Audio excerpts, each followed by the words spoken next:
and studious as my eldest daughter. In order to enable them to support themselves, I sent them to technical schools. The children grew up one after another, and we also paid off all the debts. After graduating, my eldest daughter taught in a local middle school and fell in love and got married with a colleague. My two sons. One was a car repairman and the other was a technician. Their jobs were tough, but they had a stable income. I also helped them both get married.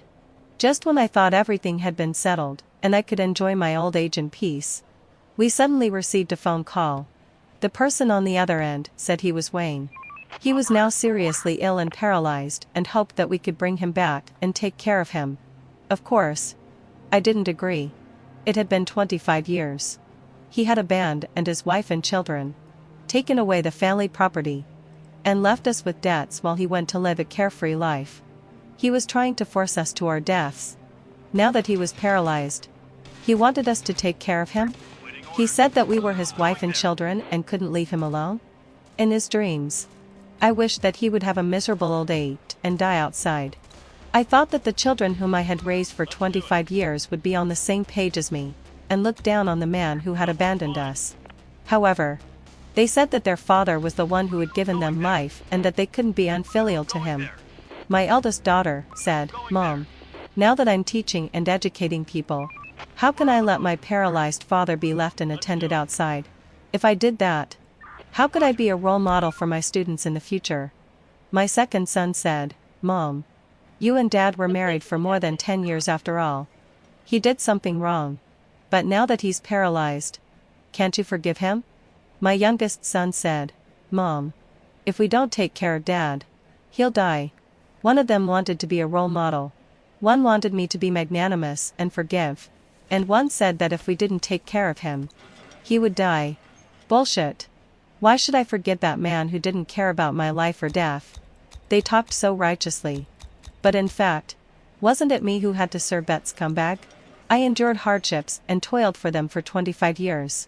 It wasn't that there were no men who pursued me, but I just couldn't bear to leave them behind. As a result, they were more than willing to let me, an old woman exhausted from a lifetime of hard work, take care of that old bastard. Why? Why should all the hardships be mine? Why should that selfish man have his children to show filial piety by his side when he was old? And why should I take care of his daily needs? Why? What right did he have? What right did they have? In my previous life, I was so stubborn. I couldn't argue with them and could only get angry in silence. Finally, having fulfilled my on New Year's Eve, they said that a family reunion was what made the new year. And they brought back Wayne, who had become a decrepit old man. After the new year, they all naturally assumed that I had accepted the fact of taking care of Wayne. They each went back to their own homes, leaving me alone with the man I hated to the core. In the end, I was depressed and overly exhausted. 2 months after taking care of Wayne, when I was crossing the road on my way back from buying groceries, I was hit by a car and died on the spot. Heaven had mercy on me. I returned to a month before Wayne came back. In the remaining days of this life, I would live for myself. I looked at the small courtyard where I had lived for nearly 10 years and slowly got up. In my previous life, I didn't divorce Wayne. So, my children all said that I was his spouse, that we were husband and wife, and used the reason that an old couple should be together in their old age to persuade me, making me have to accept Wayne. Now, I picked up my ID card and wallet and went out. I found the largest law firm in the city and entrusted them to handle my divorce. I wanted to draw a clear line from Wayne completely. According to the legal provisions, calculating backward from the date of filing the lawsuit, if a person has been out of communication with the family for more than 2 years, and after verification by the People's Court, the case is found to be true, a divorce can be judged. The lawyer promised that I could get the divorce certificate in a week. I thanked him and left. I sat in the mall until evening before going home. As soon as I entered the door, I saw my youngest son sitting on the sofa. "Mom, where have you been during the day? You're not at home. Hurry up and get me something to eat. I'm starving," my youngest son Ryan said discontentedly. When Wayne ran away from home, Ryan was only 2 years old and had almost no concept of his father. and I always showed him more favoritism because I felt sorry for him having no father. As a result, in his opinion, doing the laundry and cooking were not really tasks for me at all. Instead, it was something taken for granted. I knew that some people would scold me for being deserving. I had spoiled my child, and I had to bear the consequences myself. When Wayne left, I fell into deep self-blame. In our era, for a woman to be abandoned by her husband was a huge disgrace. No one said anything about how heartless Wayne was. Instead, they all said that I didn't have the ability to keep my man. At that time, apart from trying my best to be good to the children, I didn't know what other way to compensate them because I thought it was my fault that Wayne left. After dying once, I finally figured out everything. It was Wayne's fault. And I was just that poor old woman who had been abandoned by him and calculated by my children. From the moment they knelt in front of that scumbag and promised that I would take care of him for the rest of his life, my children and my heart should have died. They were all ungrateful people. They had all inherited Wayne's selfishness in their bones. Can't you do it yourself? If you're hungry, why don't you ask your wife instead of me? I threw my bag on the sofa and said coldly, "Mom, did you eat gunpowder?" Ryan stared at me. "I just want to have a meal. Why are you scolding me? Besides, what's wrong with me asking my mom when I'm hungry? My wife is tired from work, isn't she? You know your wife is tired, but you don't think your mom is tired? Also, hadn't falso wired sesh. You could ask your mom when you were a baby and hungry. But now you're married and have a career. If you feel sorry for your wife, then cook for yourself. Don't come to my place and mooch off me at every turn in the future. I've worked hard for 25 years. Now I want to rest and won't be your servant anymore." I picked up Ryan's coat and threw it directly into his arms, pushed him out the door, and then slammed the door shut. "Mom!" Ryan angrily slapped the door twice, paced back and forth in front of the door, wanted to curse, but finally held back. After all, he still had his last moral bottom line. I heaved a heavy sigh. Outside, the winter snow was falling thick and fast.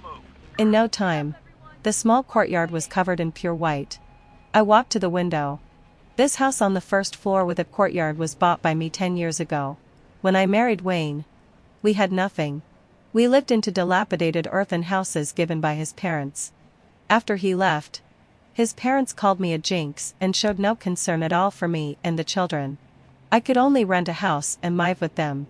After paying off the debts, I slowly saved money and bought this courtyard. I originally wanted to spend my old age here. It wasn't too far from my daughters' and sons' homes. I would go to their homes to do the cleaning during the day, with one day in between each week. In the past 2 years, I washed their clothes and cleaned their floors. Now that I think about it, it's still ridiculous. Even though they hurt me deeply, I still don't regret my efforts for them. Only, hadn't fulfilled my sigh. In the past, the phone rang. I looked at the number and answered it. The call was from my eldest daughter Minnie.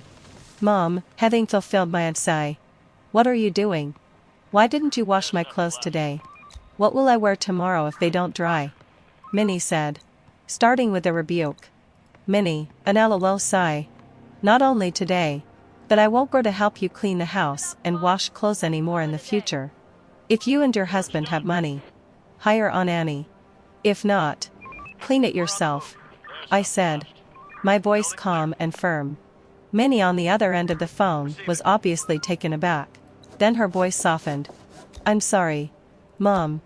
I had a bad attitude just now.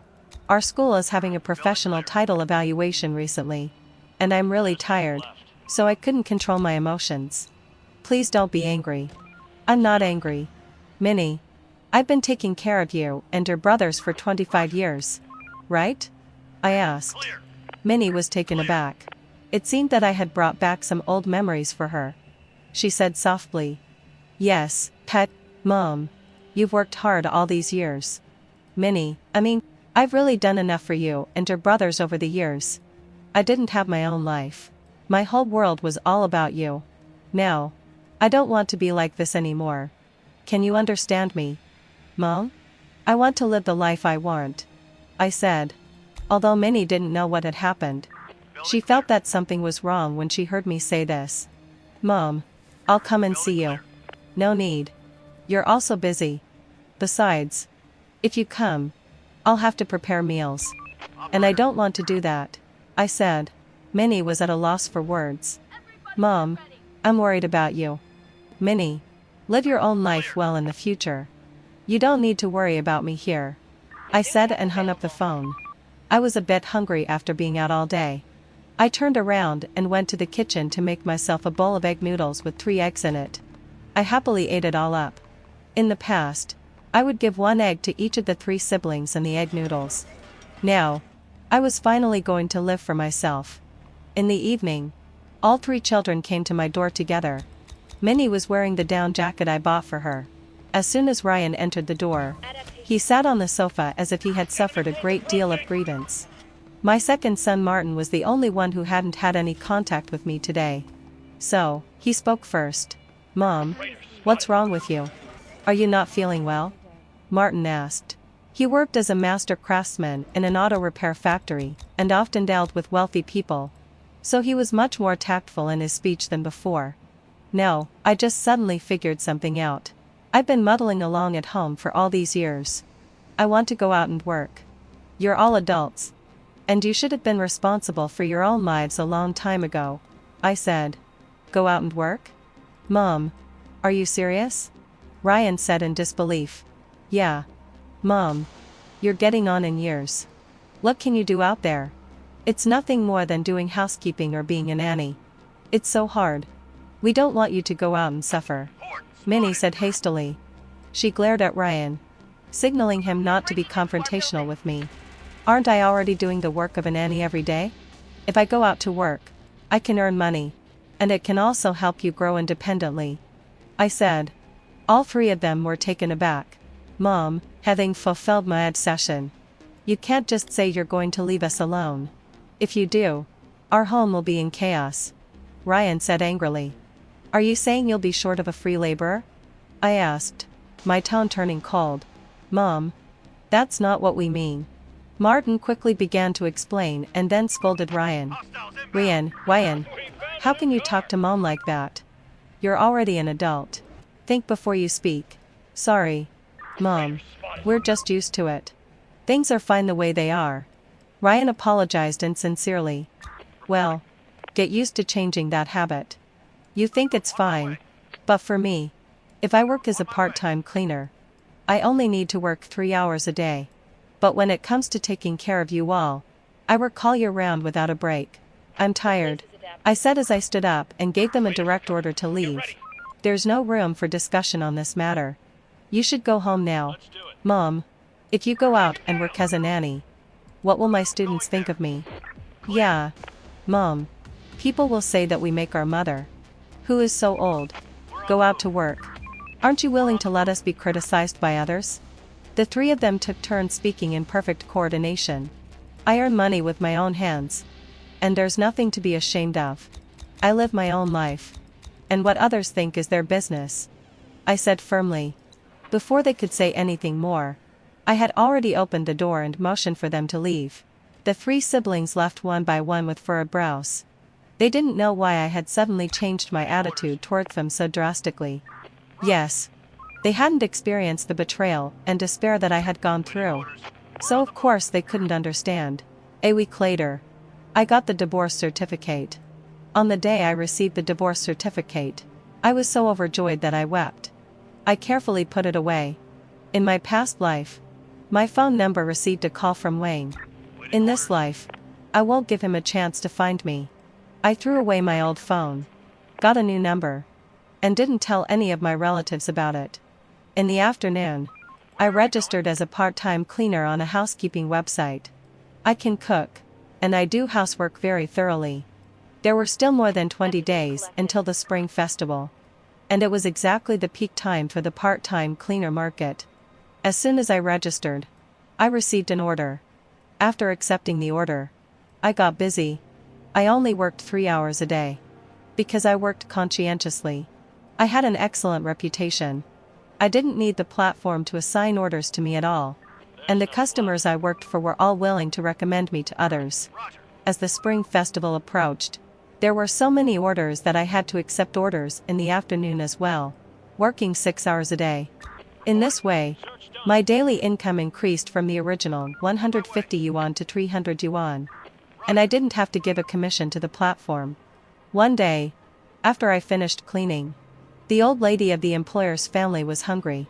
She was over 80 years old and not in very good health, but she really liked to talk to me.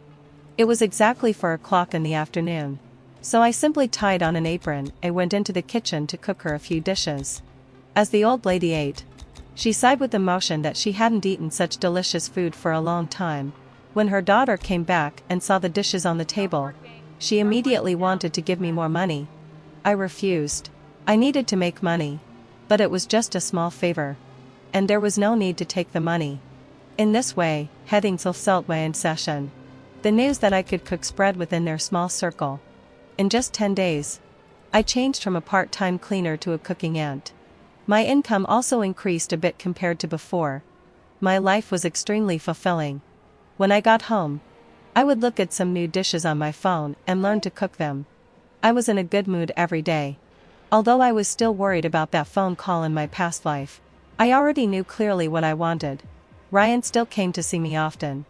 Looking at the light dishes on the dining table, he said dissatisfiedly, "Mom, why didn't you cook the braised pork that I like? How can I eat such plain food? I didn't ask you to eat it. It wasn't cooked for you in the first place." I said, "Mom, am I still your favorite son? You haven't paid any attention to me for half a month. Could it be that you have an old man outside?" Ryan said. After he said that, my face darkened. But he seemed to have discovered some truth and said, "Mom, I don't agree with you looking for a husband. You've managed all these years on your own.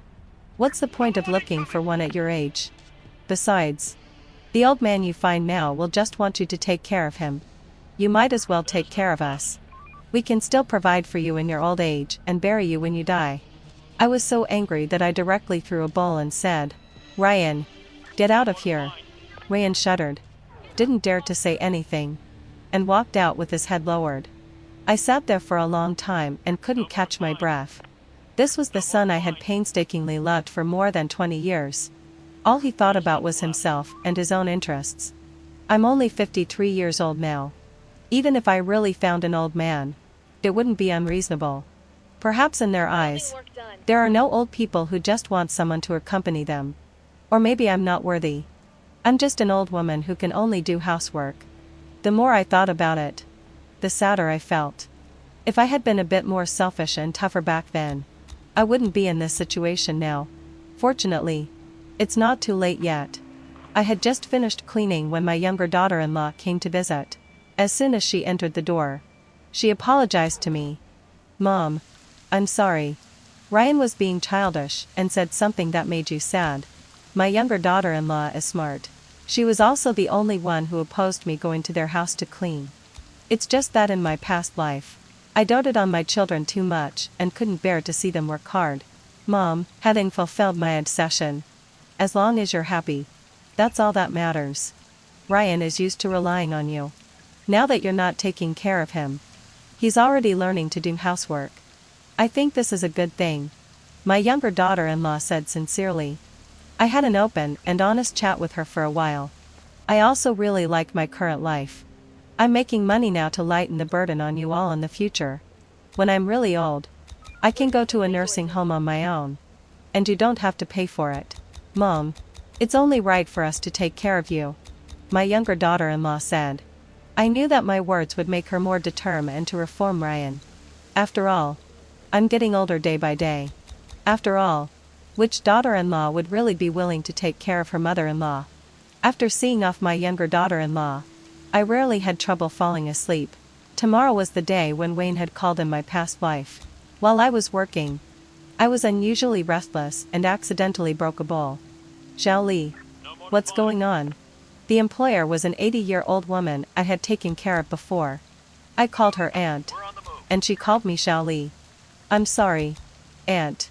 I wasn't careful and just." I quickly squatted down to clean up the broken pieces. "It's okay. It's just a bowl. May you have peace all year round. Don't hurt your hand." Aunt said with concern. I suddenly remembered that once I broke a plate at my eldest daughter's house. At that time, my eldest daughter nagged for a long time, saying that a set of tableware wouldn't look nice if one piece was broken, and so on. Even after I threw away the garbage, she didn't ask me if I had hurt my hand. In fact, they had never treated me very well. Perhaps they thought the same as the people in the village at that time. That it was my fault that Wayne left, and that I should be good to them. That I owed them something. I sighed. Zhao Li, come over and take a break. Ed called me over to sit down. I never took a break while working. It was only 3 hours. And I could hold on. But this time, I sat down. For the first time, I told Aunt about my story with Wayne. Your husband is really a coward. You're a brave woman. It's not easy for you to raise 3 children on your own, Aunt said with pity. My eyes reddened. No one had ever said a word in my defense all these years. Aunt, thank you for your encouragement. I'm really not in a good state today. I'll go home first and come back tomorrow to finish the work. I'm sorry, I said. Silly girl. Everyone has bad days. Take a couple of days off at home. Our house isn't dirty at all since you only come twice a week. I just want to talk to you, Aunt said with a smile. I felt warm in my heart and smiled shyly. I'm already in my 50s, but Aunt still calls me a silly girl. After talking like this, I felt much more relieved. I didn't do anything wrong. I raised my children, and I've already fulfilled my obligation to them. Now, whether Wayne will still appear in our lives or not, I will make my stance clear. As for what choices they make, that's their business. When I got home, Minnie and her 2 siblings were all at home. They were all sitting on the sofa in a row, looking unusually serious. My eyelid twitched. I knew that what was coming couldn't be avoided. Why are you all here at this time? I asked. Mom, Dad called me, Martin said. Wayne? Are you sure it was him? I asked. Yes, having fulfilled my upset, I asked him a lot of things about when we were kids.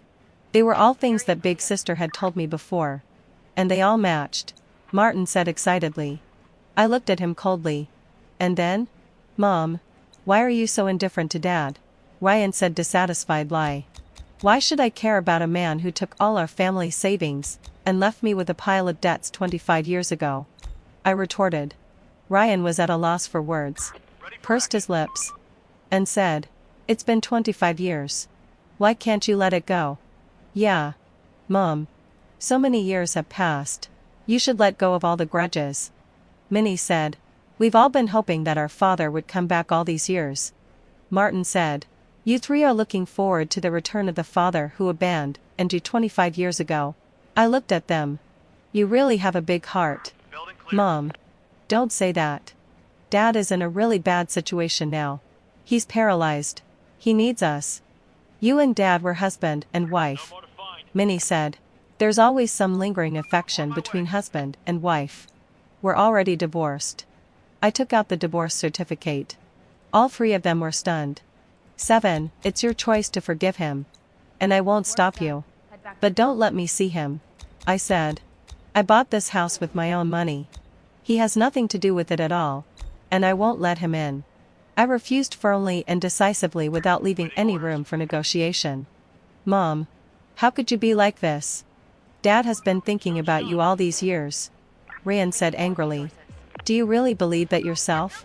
I was so angry that I laughed. I picked up my phone and added my son-in-law and 2 daughters-in-law in a family group, asking them to come to my place right away as there was something important to discuss. Mom, why did you call them here? Minnie asked discontentedly. You want to bring back your paralyzed father. So naturally, it's you who should take care of him. Decide among yourselves whose home he will go to. Since you're all married, your spouses must know about this. After saying that, I went to the kitchen and cooked myself a bowl of noodles. I left the 3 siblings looking at each other in bewilderment. Sis. Why is Mom like this? Yeah, Ellie. I never knew Mom could be so cold-hearted. Dad has had a tough time too. Through the glass door of the kitchen, I clearly heard their conversation. Only then did I realize that sometimes Giving everything might not necessarily earn others' respect and sympathy. People really should be a bit more selfish. Before long, my son-in-law and two daughters-in-law arrived. Mom, having fulfilled my say, what's this all about? It seems so serious. My son-in-law asked me with a smile. Their father is paralyzed. I've already completed the divorce procedures. That man is just their father, not my husband, so I won't take care of him. I glanced at the people whose expressions suddenly changed. As for whose home he will go to or what you'll do, you can discuss it among yourselves. I don't care. And it's none of my business, I said and turned around to go back to my bedroom. Soon, head out Omosai. There were shouts of argument in the living room. Minnie is a daughter. It doesn't make sense for her to take care of her father from her maid-on family before taking care of her in-laws. I don't agree to have him at our place, my son-in-law said first. How about sending him to the second brother's home? Ryan said tentatively. No way. Why should I accept that old man whom even his mother-in-law won't take care of? I won't do it. Martin, I'm telling you. If you dare to bring him home, we'll get a divorce. The second daughter-in-law dropped this harsh threat and turned around to leave. Martin looked at Ryan with a cold face. Your second sister-in-law doesn't agree. You're also a son, so let him go to your home. Ryan, it's not just your second sister-in-law who will get a divorce. You can try it, the youngest daughter-in-law said with few words but great determination. And then she turned around and slammed the door as she left. Martin and Ryan glared at each other resentfully. Finally, heading fulfilled way upside. They both looked at Minnie. Why are you looking at me? Didn't you hear what your brother-in-law said? Since ancient times, it's the sons who provide for their parents in old age. I'm a daughter, so it's not appropriate for him to come to my home, Minnie said. I sat on the bed and sneered. As expected, they were all selfish people. It's most suitable to leave him at Mom's place, Ryan said softly. Minnie pulled her two brothers aside and said in a low voice, let's bring Dad back first. Once the deed is done, Mom will have to accept it. Sis is right. Let's bring Dad back on New Year's Eve. At that time, the whole family will be here. And Mom won't argue with us at this moment, Martin continued. Let's make it so. My son-in-law looked at them. After a long while, he said solemnly, aren't you afraid of hurting Mom's feelings by doing this? The three of them were silent for a moment. Mom is alone and lonely. Dad coming back is to keep Mom company. Ryan managed to squeeze out a sentence after a while. My son-in-law didn't say anything and just turned around and muffed. See? Even an outsider knows that I'll be hurt, but the people I raised just can't think of that. Early the next morning, I had the door lock changed. They each had a key to the previous lock. From now on, my home will truly be just mine. In the days before the spring festival, none of them came. I knew they had secretly gone to the city where Wayne was. I knew they had wept bitterly when they saw their pitiful, emaciated scumbag father. But what did it have to do with me? In the blink of an eye, it was New Year's Eve. I decorated the room and started making dumplings. Just then, when out sorry, the doorbell rang. Mom, we're back. Why did you change the lock? Minnie's voice came from outside the door. Mom, open the door quickly. It's too cold outside, Ryan shouted after her. I stood at the door, locked it from the inside, and through the peephole, I saw Wayne being carried by them. After all these years apart, seeing him again still made me feel disgusted. Why did you bring him to my home? I said I don't want to see him, I said coldly. Mom, open the door.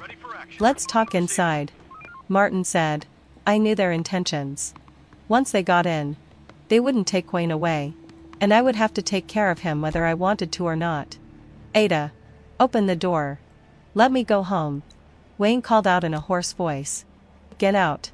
I spat out this word and went back to making dumplings. The three siblings started pounding on the door, making a loud noise.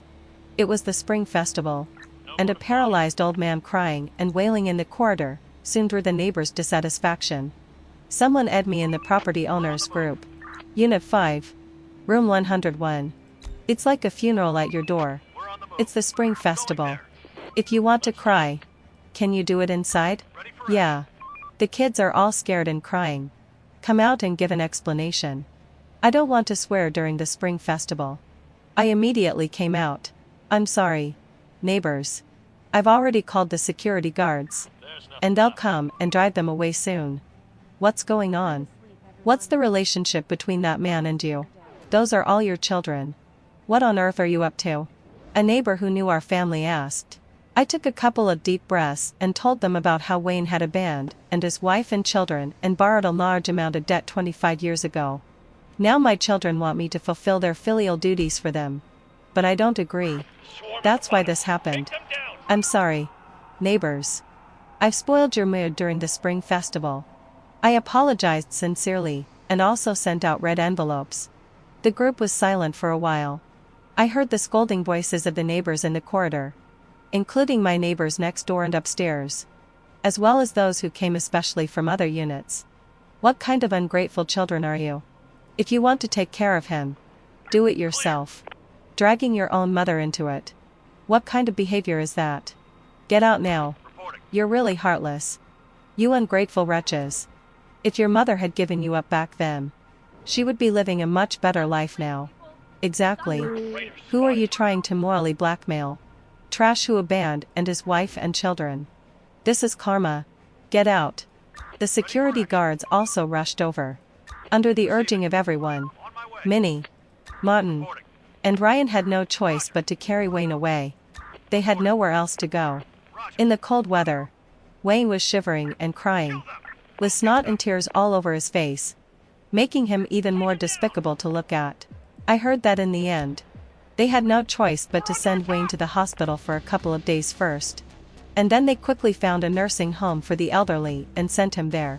It was the cheapest kind of nursing home, with not many amenities. It could only ensure that someone would give him food and wash his clothes. They couldn't afford anything more expensive. That's how the matter was temporarily settled. This is what my neighbors told me. Before, I only knew my neighbors by sight. After this incident, my relationship with them became much closer. They said I was someone who saw things clearly. They were willing to talk to me and help me.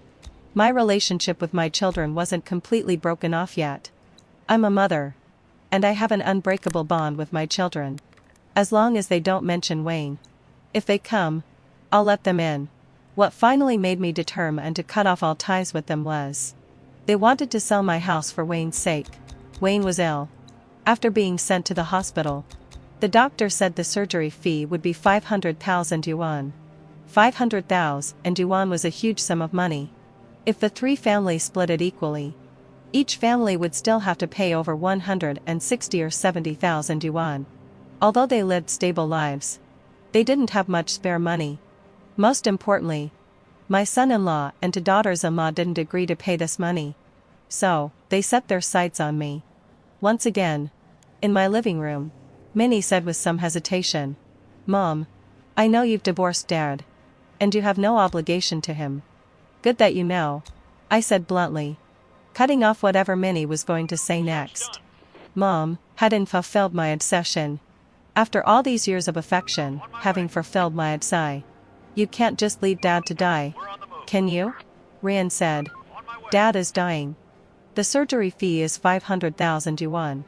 If he doesn't have the surgery, he won't have many days left. Then you should have the surgery for him. It has nothing to do with me. I remained indifferent. Mom, we don't have that much money. We want you to sell your house. Your house is worth at least 6 or 700,000 yuan. After that, the remaining 100,000 yuan. You and Dad can find a better nursing home for the elderly to live in together. There will be people to take care of you, and will feel at ease. Martin said. Just listen to that. It sounded as if I should be grateful to them. A bunch of heartless beasts. I looked at each of their faces one by one. Finally, hadn't facelled me. I picked up the broom and lashed at them fiercely. Get out of here, all of you. I've said that scumbag has nothing to do with me. You want me to sell my house? You want to bring him back. So why don't you sell your own houses?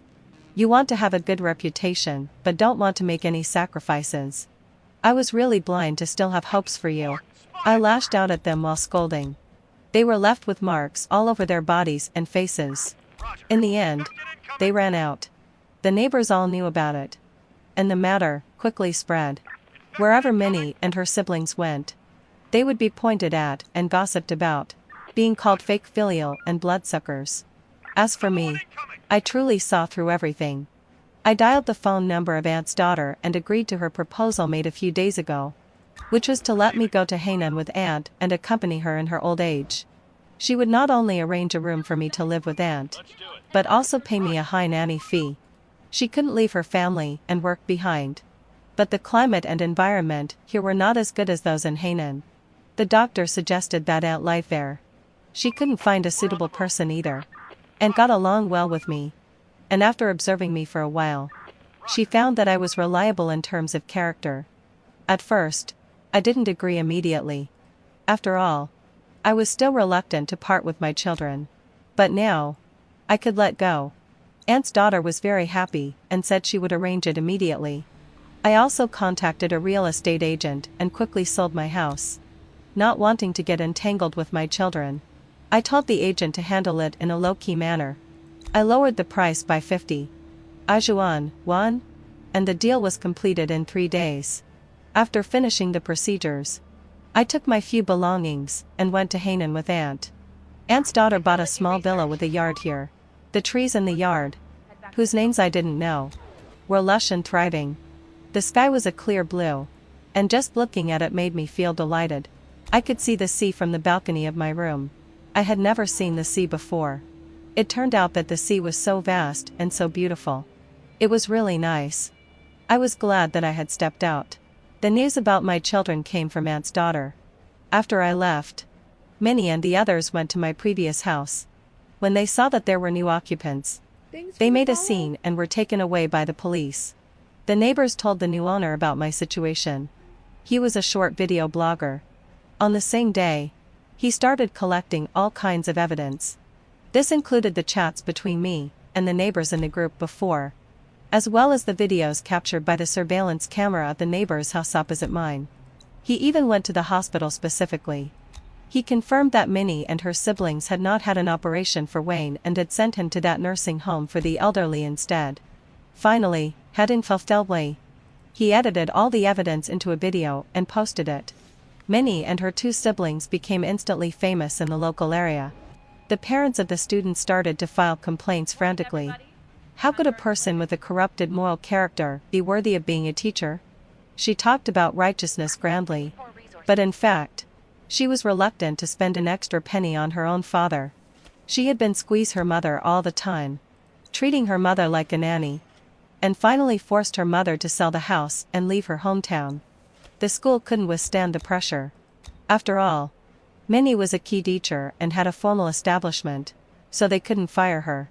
They could only transfer her to a junior high school in the countryside. Martin and Ryan were in a worse situation. They were directly fired by their bosses. After all, the blogger exposed their workplaces, and many people refused to consume at the places where they worked because of them. The bosses would never offend their customers for the sake of 2 workers. Later, Martin could only do odd jobs to barely make a living, and Ryan got divorced. My younger daughter-in-law had always been smart. She thought Ryan was beyond redemption. While she didn't have a child yet, she cut her losses in time. Later, Wayne still died. He had suffered miserably in the nursing home for the elderly for a long time. When he died, there was not a single piece of an injured flesh on his body, and he was covered with bed sores. When Aunt heard this, she was worried that I would be sad. I smiled and said it was okay.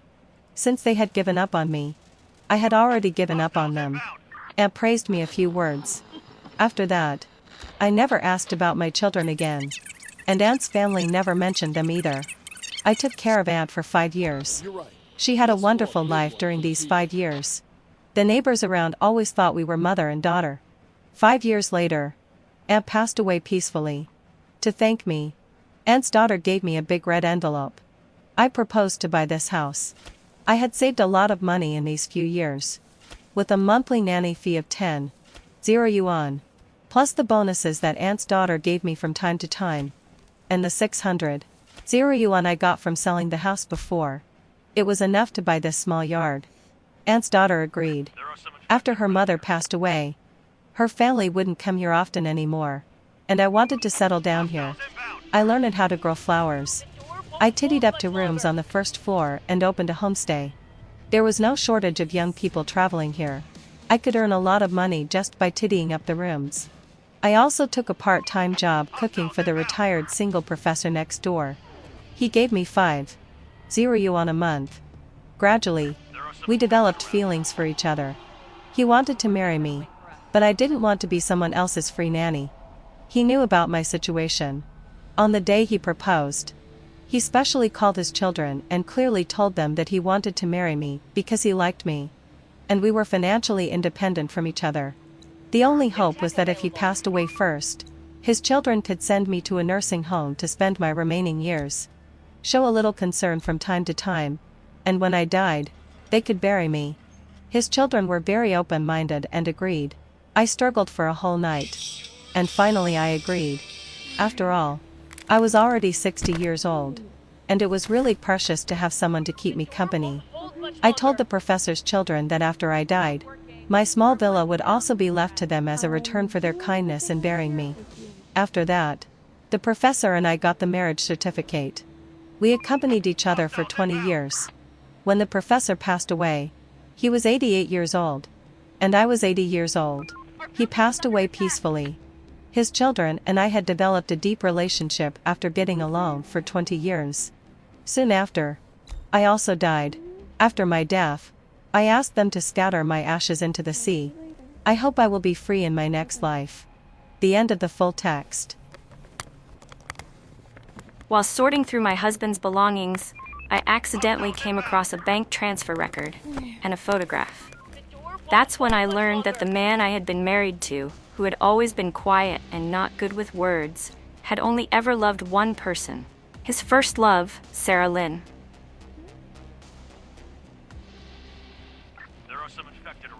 To help raise her son, he had been transferring half of his monthly salary to her for years. And before he passed, he even left behind a will, stating that half of his assets should be unconditionally given to Sarah and her son. I hadn't even had time to feel shocked or grieve when Sarah barged into my home with her son, demanding that I share the house with them. The rage overwhelmed me, and I collapsed from a heart attack and died on the spot. When I opened my eyes again, I had returned to the day I received my college acceptance letter. Emily Chen, congratulations on being accepted to Capital Medical University. The teacher announced with a warm smile, "You're the first female student from our night school to be accepted into a university. We're all so proud of you." He patted my shoulder kindly. "Study hard, Emily. Someday, you'll use your medical knowledge to help many people."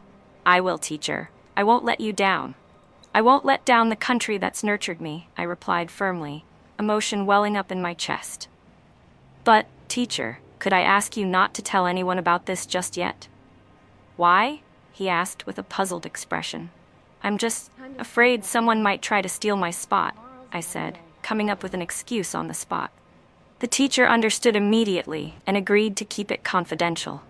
I clutched the acceptance letter tightly to my chest, as if I were holding on to my newfound hope.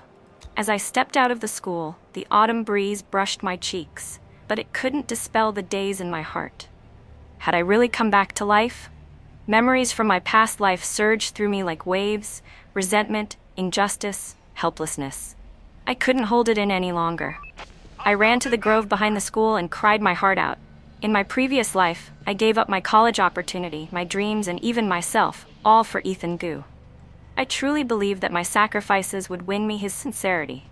I thought that even if we didn't have a passionate, romantic love, we at least shared a respectful companionship. It wasn't until the truth was laid bare that I realized my past life had been a complete joke. That day, while organizing Ethan's things, I unexpectedly found a transfer record and a photo. On the list, the same amount had been sent every month to the same person, Sarah Lynn. In the photograph, Ethan was holding a little boy, and standing beside them was Sarah. The three of them were smiling, just like a happy little family. At that moment, my entire world collapsed. It turned out he had always only loved his first love. He had spent half his salary supporting another woman's child, while telling me to scrimp and save, to stop spending carelessly. He even left a will that gave half of his property to Sarah and her son. And I, the wife who had accompanied him for 50 years, was left with just one sentence: don't make things difficult for Sarah and her son. Before I could recover from the shock, Sarah stormed into my home with her son and daughter-in-law. Emily, you better pack up and move out. This house is ours now, Sarah snapped, her shrill voice still ringing in my ears to this day. Her son and daughter-in-law stood beside her with arrogance in their eyes, looking at me like I was nothing. Mom, why bother talking so much? Just throw her stuff out, her daughter-in-law yelled. You are. I was shaking with rage, my whole body trembling uncontrollably. Pain tore through my chest, my vision went dark, and I fell to the ground, dead. And now, unbelievably, I had returned to the day I received my college acceptance letter. I was beyond thrilled and excited. Since fate had given me another chance at life, I swore to myself I would never repeat the same mistakes. This time, I would live for myself. I would walk a path without Ethan Gu. The first thing I did after getting home was to put away my acceptance letter safely. In my past life, I had been so overjoyed when I received that letter. I couldn't wait to share the good news with Ethan, but he wasn't happy at all. In fact, he looked sorrowful. Emily, don't go to Capital, he said. Your family needs you. I need you. Back then, I thought he didn't want to be apart from me. I was deeply moved and foolishly gave up my dream of attending college. It's only now, after living that life once already, that I understand he didn't need me at all. He just needed someone to handle the household chores, someone to care for his aging parents. I looked at the calendar on the table. 1 more month. In 1 more month, I could finally leave this place and begin a brand new life. As I picked up the desk calendar, I unexpectedly found a sheet of paper pressed beneath it. I unfolded it and examined it carefully. My heart sank. It was the marriage report Ethan Gu was supposed to have submitted to the army. Hadn't he said it had already been turned in 6 months ago? Why was it still here? Then it hit me. 6 months ago was the day Sarah Lynn arrived with her son, coming to seek shelter with him. The moment he heard the news, he rushed off to the station to meet them. How could he possibly have been in the mood to turn in the marriage report to his unit? And me? I stayed home like a fool, joyfully preparing a full table of food to celebrate with him. I waited from day to night, only for him to tell me he had to work an overnight shift. Now that I'd lived through it all again, I understood he had lied. That night, he was clearly busy settling Sarah and her son into their new life. Staring at that marriage report, I felt it was laughably ironic. It no longer had any reason to exist. I struck a match and burned the ridiculous piece of paper. The crimson flames danced wildly, as if mocking the foolishness of my past life. Just then, the door creaked open. Emily, did you make the chive and pork dumplings I asked for? Kevin's hungry, came Ethan's voice as he walked in, with Sarah and her son following right behind. He pinched his nose, frowning. Emily, what are you burning? Aren't you worried about the smoke bothering Kevin? I looked up coldly at the three of them, so close and cozy, like a real family. My tone was icy. Nothing. Just some things that don't matter anymore. Ethan paused, seemingly caught off guard by my frosty attitude. He quickly regained his composure, sounding a little rushed. Are the dumplings ready yet? Kevin had a very active day at preschool. He needs to eat more. He walked toward the kitchen, lifted the lid on the pot, and found it empty. He turned around, his voice sharper now. Emily, why didn't you make the dumplings? Don't you know how hungry Kevin is? Right on cue, Kevin started to wail. I'm hungry. Daddy, I want dumplings. Daddy, I scoffed, my voice dripping with sarcasm. He called you Daddy? Ethan and Sarah's faces went pale. Their eyes flickered with panic. Sarah immediately put on a pitiful expression, her voice delicate and apologetic. Emily, please don't misunderstand. He's just a child. He blurts things out.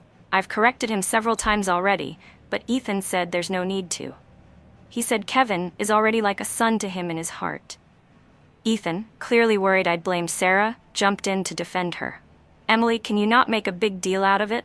It's just a title. I've already decided to take Kevin in as my godson. So what if he calls me Dad? I sneered inwardly. My tone was distant. You can have him call you whatever you want. It's none of my business. Ethan's face darkened, clearly embarrassed. He awkwardly changed the subject. Emily, why didn't you cook after work? I told you last night. In the past, when I loved him, I would go along with whatever he said, cater to him in every way. But not anymore. That love was long gone. My heart was dead. All I had left for him was indifference. I was tired today. I didn't feel like cooking, I said flatly. If you want to eat something, make it yourself. Or are you going to starve just because I didn't cook? They all stared at me in disbelief, as if they couldn't believe those words had come from my mouth.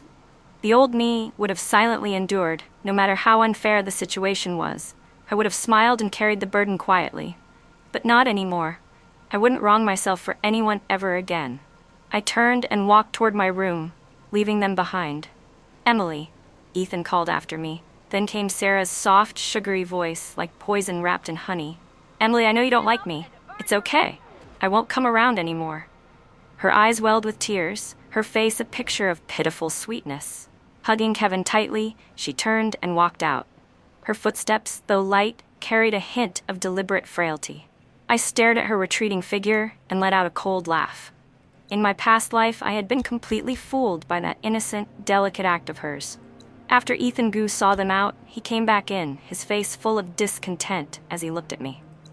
Emily, what's wrong with you today? How could you treat our guests so rudely? I lay motionless on the bed, not even bothering to lift an eyelid. He sighed, walked over to the bedside, and softened his tone. Emily, there's nothing inappropriate between me and Sarah. Can you stop getting upset and misunderstanding things? Don't let your thoughts go to such dark places. Seeing that I still wouldn't even look at him, he seemed to grow anxious. He added, I admit, I used to have feelings for Sarah, but once she married James, she became like a sister-in-law to me. What's between us now is purely comradely friendship.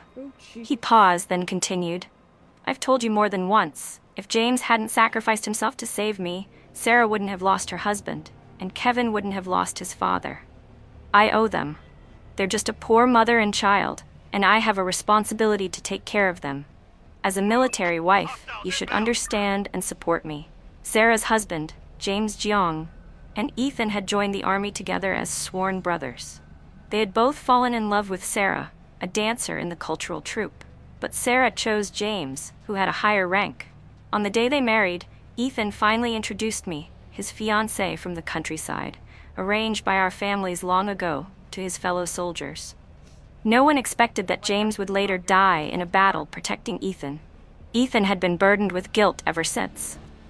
But what did that have to do with me? If he owed someone a debt, he should repay it himself. Why drag me into it? In my past life, he gave Sarah things that belonged to me, my food ration coupons, the new comforter I had just sewn, the fabric I hadn't even cut yet. All of it, without asking me. When I cried and told him those were mine and I needed them too, he told me to be generous and kind-hearted. Otherwise, I wasn't fit to be a military wife. And now he dared say I was being petty and dirty-minded? How absurd. Everyone in the neighborhood could see how close Ethan and Sarah were. Too close. After work, he never came to pick up his own fiancée. Instead, he went straight to Sarah's workplace to walk her and her son home, laughing and chatting the whole way. To outsiders, they looked like a loving family of 3. Ethan often brought them over for dinner. I cooked. I washed the dishes. As soon as they arrived, they sat down and ate. I was nothing but a free maid. Our neighbors warned me in private to watch out for Sarah Lynn, or I'd end up losing my marriage. But whatever. I didn't need to explain any of this to him anymore.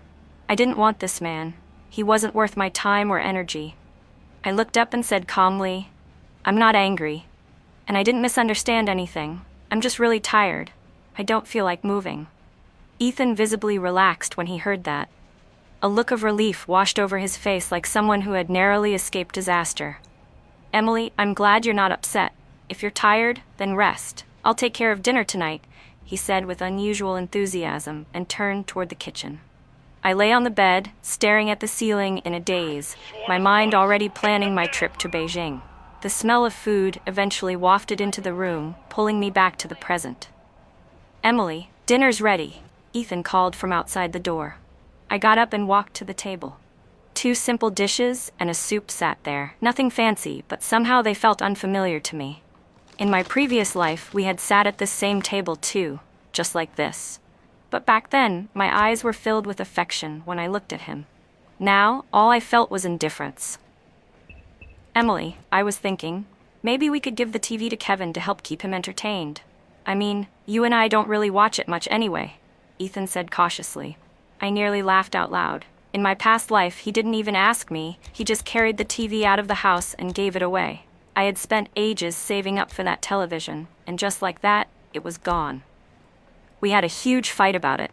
Sarah Lynn had pretended to return the television out of politeness, but Ethan Gu felt embarrassed by the gesture. Using a routine deployment as an excuse, he turned and left, and didn't come back for an entire month. When I went to see him, he told me he was too busy and didn't have time for me. But I saw with my own eyes that he had time to walk through the streets with Sarah and her son, buying daily necessities. Because I cared about Ethan, I swallowed my pride first. I personally delivered the television to Sarah's home. Only then did Ethan return to ours. He praised me for being a good military wife, kind and generous. Thinking about it now, I gave myself a bitter, self-deprecating smile. I really wanted to slap my past self. What are you smiling about, Emily? Ethan asked, puzzled. Nothing, I said, forcing the smile from my face. You want to give away the television? Fine, but Sarah needs to pay me $100. His expression instantly darkened. I knew he was about to accuse me of being petty and lacking compassion again. When we bought the TV, it cost $400. I continued before he could speak. You paid $300, I paid $100, and I had to borrow that $100 from coworkers, bit by bit. I still haven't finished paying them back. I didn't stop there. I was going to use my food ration coupons as collateral, but you already gave those to Sarah, so now I have neither money nor coupons. Your salary's almost gone, too. What am I supposed to eat or drink until next payday? Ethan was stunned into silence. It took him a long while to finally mutter, I'll get you the $100 as soon as I can. I knew full well he would pay it himself. There was no way he'd ask Sarah for the money, but I didn't care how he got it. I just needed the cash in my hand. Train fare to Beijing, enrollment fees, basic living costs, $100 wasn't even close to enough. I had to find a way to earn more within the month. The next morning, Ethan hummed a cheerful tune as he carried the TV out of the house. As soon as he left, I began packing things up. Old books, test papers, a half-finished shoe sole I'd been stitching, and the scarf and hat I'd just finished knitting for Ethan. I sold them all to the junk dealer. It only brought in $20, but that small amount was the seed of my new life. That evening, Ethan handed me $100. I took the money, carefully counted it twice, and then tucked it into my pocket with satisfaction. Emily, doesn't the place feel like something's missing? He asked, glancing around the house. Not really. I replied calmly, as if nothing had changed. Our photo, he said, pointing to the empty frame on the wall. Oh, I accidentally broke the frame. The photo got dirty too. I'll have it reframed some other time, I lied casually. The truth was, I had cut my half out of the photo. We weren't really a couple. That photo only made me feel sick. We were only halfway through dinner when Sarah burst into the house in a panic. Ethan, there's a rat at my place. I'm scared. Kevin was crying too. Please come help. She clung to Ethan's arm. He looked at me awkwardly, unsure what to do. I smiled. Go on, they're just a mother and child. Of course they need your help. He stood up right away and left with her.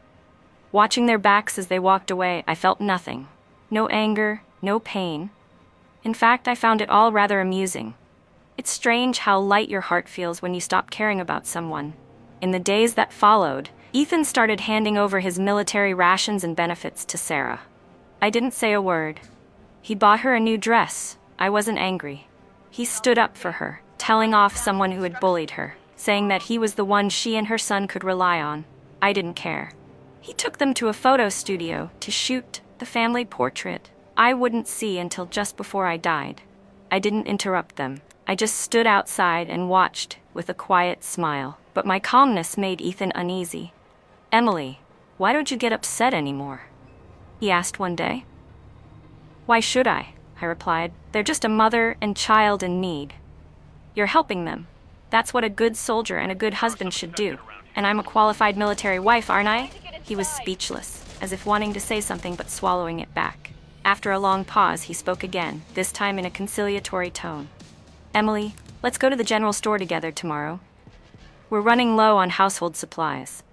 I glanced in a conciliatory tone. "Emily, let's go to the general store together tomorrow. We're running low on household supplies." I glanced in a moment of passion. Even though I had already lost all faith in Ethan after being reborn, seeing that scene still stirred a wave of anger in my chest.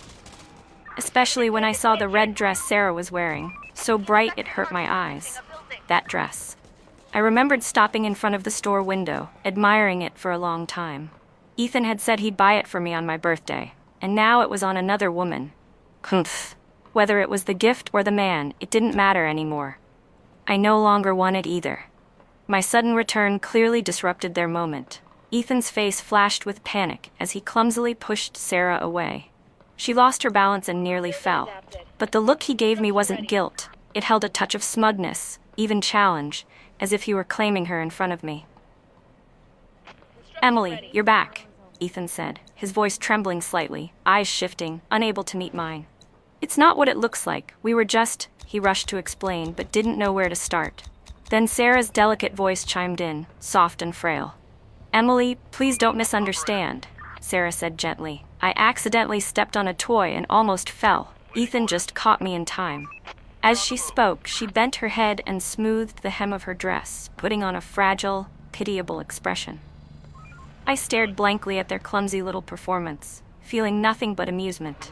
"Okay, got it. No misunderstanding," I said, 6 flat words spoken without a trace of emotion. My reaction clearly surprised Ethan. He frowned deeply and looked at me, something like sorrow flickering in his eyes. He reached out to grab my arm as if he wanted to say something, but stopped himself. At that moment, a crisp child's voice broke the silence. "Mom, Dad, look at the boat I made." Kevin ran up to Sarah, beaming, holding a folded paper boat in his hand. My gaze dropped to the paper boat, and my pupils suddenly shrank. That sheet of paper, why did it look so much like my college acceptance letter? No, it couldn't be. My heart started pounding. A wave of panic and fury surged through me. I rushed forward and snatched the boat from Kevin's hands. He let out a loud wail, bursting into tears with snot and drool smeared all over his face. Ethan quickly scooped him up, patting his back gently. "Shh, Kevin, it's okay. Don't cry."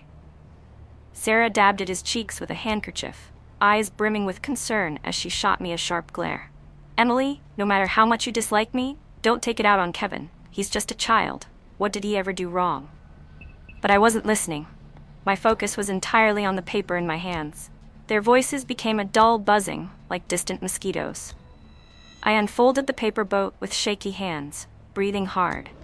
Thank God it wasn't my acceptance letter. Still, I couldn't relax. I bolted into my room, dropped to the floor, and crawled under the bed. After a few frantic seconds of digging around, I pulled out the envelope where I'd hidden my college admission notice. Seeing it intact, I finally let out the breath I'd been holding. I tucked it into my shoulder bag and zipped it shut. Until the day I boarded the bus to Beijing, I had to make sure nothing happened to that letter. "Emily, go apologize to Kevin." Ethan's voice came through the door, low and full of blame. I turned around to see the 3 of them standing in the doorway. Kevin's face was streaked with tears, cheeks red and puffy, sniffling while waiting for my apology. But I felt no remorse. Even if it wasn't my acceptance letter he used for his boat, he had already torn up my workbook without asking. Was I not allowed to be angry? Before I could say anything, Kevin burst out, "Bad auntie, I hate you. Daddy, tell her to get out of our house. She's mean." He screamed and clung to Ethan's neck. Sarah rushed to cover Kevin's mouth. "He's just a kid. He doesn't know what he's saying," she said with a sweet, apologetic smile, like her earlier glare had never happened. Only then did I notice that my old room had been completely taken over by Sarah and her son. Bright red, peony print bed sheets covered the mattress. The vanity was crowded with face cream I'd always been too frugal to buy. Toys were scattered everywhere. In the living room, I'd seen her floral dress draped across the couch and her son's little sailor outfit tossed casually on a chair. But where were my things? I looked around. The cozy space I had once carefully arranged was now filled with the traces of strangers. Me, the person still labeled Ethan's fiancé, felt like an outsider, like someone who had shown up uninvited. A bitter sense of absurdity welled up inside me. Ethan's expression turned uneasy. He wouldn't meet my eyes. "Emily, it's like this," he began nervously. "A guy's been stalking Sarah lately. She's been scared, couldn't sleep at night. Since you were gone these past few days, I decided to let her and Kevin stay here temporarily." He added quickly, "The guy's already been arrested. They'll move back out tomorrow." Then he hesitated for a beat before adding, "Tonight, why don't you just stay with me? It's not like it's a big deal. We're practically already married anyway."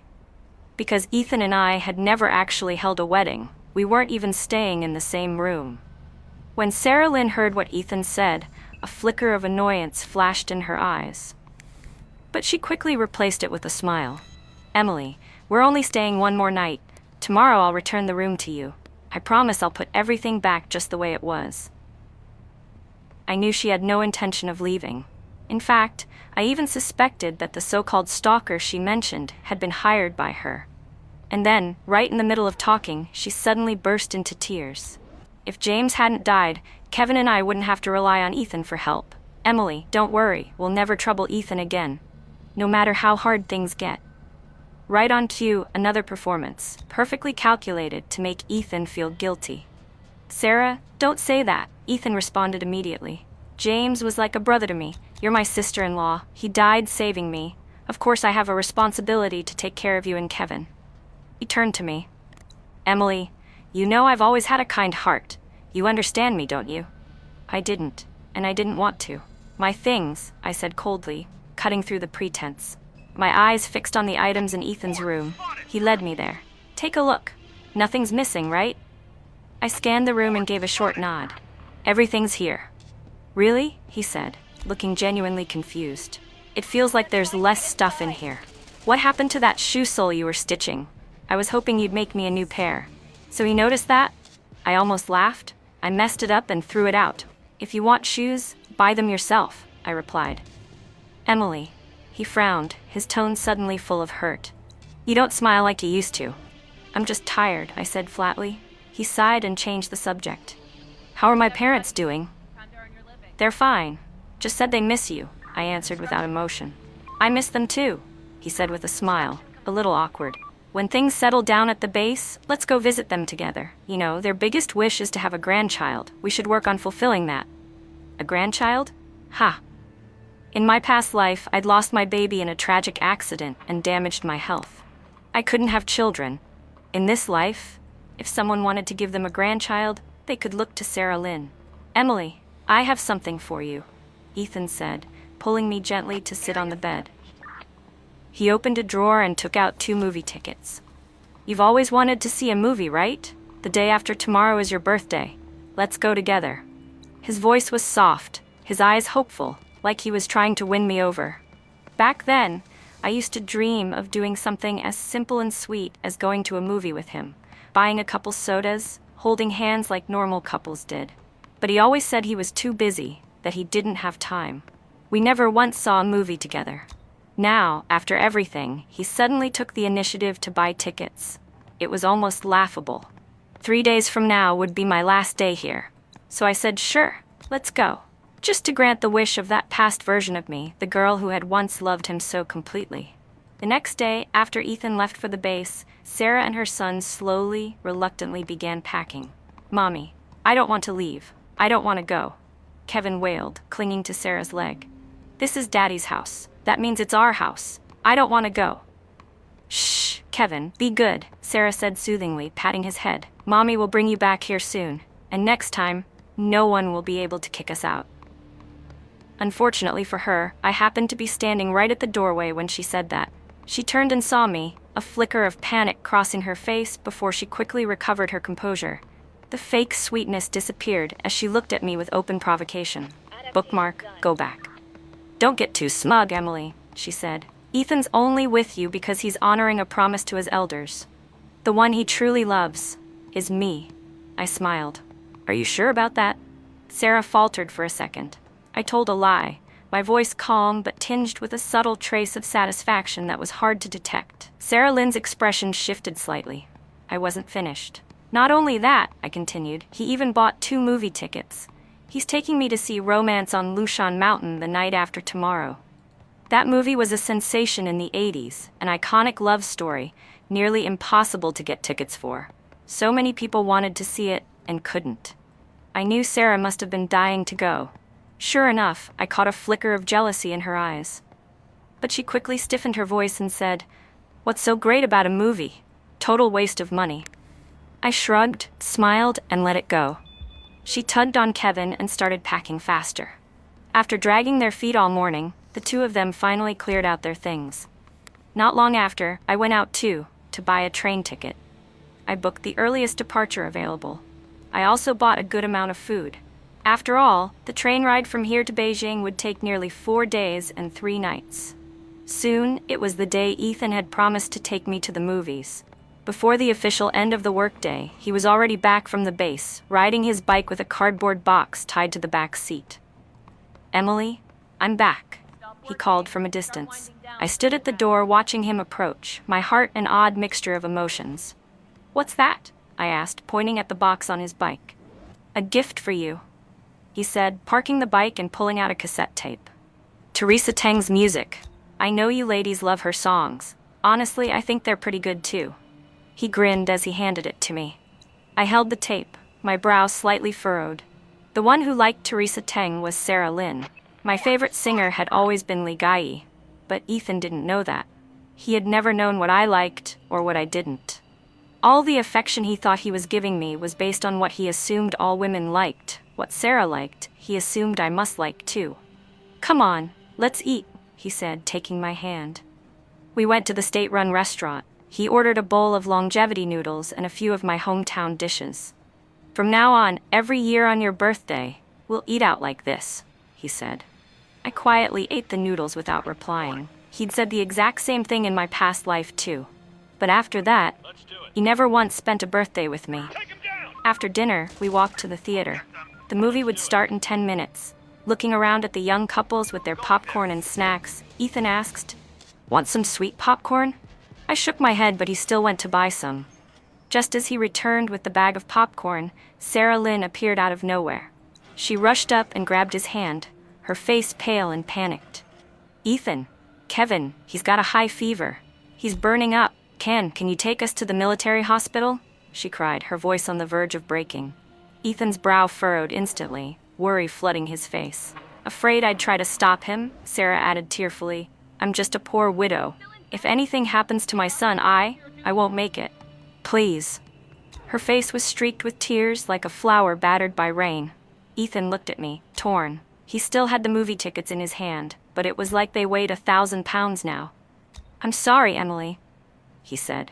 "It's okay. Kevin's health comes first. Go," I said with a smile, sounding as calm as if none of this had anything to do with me. "Take 1 ticket.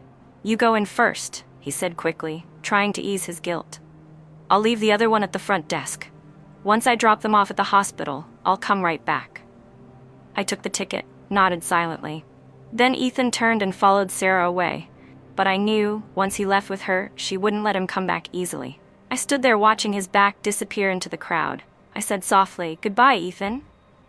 Then I returned home, pulled out the suitcase I had packed days ago, and left for a small hotel near the train station. That night, I slept soundly.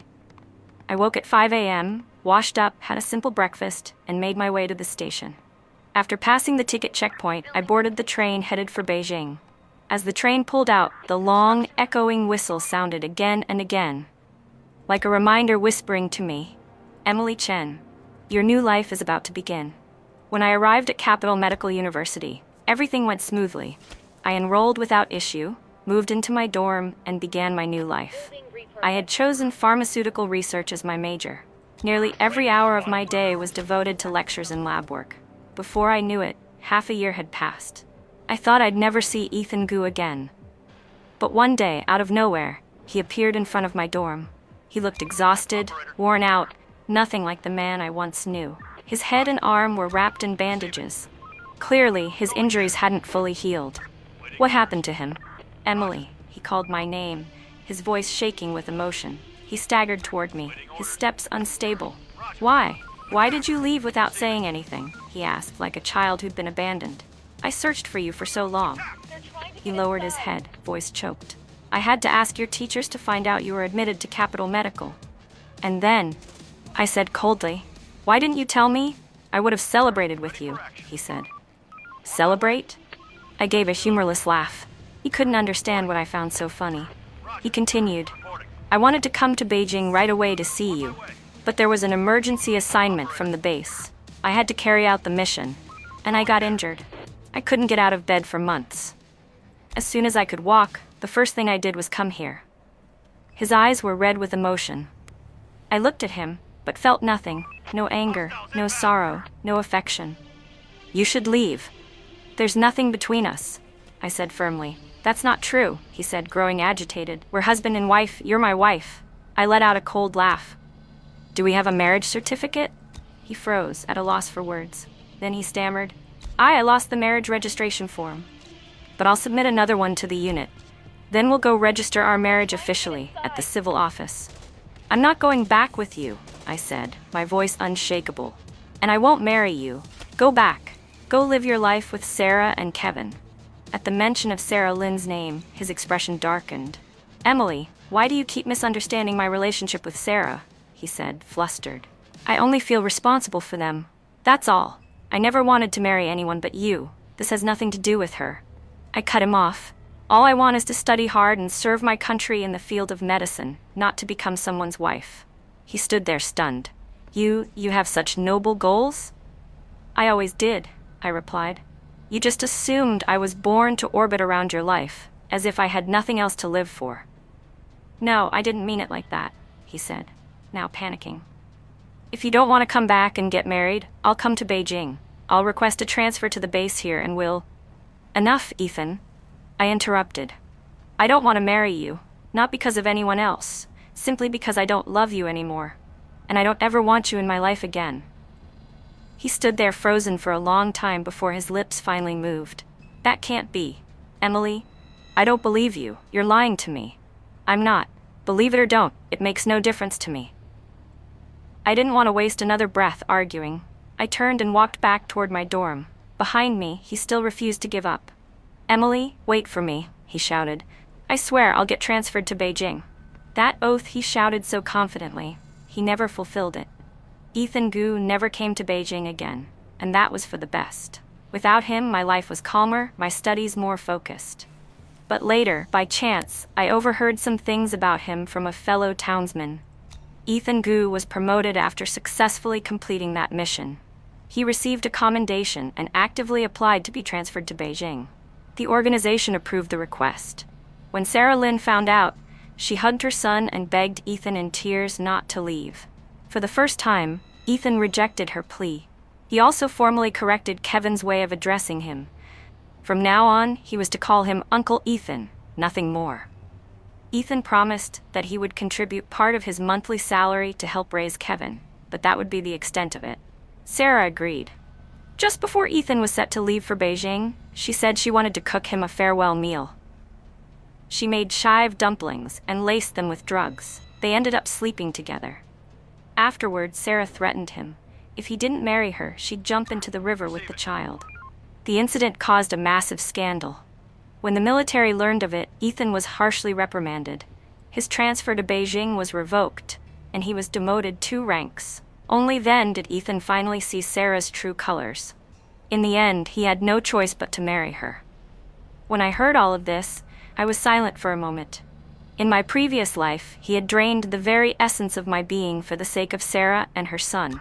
In this life, he was still ensnared by her, eventually marrying her after all. Maybe this was just their fate. I felt nothing. It was merely gossip I happened to hear over dinner. Compared to Ethan's misfortunes, I cared far more about my lab data. I closed my research log and walked to the lab's window. Beijing's winter was still dry and biting cold, but my heart was full of hope and passion. I would continue my research to unlock the mysteries of life and tackle the world's most challenging medical problems. That was the life I truly wanted. The year I graduated with my master's degree, my advisor asked me if I'd like to join a state-organized pharmaceutical research initiative based in a remote region. The goal was to develop drugs to treat serious diseases and prolong human life. It was a massive project benefiting all of humankind. Being invited was a great honor. Without hesitation, I said yes. Once I entered the research base, my world became entirely about science. My team and I worked with focus and unity. Over 30 years, we published countless authoritative medical papers and developed more than 100 drugs that improved human health. We received national recognition and praise from around the world. 3 decades passed. The world changed. Our country flourished and was transformed. One day, the leaders of my hometown invited me to return and deliver a speech. When I arrived, I was overwhelmed by the changes. The muddy mountain roads were now paved highways. The crumbling clay houses had become modern little villas. Nearly every home had a car parked in front. My heart was filled with emotion. It had taken the tireless efforts and selfless dedication of so many for this country to lift itself from poverty to prosperity. After touring my hometown, I was preparing to return to the institute to continue my work. But just before I left, the village chief approached me hesitantly. "Comrade Emily Chen, there's someone who insists on seeing you. He says he knows you, and he must speak with you, just once," the chief said, rubbing his hands with a look of unease. I nodded. "All right, I'll see him." That man approached slowly, leaning heavily on a cane. His skin was dark, lined with deep wrinkles. His clothes were worn and stained. When he looked at me, his eyes were filled with a complex emotion. Something about him felt deeply familiar, yet I couldn't quite place him. He stopped in front of me, trembling, and his cloudy eyes shimmered with tears. "Emily, you did it. You've done great things for our country," he said in a hoarse, low voice. And in that instant, I knew exactly who he was. Ethan Gu, the proud young man he once was, now reduced to a frail, aging figure at the end of his road. My heart was a tangled mess of feelings. Are you all right?" I asked. "What about Sarah and Kevin?" He gave a bitter smile, one that seemed to carry all the weight of the years. It was the kind of smile you'd see on the last leaf clinging to a dying tree. "Sarah? She's gone." "Gone," he said. "Gone where?" I asked. He shook his head, his eyes hollow. "I don't know. She ran off with another man. She never came back." My heart sank sharply. "And Kevin?" I asked. His smile twisted with even deeper bitterness. Murky tears slid down the deeply lined creases of his face. "Kevin's gone too." I drew in a sharp breath, staring at him in disbelief. "What? What do you mean?" He closed his eyes in pain, inhaling deeply as if trying to suck all the sorrow into his lungs. He got mixed up with the wrong crowd, ended up beaten to death," he finally said. I never imagined that the little boy so carefully raised by his mother would end up walking such a tragic path. "How could this happen?" I murmured, dazed. Ethan slowly opened his eyes.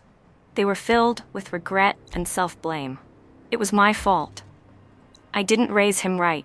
His voice trembled as he haltingly recounted everything that had happened over the years. Even though he and Sarah Lynn got married, their life together was miserable. Sarah would start arguments over the smallest things. Eventually, Ethan moved into the military barracks just to avoid her. Then, on another mission, he was injured again, this time severely. His leg was crippled, and he was honorably discharged, unable to continue serving. Sarah took his retirement money and tried investing it. She lost everything. Kevin, rebellious and lost during his adolescence, got involved in organized crime. In the end, he was beaten to death. Sarah had a breakdown. She blamed Ethan for not being able to avenge their son, took what little money was left, and ran off with another man. No one's heard from her since.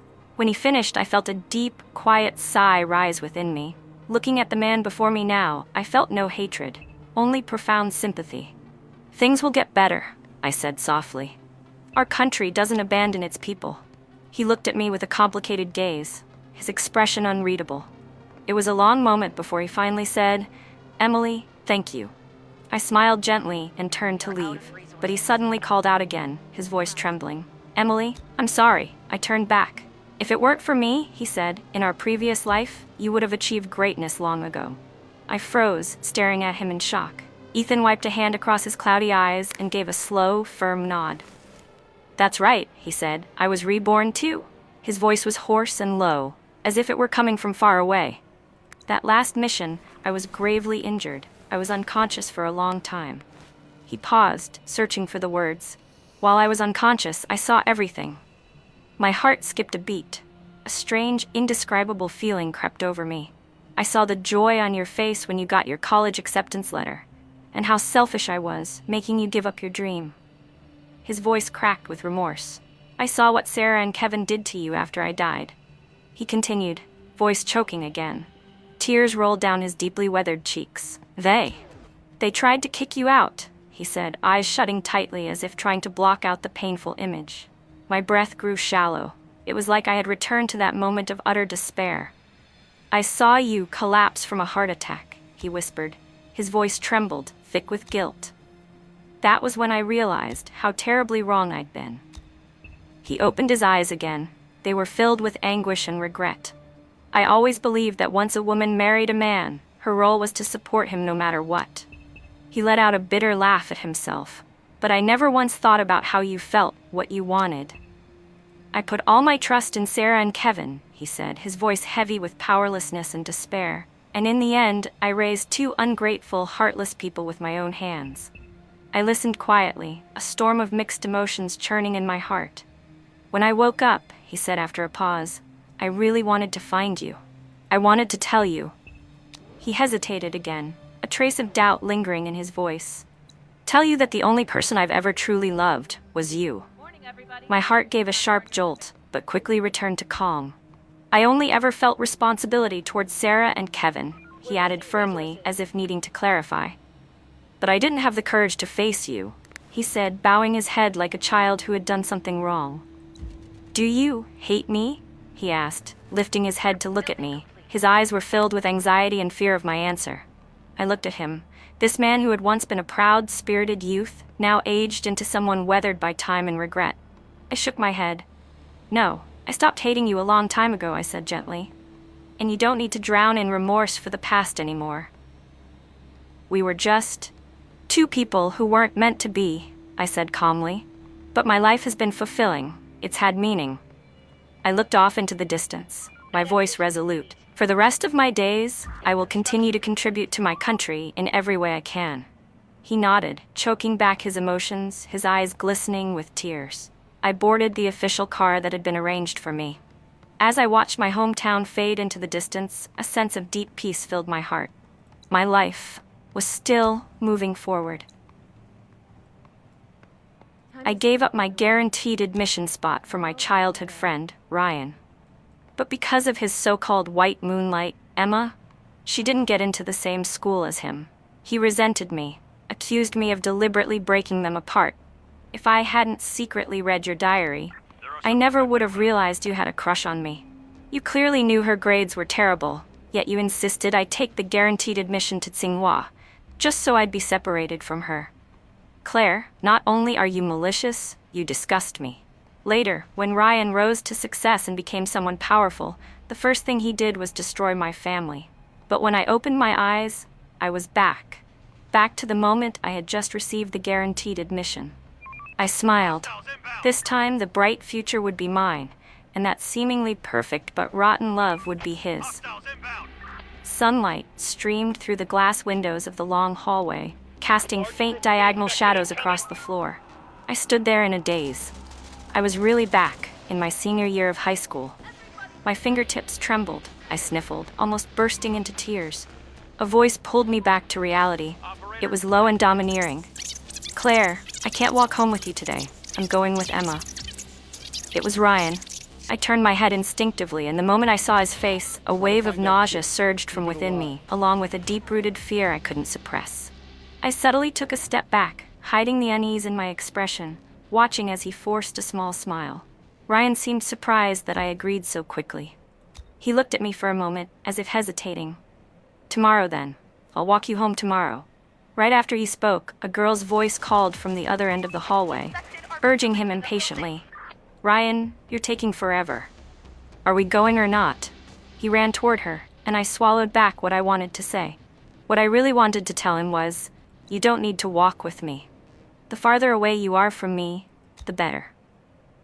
In my previous life, I had feelings for Ryan. We grew up together as childhood sweethearts, side by side through many of life's important moments. In elementary school, we cheered each other on during speeches under the national many of life's important moments. In elementary school, we cheered each other on during speeches under the national flag, encouraging and comforting one another with toothy, innocent smiles. In middle school, I was weak and often in hospital. He would stay by my side, explaining the new material he had just learned. Later, we both got into a top-tier high school. Holding our acceptance letters, we chatted leisurely. His eyes curved with a smile. I knew you'd make it. But Claire, don't slack off in high school. These 3 years are critical. I nodded with a bright smile, unable to hide my excitement for high school. Everything was becoming clearer, like fog lifting, like finding direction in thin air. The endless warnings and advice from our elders transformed into motivation. I was full of hope for the future, like a fish desperate to leap through the dragon gate. So let's make a deal, he said, lowering his voice. Which college do you want to go to? Tsinghua, I replied, holding my high school admission letter, already imagining myself dyeing my hair green. I figured even then, my mom would still say I looked elegant. Ryan laughed uncontrollably. Then let's both apply to Tsinghua. I thought Ryan and I would stay on the same path, finish high school together, and apply to the colleges we truly liked. But everything gradually changed. He met Emma, got close to her, and eventually they got together. During that time, his grades took a nosedive. I tried to gently remind him during our chats. Hey Ryan, did you do the biopractice test the grade level just handed out? There's one question I don't quite get. Can you help me? But Ryan was busy taking a call. His face carried a faint smile as he soothed whoever was on the other end. Stop acting cute, okay? Then he turned to me and said, Ask the teacher tomorrow. I've got something else going on. Right after, he yanked the curtain shut with a swish, completely shutting me out. His movements were impatient, and he had zero interest in anything related to studying. I looked away, and in that moment, the image of the boy who once said we'd go to Tsinghua together began to fade in my mind. I sighed, returned to my desk, slipped the completed bio test into my backpack, and under the soft yellow light, started drawing auxiliary lines on the math problems again and again, repeating formulas, drilling endlessly. Until that year in senior high, when I won an award in the national physics competition. When my guaranteed admission offer came through, I overheard the teachers talking as I passed by the office door. That kid Ryan from your class, he seems to be spending a lot of time with that girl from class 2. Don't even mention it. I've already spoken to him multiple times. It's no use. He won't listen. This is a really bad time for that kind of distraction. I stopped in my tracks. My connection with Ryan made it impossible for me to ignore what was happening to him. Just look at his grades, one teacher said, his voice low but heavy with concern. Especially his physics. His scores have dropped terribly. At this rate, it'll be tough for him to get into any 85 university. But that girl Claire in your class, she's doing amazing. Ever since the school year started, she's been completely steady. Always ranked number 1 in the grade. No wonder she got the guaranteed admission. That girl's future may not be all smooth sailing, but it definitely won't be rough. Their words echoed in my ears like a tiny hammer knocking at my heart. I thought of Ryan's childhood smile, the one with the gap in his teeth, and his bright, passionate eyes when we were young. I stood there, torn and uncertain, then finally let out a long sigh and knocked on the office door. Teacher, I said softly. Please give my guaranteed spot to the next person in line. My grades?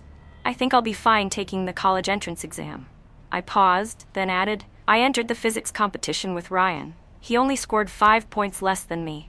He was the runner-up. As his friend, this is the last thing I can do for him. After everything was finalized, I didn't go to Tsinghua. Instead, I enrolled at another 985 university in Beijing. But somehow, Ryan ended up finding my diary. He opened it and confronted me with the evidence laid bare between us. His expression was full of disgust. His eyes carried an undeniable hatred. If I hadn't read your diary, I never would have known you had a crush on me, he said coldly. You knew my grades weren't good, and you still insisted on taking that spot at Tsinghua. You just wanted to separate me and Emma. Claire, you're so vicious. I was shocked, overwhelmed, and at a loss for words. My face went pale under his icy glare. There was no way I could explain it all clearly. No, Ryan, I started, voice trembling. If you and she had gone to the same school, then your academic performance. But he threw the notebook at me before I could finish. His voice was like ice. That's none of your business. You have no right to make decisions for my life. If I could, I wish I had never met you. You honestly make me sick. I stood there, watching Ryan's back as he walked away. My eyes stung, not because of the secret feelings he'd exposed, but because someone who used to be so close to me had become a stranger. And stabbed me straight in the heart. It wasn't anger or heartbreak, just bitter confusion and sorrow. At the very least, I had thought that, after all our years growing up together, Ryan would understand me. But I had clearly underestimated how much he loved Emma. In the days that followed, I couldn't help but resent my past self for giving up that admission spot. Pushing my bike along the quiet path, I was walking slowly when someone called out to me. "Why are you walking alone?" Snapping out of my thoughts, I turned my head. A boy on a bicycle coasted over, one foot playfully kicking at the breeze. His profile was delicate and refined, his nose high and straight as he tilted his head to look at me. It was Jason, the class president from Shen's class, and another student who had qualified for guaranteed admission like me. I smiled faintly. Just no one to walk with today. Jason raised an eyebrow. Holding a grudge? I thought you usually walked with Ryan. Ready for a strong career move? Earn your Master of Legal Studies degree online in just 1 year from the University of Utah's College of Law. It's the specialized graduate degree for working professionals who deal with laws and regulations. Whether you're in small business, HR, compliance, government. I hesitated for a moment. We don't walk together anymore. I think being alone feels pretty good. Then let's walk together. I looked at him, surprised. He smiled gently, like a breeze brushing across the moon. We're heading the same way anyway. Might as well. Mostly, I wanted to ask you something about our coursework. I nodded. Sure. Jason rode alongside me, and I glanced at the familiar road, one I had walked with Ryan countless times before. I couldn't stop my thoughts from drifting back to my past life, when Ryan went to Tsinghua and carried on a long-distance relationship with Emma. Ryan was constantly running back and forth, juggling his studies while trying to make time for Emma. The pressure wore him down. He became exhausted, hollow-eyed, and drained. Eventually, another person came between them, and Emma broke up with him. Ryan blamed everything on the decision I had made. After the college entrance exams, I got into another dream university, not Tsinghua, but no easier. I remember my junior and senior years being a whirlwind. I spent a lot of time traveling back and forth between campus and my internship site just to finish my thesis. Later, after graduation, I got a job and kept my head down, working diligently at my position. But the truth was, I never really liked the major I had chosen. Because of that, I lacked any true passion for my work. I did what was expected, completed my tasks, collected my salary, and lived a plain, uneventful life. Still, every so often, I'd recall the look on Ryan's face when he found my diary, that disgusted expression of his. Did I ever really let it go? Maybe not. Maybe I just came to terms with it. What I didn't expect was that Ryan never let it go either, not even close. He cared far more about it than I ever imagined. One time, our company was launching a new product, a cutting-edge drone, and since I had a background in physics, my boss brought me along to explain the tech to a potential partner. That partner's company turned out to be Ryan's. Publicly, Ryan had a great reputation, but at that business dinner, he went out of his way to embarrass me. He made cutting remarks that left me no room to save face. He even told my boss that because of my personal conduct, he was unwilling to collaborate with our company. My boss was furious. I was demoted. In the end, Ryan only agreed to the partnership on one condition, that I'd be fired. And just like that, I lost my job. But it didn't stop there. Ryan had received a top-tier education and built an extensive network. His social status kept rising, and thanks to his good looks, he even had a presence online. He cleverly used social media, investing in promotion to draw attention. Then he used that attention to smear me. He painted me as someone who sold company secrets to foreign organizations for personal profit. I tried to defend myself, but the internet exploded with accusations and insults. I was overwhelmed by abuse and suspicion from every direction. I locked myself in my room for days on end, sinking into anxiety and depression. consumed by self-doubt. Eventually, I started to believe the lies myself. Everything reached a breaking point when someone online exposed my family's home address. They came straight to my parents. That's when I snapped. I screamed at them, my voice hoarse. "Get out! Stay away from my family! Get the hell out!" My mom clutched my sleeve, gently patting my shoulder, her face full of concern. "Claire, what's going on?" My dad, who had always had a hot temper, grabbed a broom by the door and started swinging it at the mob outside. Each strike hit its mark. The crowd began filming, hurling insults. I knew it, like daughter, like family. "We're just here to verify some facts. No need to get violent."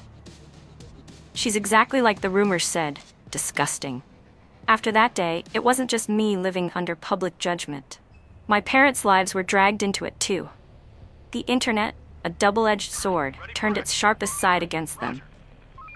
My dad, who worked at a factory, got into an argument with someone on the job.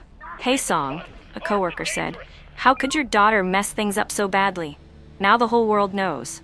"What'd you just say?" My dad snapped. "You heard me. Your daughter's a traitor." "Say that again." "I dare you." And then my dad hit him. "Why are you hitting me?" He was already getting older. The attack left him with torn ligaments and broken bones. He ended up in the hospital. Not long after, my mom collapsed at the market during a heated argument and died from a sudden stroke. It was absurdly dramatic and completely unexpected, but it really happened. To me. Ryan's revenge didn't stop with me. He extended it to my parents. I hated him. But more than that, I hated the version of myself who once thought giving up that college spot for him was the right thing to do. 3 years later, my dad passed away too. The grief of losing my mom pushed him into deep depression, and he eventually took his own life. I had lost everything. I drifted through life in a daze. Even in my dreams, I often thought, if I could live again, I would stay far away from Ryan, no matter what. That night, after getting home, I shut the window and pulled the curtains tight. Ryan and I had lived across the street from each other since we were kids. Whatever was on our minds or worth sharing, we always passed it across the night sky. He even crafted a long retractable net for us to send things back and forth between our windows. But around junior year, after he met Emma, we stopped talking as much. I let out a quiet breath and opened the drawer of my desk, finding the notebook that once held all my secrets. I flipped to the first page. I kept flipping through the pages, one after another. From elementary school to high school, I had recorded all the thoughts I never voiced to Ryan, my silent feelings, the academic promises we made, the memories I held close. My fingertips stopped at the last dated entry. It was just a few days ago. The moment I saw Ryan's name, my stomach turned. The disgust I felt for him had carved itself deep into my heart. I never imagined he'd remember my family's downfall from the previous life so clearly. How could I not hate him? Of course I did. But still, I carefully closed the notebook and placed it back into the drawer. There's nothing wrong with someone who keeps their promises and works hard to live a good life. The person who's wrong is the one who walks the wrong path and tramples all over the sincerity of others. I accepted the reality of my rebirth, adjusted my mindset, and quickly threw myself into school life. "Hey, did you hear? Ryan and Emma are officially together," Nick said, nudging my shoulder, his face full of curiosity. In times of stress, everyone becomes restless, desperate to cling to gossip and recycle it into something they can chew on endlessly. They treat it like seasoning, something to spice up the dullness of everyday life, something to laugh and chatter about. I walked to my seat by the window. "Ryan and Emma, huh? That's not bad. They do seem like a good match." At least for now, it looked like Ryan was on the path he wanted. But something didn't sit right with me. They looked good together, sure, but the timing just felt off. I took a bite of my spicy chicken and raised an eyebrow at Nick. "What is it?" "It's just, why now? Why not earlier or later? This is the worst possible time. It's gonna mess with his grades." I laughed and patted his arm. "Don't worry about other people, Nick. Everyone makes their own choices. In my previous life, I did envy them for a while after they got together. I remember how smitten Ryan was with Emma back then. It didn't surprise me. Honestly, under those circumstances, I would have found it strange if any guy didn't like her. She was a transfer student who joined us in junior year. During the opening ceremony, she performed a beautiful violin piece that immediately pulled at everyone's heartstrings. The sunlight shone down on her like she was a princess who descended from the heavens. Even I clapped. She was graceful and gorgeous. But it was only for a moment. At the time, I didn't even know about the guaranteed admission offer. I just wanted to throw myself into my studies. After that fleeting admiration, I dove right back into my books. I'd be out the door before sunrise, biting into a bun on my way to school, and I wouldn't pack up for home until long after dark. There was always a cup of bitter black coffee sitting in the top left corner of my desk. I'd mutter classical Chinese poems under my breath as I walked, terrified that one misstep would send my whole future off course. As for Nick, I couldn't hold back and finally asked him, "Are you holding a grudge or something?" Nick raised an eyebrow. "Why? I like who I like. Does there have to be a reason to like someone?" I nodded slowly, tilting my head to look at him. "What kind of person do you think Ryan is?" I'd always been curious. Emma always thought Ryan's impulsive intensity came from her own charm. She believed he was wild for her. But to me, Ryan was like a little sun, radiant, but also arrogant and willful. At times he could be gentle and surprisingly considerate. Emma came from a wealthy family. She never had to worry about school and had a ton of talents under her belt. Ryan, on the other hand, grew up with divorced parents and was raised by his aunt. Maybe in a way, Emma was the antidote to his chaos. She brought freshness into his life, things he'd never experienced before. She was, in every sense, the opposite of me. The moment I locked eyes with Ryan, something strange happened. He felt unfamiliar, almost like a stranger. I opened my mouth to say something but hesitated. "Maybe now isn't the best time," I finally said. "This phase is really important. There's not much time until graduation. Some things can wait. Maybe just hold on a little longer." Ryan looked me up and down, then gave a small laugh. "Forget it. You wouldn't understand." I closed my mouth and didn't speak again. "Ryan, what are you doing?" Emma was always clinging to him, fiercely possessive. Every time she looked at me, it was with a calculating stare. Ryan turned back toward her. He spoke with irritation in his voice, but the smile tugging at the corners of his mouth betrayed him. "What? Think I'm cheating on you?" he called out as he jogged over to Emma. Naturally, he reached out and gently ruffled her hair. Emma lifted her leg and playfully kicked him. "I'm going go-karting this afternoon. You better stay put and study like a good boy." Ryan frowned and gave the side of her neck a soft squeeze. "I'll come with you." Emma reached out and lightly scratched the center of Ryan's palm.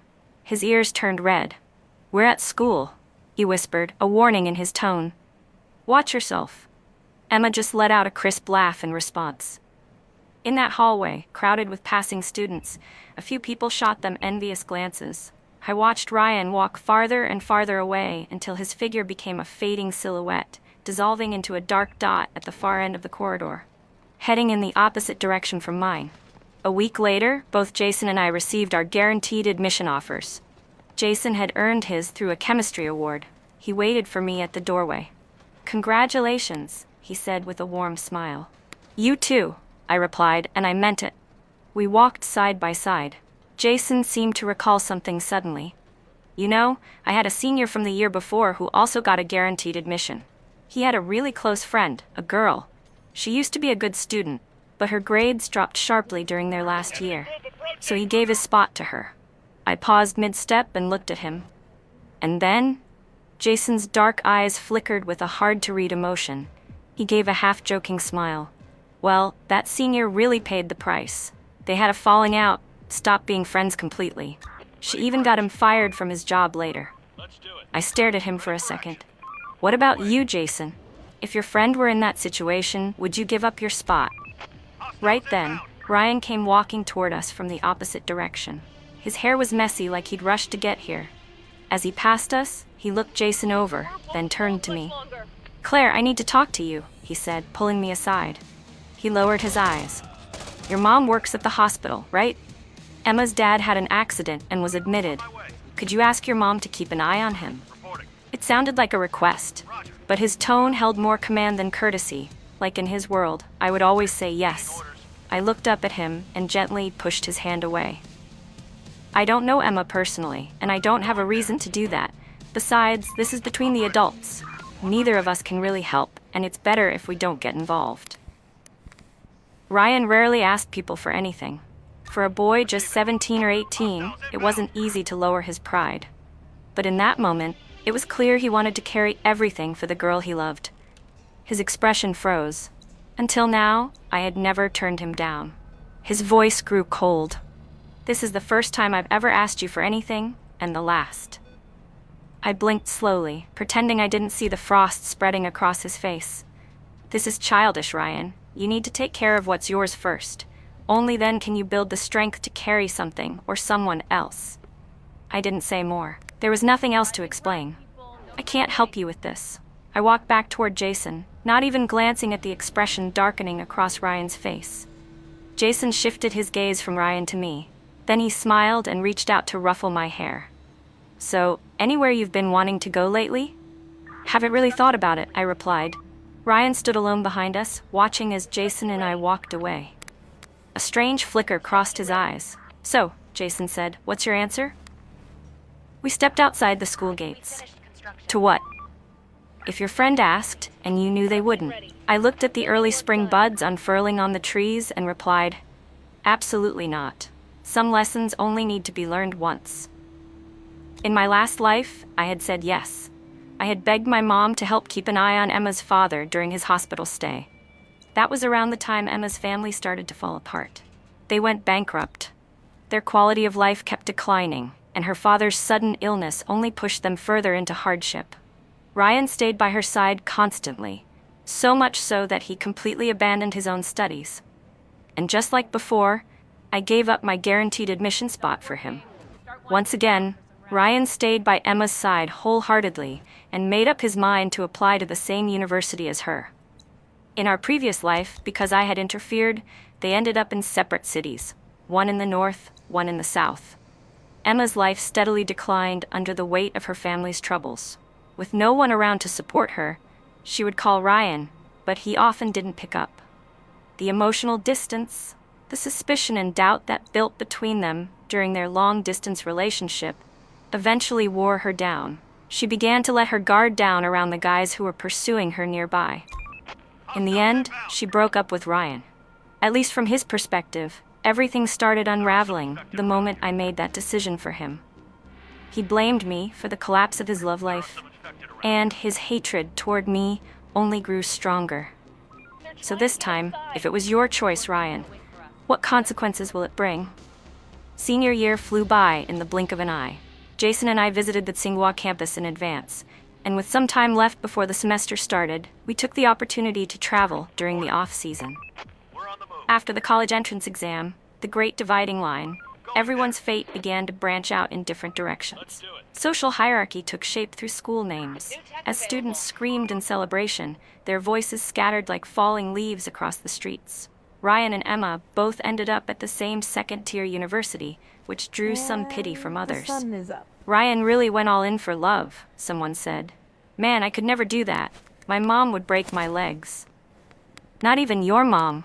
Your girlfriend wouldn't let you either, another chimed in. That's just dumb. Some kind of love martyr thing? Beats me.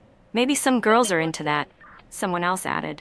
But honestly, Ryan's grades did drop. Building work done. Yeah, he ranked near the bottom of the class by the end of senior year. Out of over 1,000 students, nearly all liberal arts, he was in the 700s. Even if he did well on the exam, he was never going to stand out.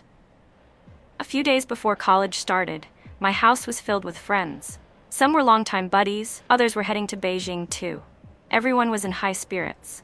At the center of the room, a guy popped a mini firework cannon toward the ceiling and leapt into the air like a monkey, shouting joyfully, "Cheers to Claire and Jason!" Ha ha! Legends. Mad respect, someone yelled, raising a drink. Nick lifted his cup to toast Jason and downed it in one go. Jason froze for a second, reaching for a beer, but I stopped him. Turning to Nick, I asked, "You pulling that green tea act again?" Nick giggled with mischief, his eyes flicking between Jason and me, clearly teasing. He raised his eyebrows and made suggestive faces like he was watching a rom-com. I pulled my hand back like I'd touched something hot. Jason rubbed the bridge of his nose, embarrassed. My phone buzzed. I picked it up and saw a message from Ryan. Claire, I need to talk to you. Are you really going to keep ignoring me out of spite? I want to talk about the college choices. My dad's sick. You think I made the wrong decision too, don't you? No one understands me. I paused at the fourth message, thumb hovering over the screen. In our past life, his dad had been perfectly healthy. No illness, no sudden problems. But now, this sudden sickness, how could it not be connected to the choices Ryan made? I couldn't think of another explanation. The room around me was loud and chaotic. It wasn't the right time to type much, so I kept it short. I'll tell my mom about your uncle. As for your choices, we're all adults now. We each have to take responsibility for our own decisions. I set my phone down and rejoined the game. Jason looked at me. What is it? Ryan messaged you about school stuff? I asked, raising an eyebrow. His voice grew louder as he cracked open a beer and took a sip. Everyone you're close with is here. Your parents are working. Who else would he turn to? I sighed. You're not wrong. What do you think about all of it? His college decision? Jason squinted at me. Well, he chose it himself. Can't blame anyone else for that. Not everyone's lucky enough to have someone give up a guaranteed spot for them. I smiled faintly. You're right. Time moved faster than I expected. Before I knew it, our first semester of college had flown by, and the people we once shared a classroom with, their lives had already started to drift worlds apart. Every now and then, I'd hear someone was going abroad, or that old classmates had bumped into each other at debate competitions or intercollegiate events. Everyone naturally split into different circles. Those who ended up at similar tier schools grew closer. The once envied relationship between Ryan and Emma gradually faded from people's conversations. Back in high school, young love was something people looked up to. It was a source of fascination in an otherwise monotonous senior year. But once high school was behind us, all that glamour began to dim. Pretty faces were everywhere now, and the world was full of people who were both talented and attractive. Everyone was stepping into the real world. Only the strong got lifted to the top. The rest, they just became stories, lessons told in passing, summarized as, "What a shame." Nick once picked up my physics competition medal and out of nowhere said Ryan and Emma broke up. You guys were pretty close in high school, right? Not curious what happened. What's there to ask? I replied. I heard it had something to do with Emma's dad being sick and needing a lot of money. There was this rich older guy near their school who started pursuing her. Ryan couldn't help financially, so he just watched her take the money to help her dad. The guy apparently told her the money was a gift, no strings attached, but Emma felt guilty and kept in contact with him anyway. Ryan found out, and they broke up. I paused. How was this any different from last time? Emma still ended up choosing someone else. I let out a breathless laugh. Emma and Ryan were both still so young when they swore to choose each other, not knowing what was ahead. But maybe it was only Ryan who had made it past the honeymoon phase. Once that newness faded, all the real problems surfaced, and only then did he start to seriously think about what their relationship meant. With the friction of daily life, their flaws became harder to ignore. Ryan eventually found Emma's chat history and snapped. "Emma, do you really think this is fair to me?" He shouted, "If it weren't for you, do you think I would have even come to this school? And now look what you've done." Emma took a drag from her cigarette, her voice calm and cold. "Ryan, I need money. You don't have any. That's just the reality of our situation." Her family's decline had changed her. She wasn't the same Emma from before. Narrowing her eyes, she pressed the cigarette out on the windowsill. "Tell me the truth. Do you love me? Or do you love the shiny, perfect version of me? Or maybe you just love the idea of being moved by your own sacrifice?" Ryan stood there, trembling with rage. "So everything I did for us, it was all just for myself?" "That's not what I meant," she said. "That girl from your department who invited you out sent me photos of you two. I called you 3 times that day. You didn't answer once." Ryan's face fell. "No, Emma, that's not what it looks like. She just wanted to say goodbye. I wasn't interested in her." "You don't have to explain," Emma replied flatly. "I don't really care anymore. Honestly, if you hadn't applied to the same school as me, we'd have broken up a long time ago. The spark only lasted a few days. Ryan, let's just break up." When Nick finished retelling the story, I went quiet for a second. So this was what he called love? It was rotten to the core. I never saw Ryan again. Or maybe I just didn't want to see him. Whenever he came to my house, I'd find an excuse to go to Jason's place. The next time we crossed paths was during junior year break. Word had it, Ryan kept going back and forth with Emma after their breakup. He even took a year off to start a business and make money. But he misread the market and mistimed the opportunity. After a year of breaking even, he went back to school. By then, Emma was still in her junior year and dating that same older man. Ryan got into a fight with him and ended up in jail. The guy made bail. Ryan didn't. He stayed locked up a few extra days and ended up with a record on his file. They never spoke. I used to like him. I did, I said bluntly. I used to like you, but not anymore. Ryan froze. He hadn't expected me to say it so directly. Any other questions? He looked at me, something stormy brewing in his eyes. He opened his mouth, voice trembling. Why didn't you stop me? Stop you from what? Everything. He burst out. Being with Emma. Running around for her. Choosing that school. You never said you liked me. If you had, maybe things would have been different. Why didn't you? Why couldn't you? I laughed coldly, stood up and walked over to him. Grabbing the collar of his shirt, I pulled him close. In this life, you've done nothing to me, I said. So maybe I could have just tolerated your presence, but I didn't expect you to be this disgusting. Last time, he didn't have a chance to blame everything on me, but this time he found a way to do it anyway. Listen to me, Ryan. Maybe we used to be friends, but the moment you chose a different academic path, our lives were never going to overlap again. You had so many chances. How many people told you to shape up? You think just because I liked you, I had some obligation to interfere with your life? If I had tried to stop you, you'd have just blamed me for breaking up your tragic love story. You're not a child begging for candy anymore. Everything in your life, every mess, is the result of your own choices. Ryan stared at me, stunned. His face went pale. I could see my fierce expression reflected in his wide eyes. I let go of his shirt and calmly picked up a wet wipe from the table to clean my hands. Don't come to my house again, I said. I'm only letting you leave today out of respect for your father. Ryan reached out suddenly, trying to grab my hand. Claire, listen to me. I don't know how things ended up like this. I didn't mean what I said earlier. I jumped back, putting distance between us. Shut your mouth, I snapped. So you let your mouth slip and everything you'd been thinking just poured out, huh? Don't make me slap you right here in my own house. Ryan finally went silent. Later, after I'd graduated and started working in Beijing with Jason, I brought it up again. You really told him that? Jason raised an eyebrow, but his face lit up with undisguised joy.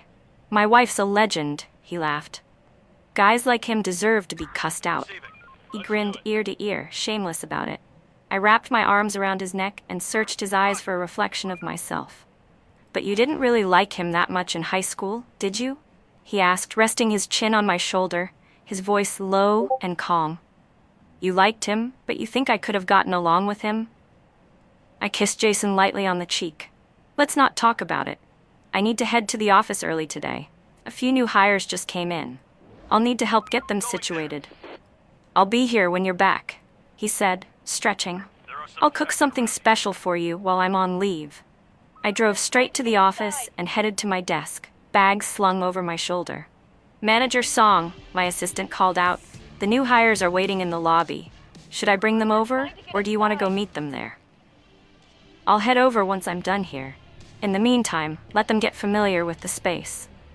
Got it. I tapped my fingers on the desk, choosing my words carefully.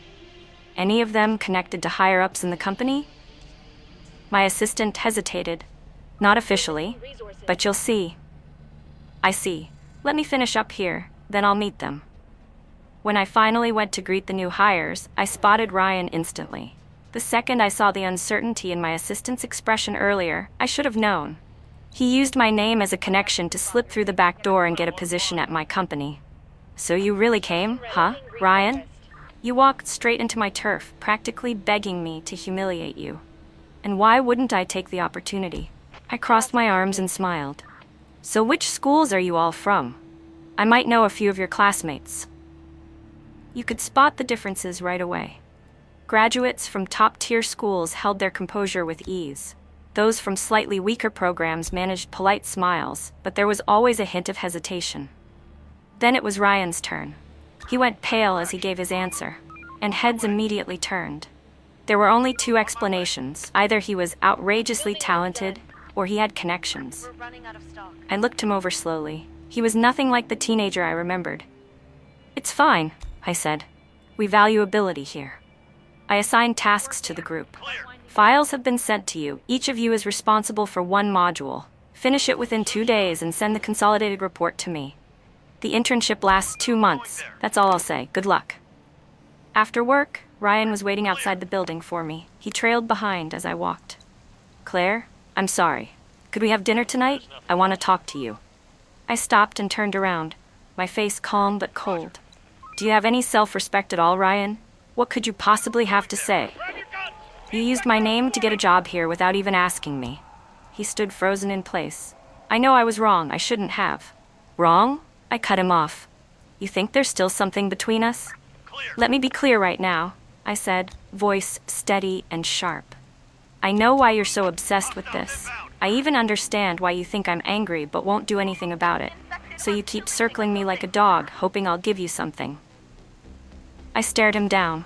"Back in junior year, during break, you found my diary, didn't you?" He flinched. Nailed him.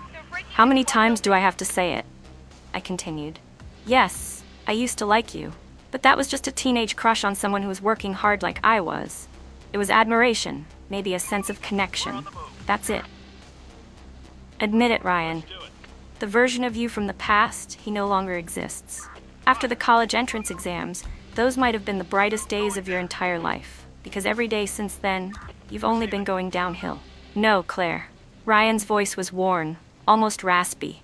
He still looked the same on the surface, still had that handsome, standout face that would catch a few extra glances in a crowd. His eyes had always been striking. After he got into Tsinghua, he kept that same youthful arrogance for a while. But all his obsession had gone to Emma, and all his resentment to me. In this life, that brilliance in his gaze, that quiet confidence, was gone. "Give me time," he said. "I'll prove to you that I'm still the same person I was."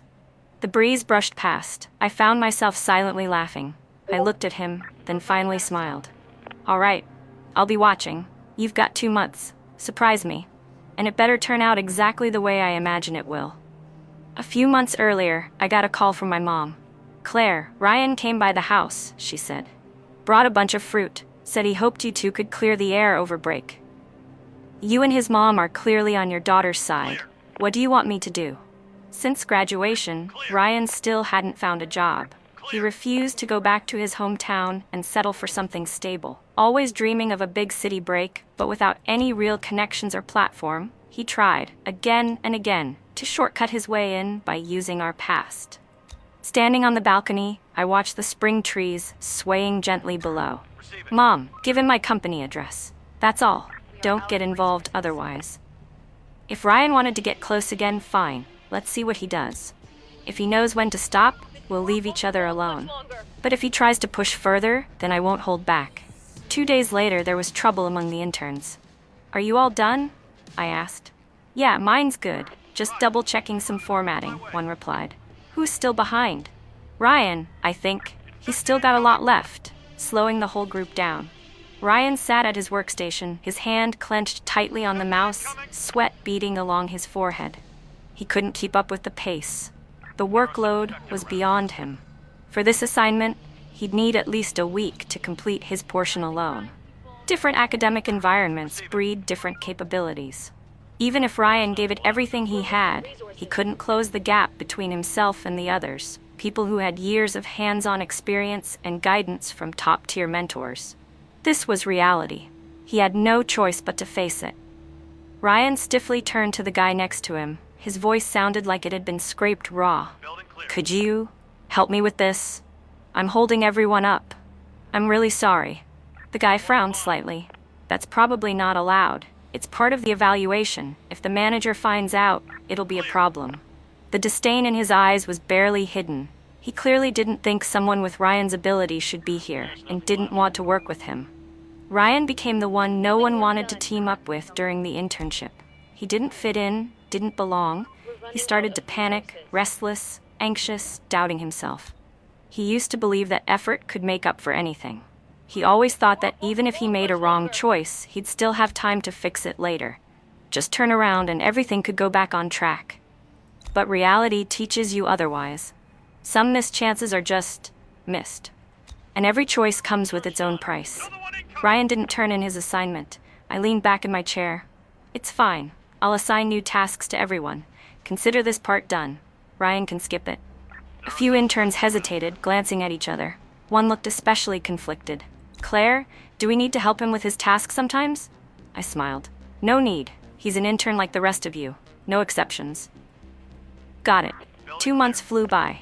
No matter how hard Ryan worked, there was no way he could catch up to a gap of 1 or 2 years in just a few weeks. Everyone was called into my office. They stood in a line. Ryan was far to the left. I could see it in his face. The nervousness, the unease. He was no longer the boy who used to walk into a room and make everyone else fade into the background. Suddenly, my mind flashed back to junior year. Claire, catch this, he called. He opened his window and used a long-handled net to pass me a bag of snacks. My dad brought these back from a business trip. I smiled as I took it, then added a workbook to the net. Can you help me look at the last question in the big problem I marked? It's kind of tricky. I'll explain it to you tomorrow. Go to bed early. Ryan had always been naturally gifted in physics. He had excellent spatial awareness, while others needed time to sketch out a model. He could run it once in his head and get close to the answer. I'd always enjoyed studying with him, sharing academic discussions. Beyond any heart flutter, most of the time I simply saw him as a dear friend. But that boy, the one who once shone so brightly, was long gone. Back in the present, I closed the performance report and looked up at Ryan. Your internship has not passed. I'm sorry, Ryan. His head shot up. He opened his mouth, stunned. Other than the first assignment, I handed in everything on time. I tapped the desk, annoyed. Don't you get it? Every task I assigned, the others finished in a quarter, maybe a third, of the time you needed. I've been lenient, trying not to embarrass you. And you know exactly how you got in here. I didn't even go after you for using my name to get this job. I let it slide. Wasn't that generous enough? What more do you want? Clear your desk and take everything with you. The others couldn't hide their reactions. Some exchanged glances of thinly veiled contempt. A few instinctively covered their mouths, as if they'd just heard some scandalous revelation. I watched Ryan's face go ghost white and said slowly, word by word, everyone else has been accepted. Those who made it smiled as they left the room. Thank you, Claire, someone shouted. Drinks are on me tonight. Ryan stood frozen at my desk, his fingers trembling slightly, emotion rising in his eyes until it was almost too much to hold in. Claire, did you do this on purpose? Did you set me up just to humiliate me? Why are you doing this to me? What did I do wrong? Why are you so cruel? Claire, you're really cruel. He said it once, then again, just like before.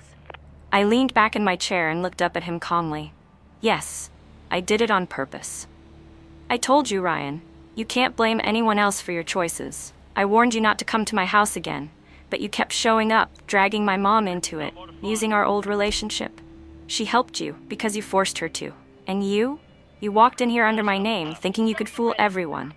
But I let you in, because how else would I have known just how shameless you've become? Ryan's whole body shook. His breathing grew rapid, the hate in his eyes almost feral, as if he wanted to devour me. He shouted, Claire, back then you didn't reach out a hand to help me. I let that go. But now you're kicking me while I'm down. You still hate me for the past, don't you? I looked at him coldly, like I was watching a child throwing a tantrum. Ryan, I don't hate you. I'm disgusted by you. Disgusted by what you've become. Disgusted that you blame everyone else for your failures. Wake up. The world doesn't revolve around you. Every step that's led you here, you chose it. Do you really think you're just as capable as the other interns? You're not. Working hard now doesn't erase the gap you created years ago. You still haven't learned to take responsibility for the choices you made back then. This world has already deleted you, Ryan. He stood completely still, staring at me like I was someone he didn't recognize, as if he couldn't understand how the girl who once walked beside him, who once laughed with him, had now become the boss who held his future in her hands. But everything that led here had been his choice. Expressionless, I picked up the phone. "Security, please escort him out." Jason and I had generous vacation time at work. That year, we returned home for Lunar New Year. One afternoon, while visiting a small local shop, I ran into Ryan again. He was standing at the cashier counter near the entrance of the small supermarket. The place was well-stocked, organized, looked like it was doing decent business. On my phone, short videos kept scrolling by one after another, loud, stimulating, the kind that kills time and numbs your brain.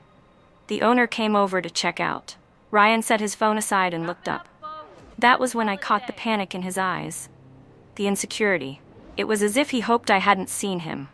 Or maybe he just didn't want to be seen at all. He kept his gaze lowered, bagging the items in silence. Finally, he scanned the last item, and we left together.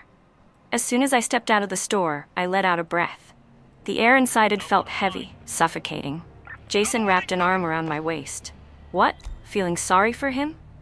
I glanced at him. "I thought you didn't even recognize him." Jason gave a faint smile, just trying to give him some dignity. Back at home, he held me close, wrapping me tightly in his arms. "To be honest, I always had this feeling you'd end up giving your guaranteed admission to him," he murmured. I reached up and gently tugged his ear, afraid I'd tie myself up in regret. "That story I told you about my senior who gave away his spot, that was made up." Softly, I replied. "I know." Jason looked up at me, eyes widening just slightly. And in that moment, I smiled and kissed him. "Because everything," I whispered, "has already started over again." I was reborn. Before I had time to react, my phone rang. It was a call from Ryan Carter. "Emily Chen has a routine checkup today. Use the excuse we came up with and let my parents know, okay?" His tone carried the same entitled certainty as always, just like countless times in my previous life. Whenever it had to do with Emily, I was always the first person he turned to. I took a deep breath and said, "Ryan, I'm really tired of this. I don't want to keep lying to your parents for you anymore. I've thought about it seriously. We should get a divorce. This isn't impulsive. I truly mean it. Emily's in poor health, and she needs your support more than anyone." Without waiting for a reply, I hung up. I stared blankly at the ceiling for a long time before I could even begin to accept the fact that I had been reborn. Scenes from my previous life replayed in my mind like a movie. Pressured by his family, Ryan had eventually broken up with Emily. The very next day, I was set up on a blind date with him. Throughout that whole time, he never once mentioned Emily. I assumed he was just naturally reserved and didn't think much of his silence. And so, just like that, we started dating in a blur. And I ended up becoming his wife, just as vaguely. On our wedding night, I was full of anticipation. I thought his aloofness before the wedding was just him saving all his sweetness for this moment. But to my surprise, Ryan told me he had a friend who was very sick and that he needed to visit them urgently. At the time, I knew nothing about Emily. I even assumed the friend was a man.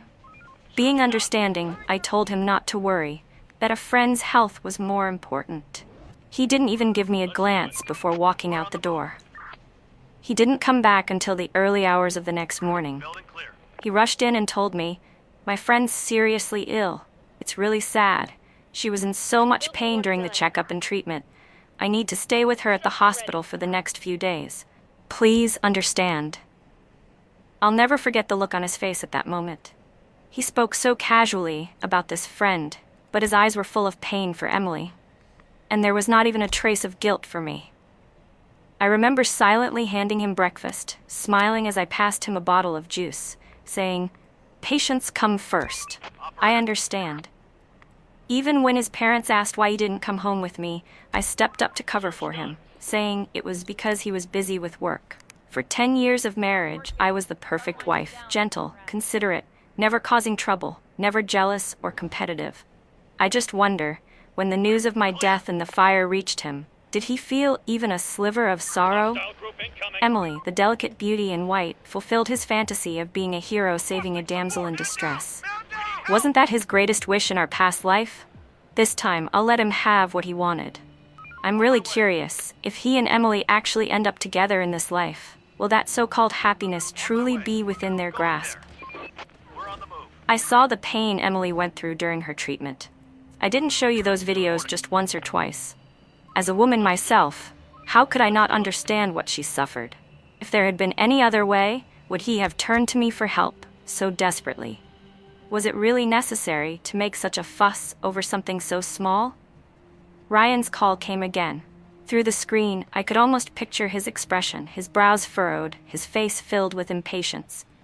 Yes, I did see how much Emily suffered during her treatment. She was in real pain, I admit that. But wasn't he also suffering in his own way? In the video, Emily bit her lower lip hard, silently enduring the excruciating pain of the treatment, while he stood by her side. He patiently and gently peeled an orange for her, even carefully picking out every bit of the pith. His gentleness and meticulousness were on full display. In all the years of our marriage, Ryan had never served me like that. In my previous life, I always made excuses for him, comforting myself in silence, trying to understand the weight of Emily Chen's illness. But had anyone at all, ever tried to understand my suffering? Even for a single moment? For 10 long years, they stood on their moral high ground and pressured me, sacrificing my happiness in exchange for their sense of entitlement. In the end, I died on the road, delivering a meal for them. I wasn't the one who made Emily sick. I wasn't her family. Why did I have to bear the cost of her misfortune? Over something so small, Ryan, we've been married for years. Have you ever truly looked at me with sincerity? I tolerated it when you chose to be with her instead of me, but I won't keep swallowing my pain in silence. I'm not happy with you. Let me go. That'll be your freedom too. I've already sent the divorce agreement to your messages. If you're fine with it, just print it out and bring it home for me to sign. In my past life, I endured until the very end without ever mentioning divorce. I can already imagine Ryan's shock, because in his world, my proposal for divorce must have felt like a thunderclap out of nowhere. After hanging up, I drove back home. Oh my girl finally remembered her mother, Mom said, sitting in the courtyard, sipping plain porridge with a small plate of pickled vegetables. Weren't you supposed to have lunch at Ryan's parents' place today? Why'd you come back alone? As soon as she saw me step inside, she quickly set down her chopsticks and went into the kitchen, busying herself with making sweet and sour ribs. Mom, I missed you so much. I hugged her from behind, resting my cheek against her back, my eyes welling up with tears. In my past life, my mother had also suffered from a serious illness, but she kept it hidden from me. She powered through the pain with only over-the-counter medication, enduring everything in silence until she finally suffered a stomach hemorrhage that couldn't be reversed. Only then did she smile and tell me her bank card password. She'd even signed over the house to me. As a housewife, she told me, Ryan's so busy with work, don't bother him. Even in her final moments, she didn't want to trouble us. I can't even imagine the pain she must have endured. Yet she always smiled and told me she was fine. That was her love. Her love meant she wanted me to live well, and that would be enough for her. But Emily, yes, she was seriously ill too, but every time she felt unwell, she would run to Ryan to pour her heart out. She even posted videos of her pain on social media, gasping for air, writing captions encouraging herself to stay strong, fishing for sympathy and admiration. In my last life, I accidentally came across Ryan's social media and saw that Emily had posted many of those videos. In them, she wore an exaggerated wig, her skinny fingers reduced to bone, but every fingernail sparkled with soft pink rhinestones. Her heavy makeup and beauty filters made her appear heartbreakingly delicate and strangely captivating in front of the camera. On screen, she looked ethereal and fragile, but in real life, she was just helpless and needy. Whether it was a doctor's visit, small daily tasks, buying meals, carrying water upstairs, even just wanting a cold drink in the summer, she would call on Ryan. Later, when her condition improved a little and she returned home, if the faucet dripped, a light bulb burned out, or a cockroach showed up, her first reaction was still to go to Ryan. Ryan was my husband, but Emily never hesitated to order him around like he was hers. Even the neighbors once mistook Ryan for her partner. You're so clingy today, Mom said with a chuckle. You were always like this when you were little. Couldn't stop sticking to me. Looks like that habit hasn't changed a bit. Mom smiled. Though she teased me with her words, she didn't push me away. We had lunch at her place. Thinking about the pain she endured in her past life, I ignored her objections and insisted on booking a specialist appointment for her at the best hospital in the province, using my phone. Thanks to the experience of accompanying Emily Chen during her treatment in my previous life, I now knew exactly which department to go to and which expert to look for when it came to my mom. What surprised me was that right after we finished eating, Ryan showed up at my mom's door with a bag full of fruit and health supplements. "Ryan, what took you so long? We've already finished lunch. Come in and sit for a bit. I'll cook you a couple more dishes," Mom said cheerfully, not understanding why we had arrived separately. Without a second thought, she started toward the kitchen, ready to prepare more food. "Mom, don't worry about it. I already made his favorite dishes at home," I said with a little white lie, pulling Ryan away before Mom could exhaust herself. I didn't want her to be too tired, so I made up an excuse and let him out of the house. Sitting in Ryan's car, I began peeling off all the decorative stickers I had once carefully placed on the interior. I couldn't stand to see them anymore. Every one of them reminded me of how blind I used to be. "Sophia, can we talk?" Ryan frowned as he noticed my strange behavior. I was just about to remove another little trinket when he suddenly reached out to stop me. His hand, as always, was slightly cold. I remembered how I used to love holding his chilly hand, strolling with him down long, quiet paths at dusk.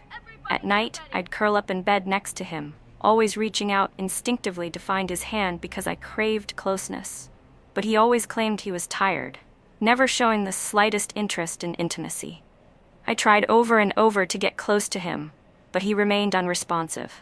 Eventually, I resigned myself to a marriage devoid of warmth. If Emily hadn't shown me that video of Ryan looking genuinely moved, I probably would have kept deceiving myself forever. "What is there to talk about?" I said coldly. "How you never actually loved me? How marrying me was just your way of escaping family pressure? Or maybe we should talk about how Emily is still hiding in your heart." I let out a bitter laugh and yanked down the last trinket. Then I flung open the door, tossing all of them into the trash. All those memories, gone in one move. "What's wrong with you? Why are you acting so irrationally? You were never like this before," Ryan snapped, his tone suddenly ice cold. He was angry. In all 10 years of marriage, I could count on one hand the number of times he had truly shown emotion toward me, whether joy or rage. He had always been distant, never warm, never furious, just like a still pond completely unmoved. But this version of me is the real me. The old me wasn't good. I was just naive and ignorant. I thought that if I kept being generous, kind, and understanding, maybe he'd learn to love me. But now I've finally woken up, and I'm done wasting time. I shrugged and slid back into the passenger seat, calmly buckling my seatbelt. Then I told him to drive to the nearest print shop. "Since you didn't say anything about the divorce agreement I sent, I'll take that as your silent consent. Let's print it out now and sign it. The Civil Affairs office is open this afternoon. We'll book our divorce. If everything goes smoothly, you'll soon be free to be with Emily without hiding it." Ryan Carter, this time. "I hope you get what you truly wanted," I thought to myself. I smiled the entire time, feeling strangely calm inside. Looking back at who I used to be, I could finally see just how foolish I had been. Now, with freedom on the horizon, I actually looked forward to life again. If that accident hadn't happened in my past life, maybe I could have lived longer this time. Once Mom's health stabilized, I wanted to take her everywhere and let her try all the delicious foods she never got to enjoy. The future, for once, felt full of hope. Is it because I rejected you last night? Just give me a little more time. Ryan seemed to think through everything that had happened and concluded that my outburst today must have stemmed from him turning me down when I had tried to be close the night before. He turned toward me, placing both hands on either side of my seat, caging me in. Just then, his phone rang. Though he tried to hide it, I instinctively knew it was Emily Chen. Ryan answered the call without thinking. "Ryan, I feel nauseous. I have a headache. My whole body's uncomfortable. Can you come be with me? Nausea and headaches? Go see a doctor. Or does having him with you magically make the pain go away?" I snapped, unable to stop myself. "Want someone else's husband? Be patient. Wait till I'm divorced. I'll personally escort him to the civil affairs office so you can register your marriage." I yanked his phone from his hand, furious beyond reason. I couldn't stand Emily's pretentious, sickly sweet voice for one more second. After those few sharp words, I hung up the call without hesitation and immediately blocked her number. "I'll handle it. I'll make it up to you tonight," Ryan said as he reclaimed his phone, quickly undoing the block I had just set, then opened the car door and stepped out. I didn't say a word. I just let out a cold laugh and walked away from his car without once looking back. I watched as the red glow of his taillights faded into the distance until they disappeared completely. I had told myself I needed to let him go, to give myself a new life. But still, my chest felt unbearably heavy, like a massive stone pressing down on it, making it hard to breathe. It had become a cruel rule in this endless tug-of-war between Emily and me. No matter what, I was always the one cast aside. Even though I was his legal wife, I always ended up being the one left out. I hated how spineless I felt. Even after dying once, I still let Emily's manipulative games tear into my heart like blades. In my past life, it wasn't until the very end, until I was on the brink of death, that I finally realized how calculated her clinginess had been. So many of those coincidental encounters were orchestrated by her, but I had never once suspected that she was deliberately sabotaging my marriage. Ryan would rush to her side whenever she called. I had felt uneasy, of course, but thinking of her health, I forced myself to be understanding and patient. As I stood in the copy shop printing out the divorce agreement that would finally set me free, my phone buzzed. It was a message from Ryan. There was a screenshot. The message read, "Don't worry about me, I'll be fine." In the screenshot, I saw Ryan gently helping a weak, pale Emily up the stairs. His gaze was firm, his step steady. Emily's face was bloodless, her forehead dotted with sweat from pain. But despite that, she forced a smile and rested her hands lightly on Ryan's arm, making a peace sign toward the camera with her fingers. The image vanished after 2 seconds. He had unsent it. Ryan never unsent messages. The only person who could have used his phone to send that screenshot was Emily. Seriously ill, yet she still had the energy and free time to send me a message like that. Her resilience really did live up to its reputation. Helping her upstairs must be exhausting. Since you're so eager, why don't you help her for the rest of your life? I saved the screenshot silently, then replied to Ryan with a short message and attached the divorce agreement. Next, I posted everything publicly on my social feed. I made sure to tag that heartless man and that manipulative green tea girl. A storm was coming. I could feel it. So, without hesitation, I powered off my phone. While my mind was still calm, I drove to Ryan's parents' house. I had to admit, despite everything I had endured from Ryan and Emily in my past life, his parents had always treated me with kindness. During our 10 years of marriage, even though we never had a child, they were anxious, yes, but they never pressured me. In front of others, they always spoke highly of me. And at home, whether it was food or daily essentials, they always made sure to give me the best of everything. Since I had now made up my mind to divorce Ryan, letting Ryan's parents know in advance was a sign of respect. Once everything was in place, and I stepped back into the home I had once shared with Ryan, night had already fallen. The divorce papers were no longer in my hands. His parents had taken them. They were firmly against us getting a divorce. In fact, to convince me to stay with Ryan, they even offered to transfer ownership of one of their properties to me. I knew the decision was a shock to them, hard to accept. So I chose to give them time and left the matter for another day. Just after the clock struck 10, Ryan pushed open the door and came in. As usual, he looked completely exhausted. Without a word, he sat beside me like all the energy had been drained from his body. I thought he might have fallen asleep sitting there, until I felt the bed shift slightly on the other side. A sudden sense of unease washed over me. His hand quietly slid under my pajama top, and a kiss landed unexpectedly on my back. "Ryan, what are you doing? Are you out of your mind?" I jolted in shock. In both my past life and this one, Ryan had never touched me this way. Every part of me resisted, my body instinctively recoiling. I immediately grabbed the blanket and moved to the edge of the bed, tense and on guard like I was facing an enemy. All this chaos, is it just because I never got close to you? He muttered. Sophia, you know my parents don't approve of Emily. Why would you tell them I was with her? His tone carried a strange intent, but his eyes were hollow, emotionless. It stood in stark contrast to the fire I had seen in that video Emily sent me. The way he looked at her. What, if I hadn't said anything? Would you rather let your parents think I was the one cheating? I asked coldly. Everything I told them was true. If you think it's a problem, then maybe stop doing They Get Real. I'm not cheating.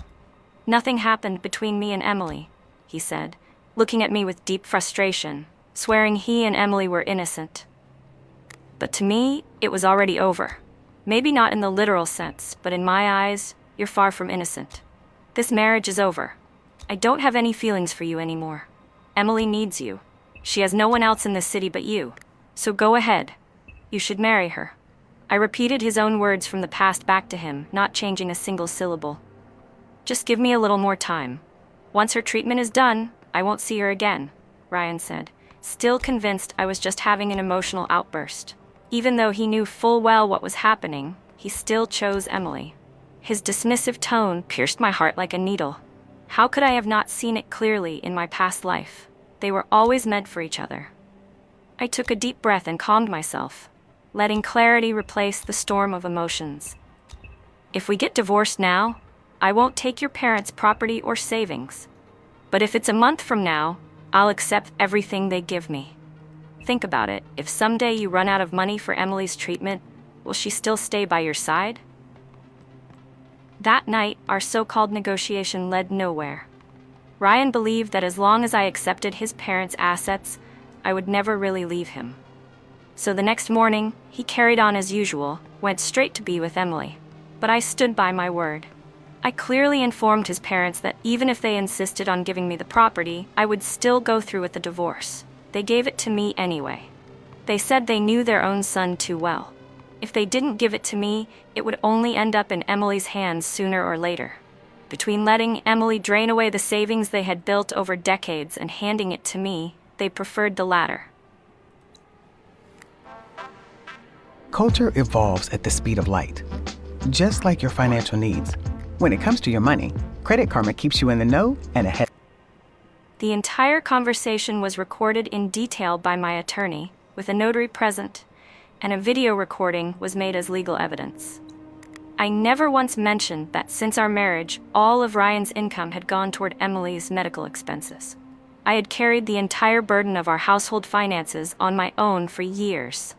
Once all the paperwork was finalized, a new idea started forming in my mind.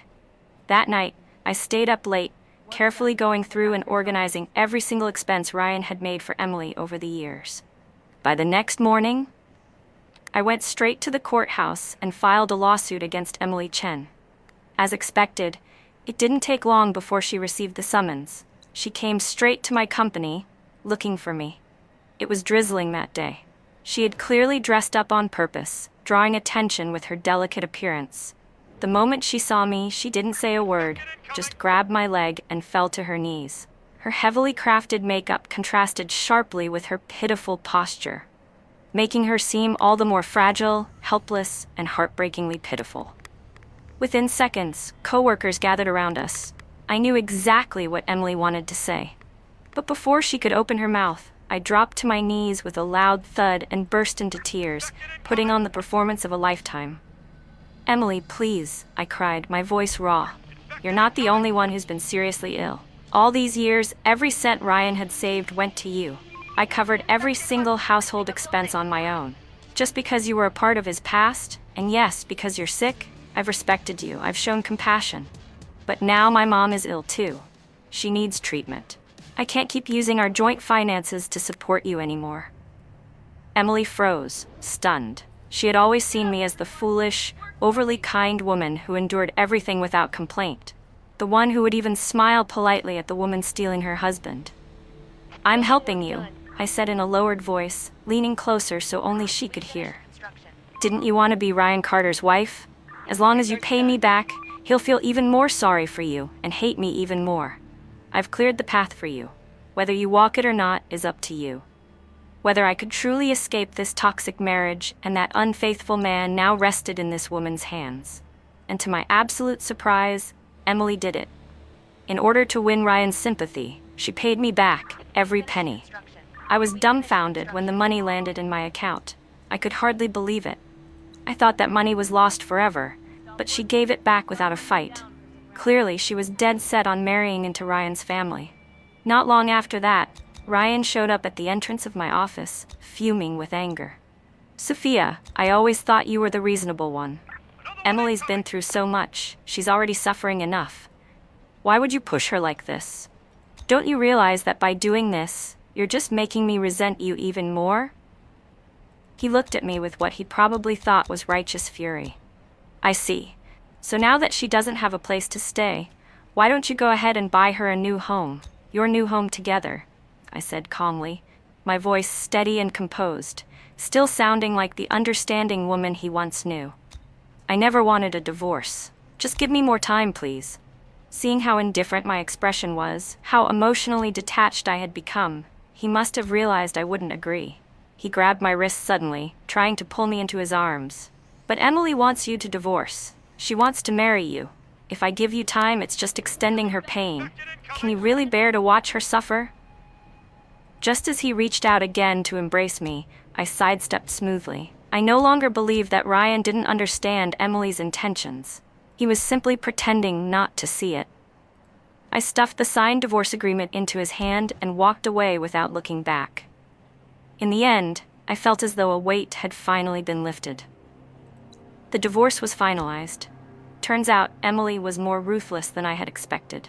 As soon as I handed the papers over to Ryan, he brought her into his home.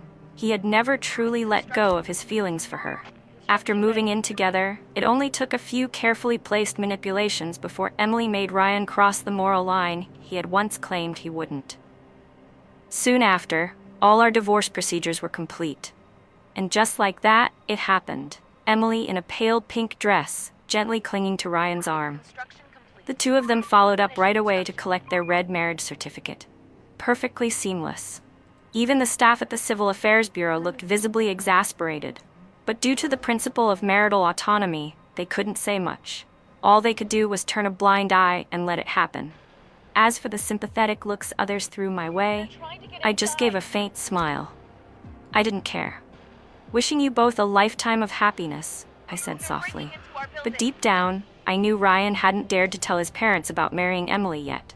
On top of that, Emily had lost her ability to have children due to illness, and her health was far from stable.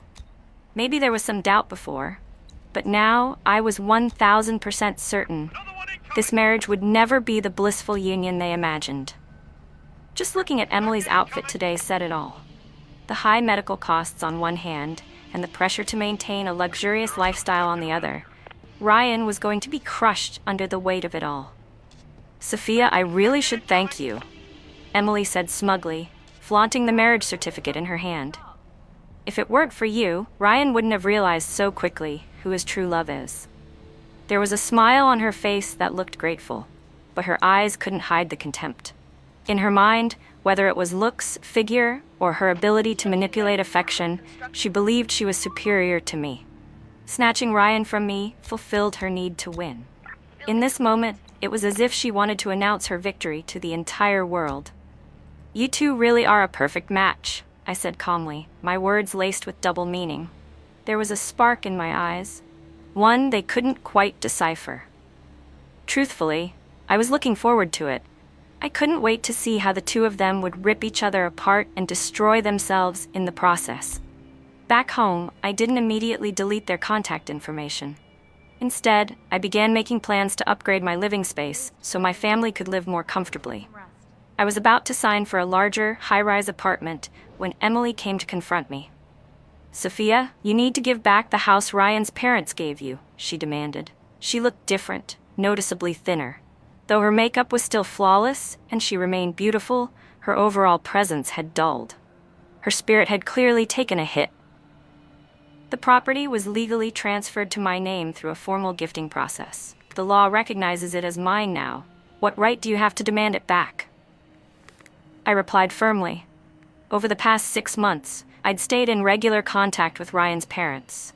They told me that after Ryan and Emily got their marriage certificate, she had pretended to be respectful and loving toward them, putting on a show. But that act didn't last long. Soon the truth came out. She began pressuring Ryan to ask them for money and property. The elderly couple, aside from keeping a modest 600 square foot unit for themselves, had transferred everything else to me. When Emily realized she wouldn't get a penny from them, she began ignoring them altogether. As for Ryan, after getting married, every dollar of his salary went directly into Emily's hands. But that little money wasn't nearly enough to cover her treatments and extravagant lifestyle. On top of that, Emily's deep-rooted insecurities only made things worse. Their married life quickly became a mess. Arguments were a daily occurrence. "You really fooled me, Sophia," she sneered. "I underestimated you. No wonder you encouraged me to go after Ryan. Turns out you had already stashed away the Yee family's property. You get all the money without the burden of caring for them. What a comfortable life you've made for yourself. Don't think I'll let this go. You owe me an explanation today, or don't blame me for turning hostile." With Ryan absent, Emily dropped all pretenses. She tore off her mask and showed her true face, unapologetically vicious. The way her face twisted when talking about money was almost unreal. "Do you want to handle this privately or involve the police?" "I'm ready either way," I said coolly.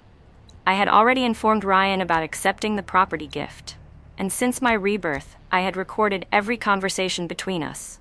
The entire gifting process had been done through proper legal channels, with video documentation and a lawyer present. I had nothing to fear legally. Perhaps Emily had heard about that too, because after that outburst at my door, she finally quieted down for a while. She didn't call the police, nor did she cause any more trouble. So I simply treated her as if she didn't exist and went on living my life. I ate well, drank what I liked, and even moved into my new place. Life was quite comfortable.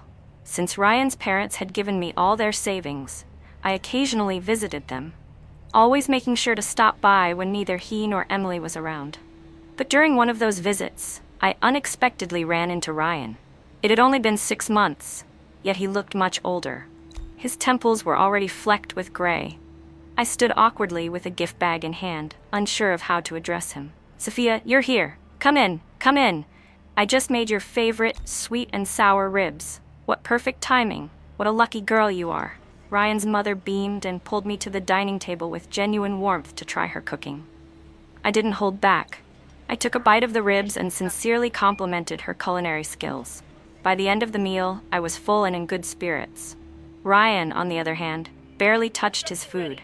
He sat quietly, barely speaking, eating only a few bites of rice.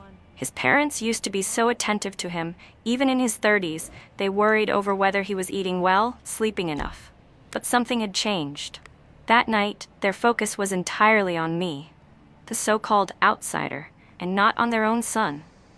After dinner, I got ready to leave. Ryan's parents packed my arms full of food and gifts, while Ryan walked away with nothing, not even air to carry home.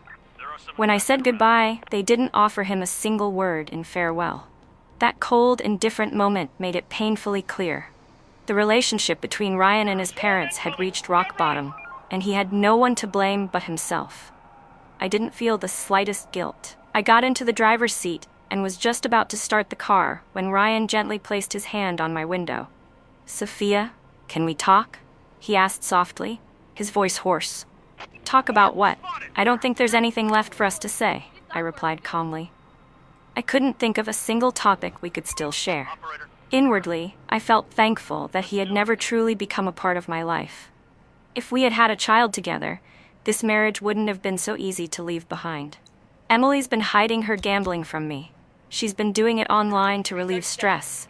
If we can't come up with some money soon, we might end up on the streets, he admitted, his voice filled with weariness and helplessness. "What does that have to do with me?" I said flatly. "If you're broke, then rent a place. People figure it out." I'd nearly forgotten that Emily hadn't worked in ages. Living off one income between the two of them, it was no wonder money was tight. I analyzed their situation without emotion, but somewhere deep down, I felt a quiet pressure settle over me. In our last life, Emily drained Ryan of everything he had, and he never once complained. This time, I truly wanted to know, how long could he keep it up? Out of curiosity, before he even had the chance to ask, I refused him outright. The car engine purred to life, and as it pulled away, his figure grew smaller and smaller in the rearview mirror, until he disappeared completely. In that moment, scenes from my past life flashed through my mind. Every time Ryan had abandoned me, my eyes stung. I wasn't crying for him. I was mourning the version of me who once loved him so deeply. But I was also grateful to have the chance, in this life, to reclaim what I'd lost. Some time passed, and as usual, I went to visit Ryan's parents again. But before I could even step through the gate, Ryan suddenly appeared and grabbed my wrist. "Sophia, we've been divorced for a while now. You haven't found a new boyfriend. You still visit my parents often. You still have feelings for me, don't you?"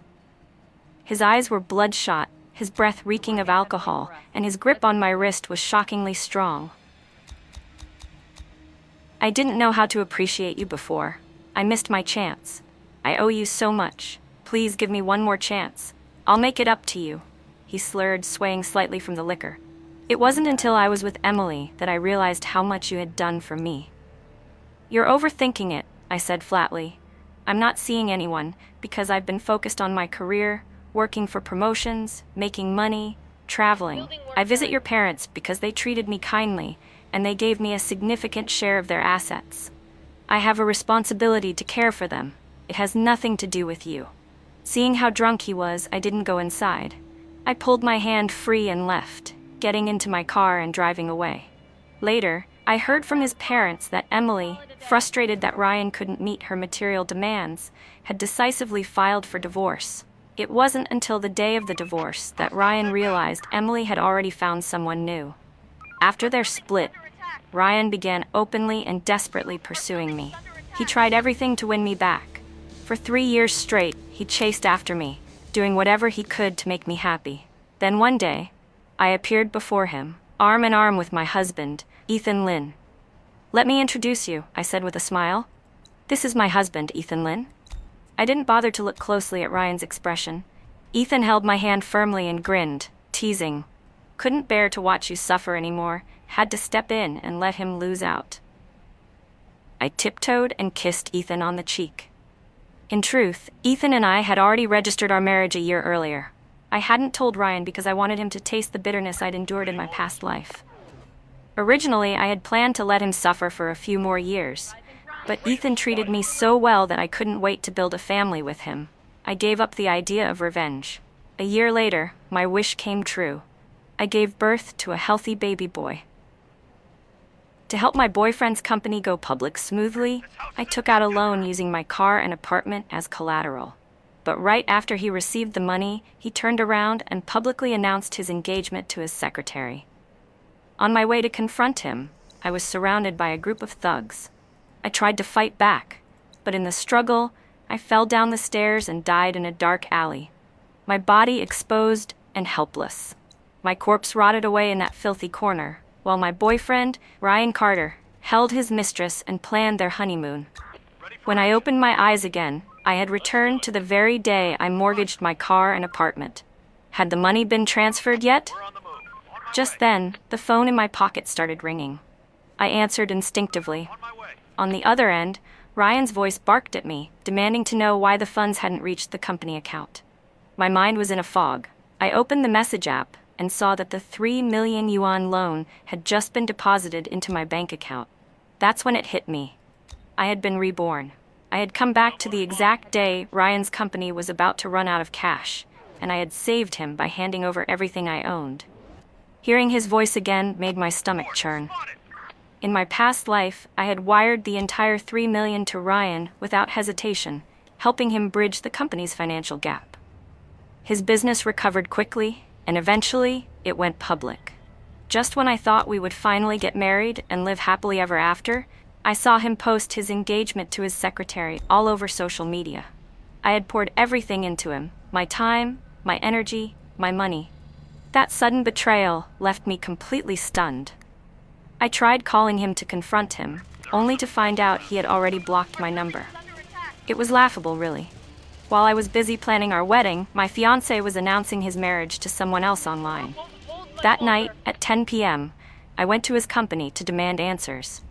Just as I reached the alley downstairs, I ran into a few drunken thugs. When I resisted their harassment, I accidentally tumbled down a stairwell and hit the back of my head. Even in death, I found no peace. My corpse was subjected to unspeakable abuse by those drunk lowlifes. Maybe it was the bitterness in my heart, but my soul didn't dissipate. 5 days later, Ryan finally heard from someone that I had died. I thought maybe he'd feel a little guilty, but when he saw my swollen corpse soaked in rainwater, all he said was, "What a shame." Not a trace of guilt, only a faint smirk at the corner of his lips. I could see the satisfaction in his eyes. Now that I was dead, no one would come looking for trouble, and he could live happily ever after with his precious secretary. I snapped back to reality as Ryan's voice kept coming through the phone, nagging me about the money transfer. I took a deep breath and forced myself to calm down. Maybe heaven had opened its eyes and given me this second chance. If so, then this time, I would make sure every debt he owed was paid in full. It wasn't the right moment yet to confront him outright, but there was no way I'd transfer that $3 million to him. I asked coldly, "If you need the money so badly, why don't you get a loan yourself?" He clearly didn't expect that from me. I had always obeyed him without question. Flustered and angry, he started threatening me. "If you don't send the money in half an hour, I'll come home and have dinner with you tonight." I nearly burst out laughing. Ryan had nothing real to threaten me with, so all he could do was throw out childish warnings. It was ridiculous how I used to be afraid of that nonsense in my past life. I hung up the phone immediately. There was no way I'd give him a cent. But the money I had already spent on him before? I was going to settle that score. Ryan and I had been together for over 3 years. When I met him, he was just a broke office worker. I practically funded his entire lifestyle. His food, clothes, everything came out of my pocket. He barely had a few thousand to his name, yet he had an inflated ego. If it wasn't designer, he wouldn't wear it. If it wasn't high-end cuisine, he wouldn't touch it. He always claimed it was so we could live like successful people. In my past life, I was so blinded by love that I worked myself to exhaustion just to give him the life he wanted. I juggled part-time jobs day and night, coming home so tired I'd collapse on the couch without even taking my shoes off. I had grown up in an orphanage. The orphanage I grew up in was in poor condition. I was physically weak at the time and constantly bullied.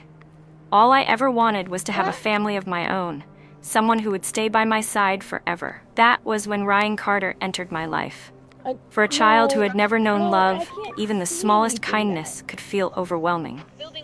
I saw him as my savior, the light in my otherwise bleak existence, and I truly believed he was that light. Because I was grateful for the small gestures he showed me in the beginning, I poured my heart and soul into giving back, working myself to the bone in the name of our future.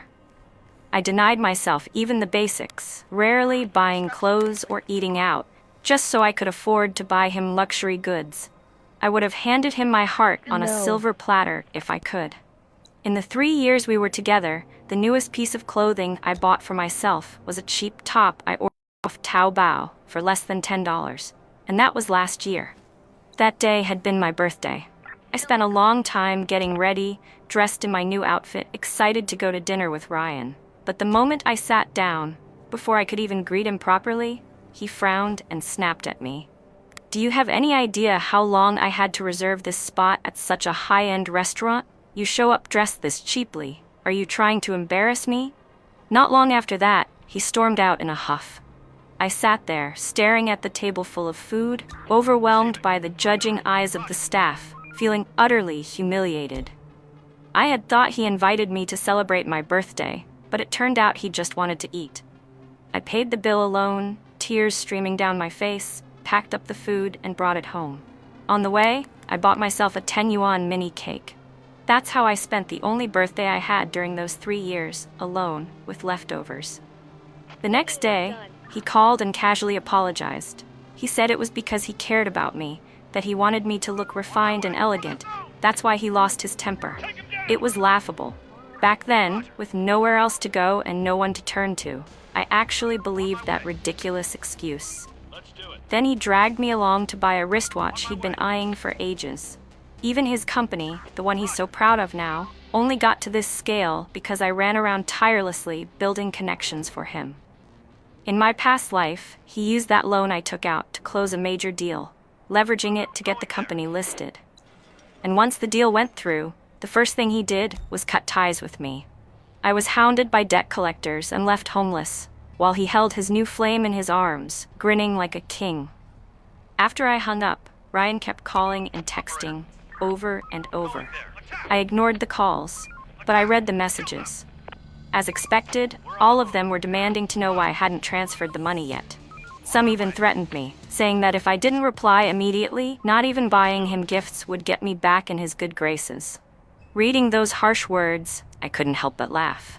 And as I laughed, tears began to fall. His indifference was already so obvious, and yet in my past life, I still clung to him. Tears began to fall. His indifference was already so obvious, and yet in my past life, I still clung to him. Okay, it's back. Years of relentless effort, I finally achieved some success. I managed to start my own company. It wasn't big, just 20 or 30 employees, but it had a solid reputation in the industry. Later, I neglected the company's development to support Ryan's business instead, and my own progress stalled. So now, even though the supplier found it odd that I suddenly switched companies, I had the full payment ready and we'd worked together many times before. In the end, he agreed cheerfully, saying he was happy to give it a try. We met in person, finalized the agreement, and settled all the terms. The next afternoon, I casually returned to Ryan's company and immediately noticed something was off. My desk was a mess, piled with random junk I didn't recognize. Before I could even ask what happened, the department manager came over and told me to pack up my things. The desk had been claimed by Ryan's assistant, Grace. "Mr. Carter just told us to give it to her," the manager said with a fake smile. The look in his eyes said it all. He was just following the boss's lead. In a company, how the boss treats you sets the tone for how everyone else does too. My coworkers were all gathered around Grace, laughing and watching the scene unfold. Grace put on her most innocent face and said sweetly, "Sorry, Faith. I just thought this spot was a bit closer to Mr. Carter's office, so it'd be more convenient for work." He immediately said I could have it. "I feel bad making you move. Sorry for the trouble." I glanced at her overly delicate face, scanning it 360 degrees. Except for her obviously fake nose, I didn't see a single ounce of the embarrassment she claimed to feel. When I didn't move, the department manager started pushing me again, urging me to relocate and not get in the way of Grace doing her job with Mr. Carter. Without a word, I tossed my bag onto the desk and deliberately knocked Grace's cup off the edge. Then I sat down in the chair with a thud, looked straight at her, and said, "Sorry, I'm just used to sitting here, but I noticed the spot next to the restroom is even closer to Ryan's office. Why don't you grab a desk and move over there instead?" Grace's face turned dark immediately, but because of the sweet and innocent image she always tried to maintain, she didn't dare argue with me. She stammered, her face growing red with frustration, but said nothing. Bored with the whole thing, I started tossing anything that didn't belong to me onto the floor, then pulled out my phone and began scrolling. 2 minutes later, Ryan appeared. "What the hell are you doing, Faith?" he barked. "Didn't you hear the manager tell you to switch desks? You're barely even in the office these days. What's the big deal about giving Grace the spot? It makes it easier for her to bring me documents." Before I could even turn around, he came up from behind, grabbed my arm, and yanked me out of my seat. "Are you trying to piss me off again? I was planning to find time tonight to come home and have dinner with you, but now, forget it. You can eat alone." I pulled my arm out of his grip. I smoothed out the sleeves he had wrinkled and said coldly, "If you're not coming back, then don't bother at all. I wasn't planning to cook tonight anyway." Ryan stared at me in disbelief for a long moment, then suddenly chuckled. "Faith, what kind of new trick is this? Trying to play hard to get again? Come on, that stuff doesn't work on me. I've been around the block too long for that. Before I really get upset, Move your things and apologize to Grace, and I'll let this go. Mr. Carter, don't say that about Faith, Grace chimed in softly. She's not that young anymore. Vizleta, with so many coworkers watching, it's really embarrassing for her. So the girl finally found her voice, soft and delicate, laced with barbs. She was clearly mocking me for being older. The other coworkers jumped in, their sarcasm flowing freely. One said I was pretending to be tough. Another sneered that I barely did anything at work, so why make such a big deal about a desk? Some said I was just enjoying this fleeting moment of pride, but when I begged Mr. Carter for forgiveness later, I'd really be humiliated. Others claimed I was just lucky to have started dating him back when he was still struggling. That Mr. Carter was a good man, the kind who didn't throw away the woman who supported him through the hard times.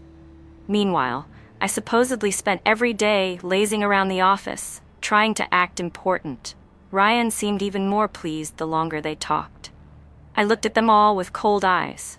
If it weren't for me, this company wouldn't have even survived. So many crucial deals had only gone through because I drank myself sick to close them, and because Ryan cared so much about appearances. I never took credit. But in the eyes of this group, my sacrifices became laziness.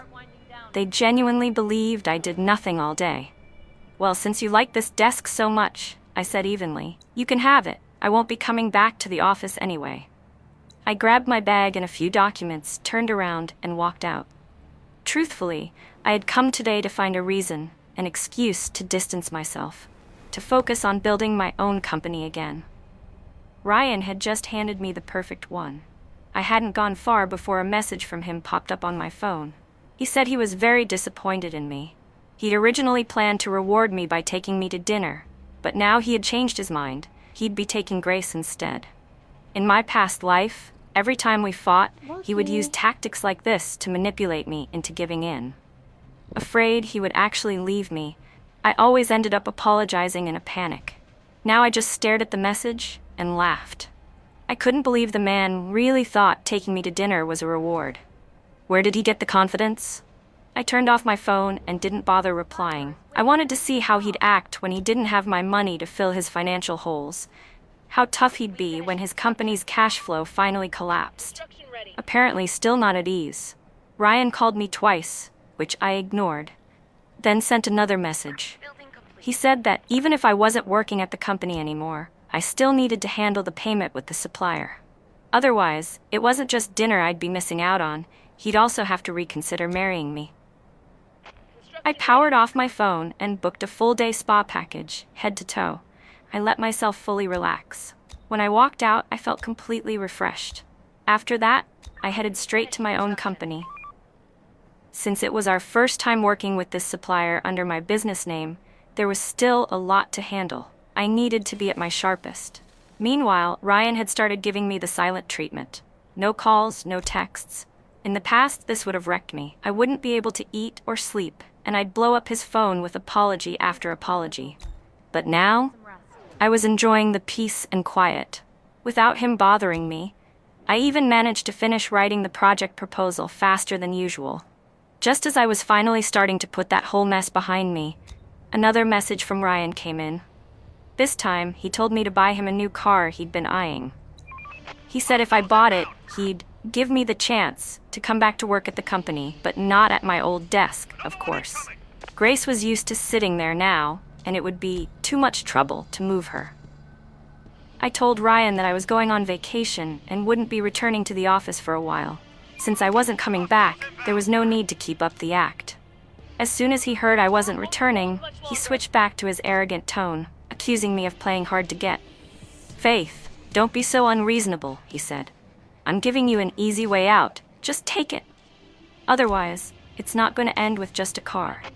If you refuse to come back this time, don't even think about stepping foot in the company again."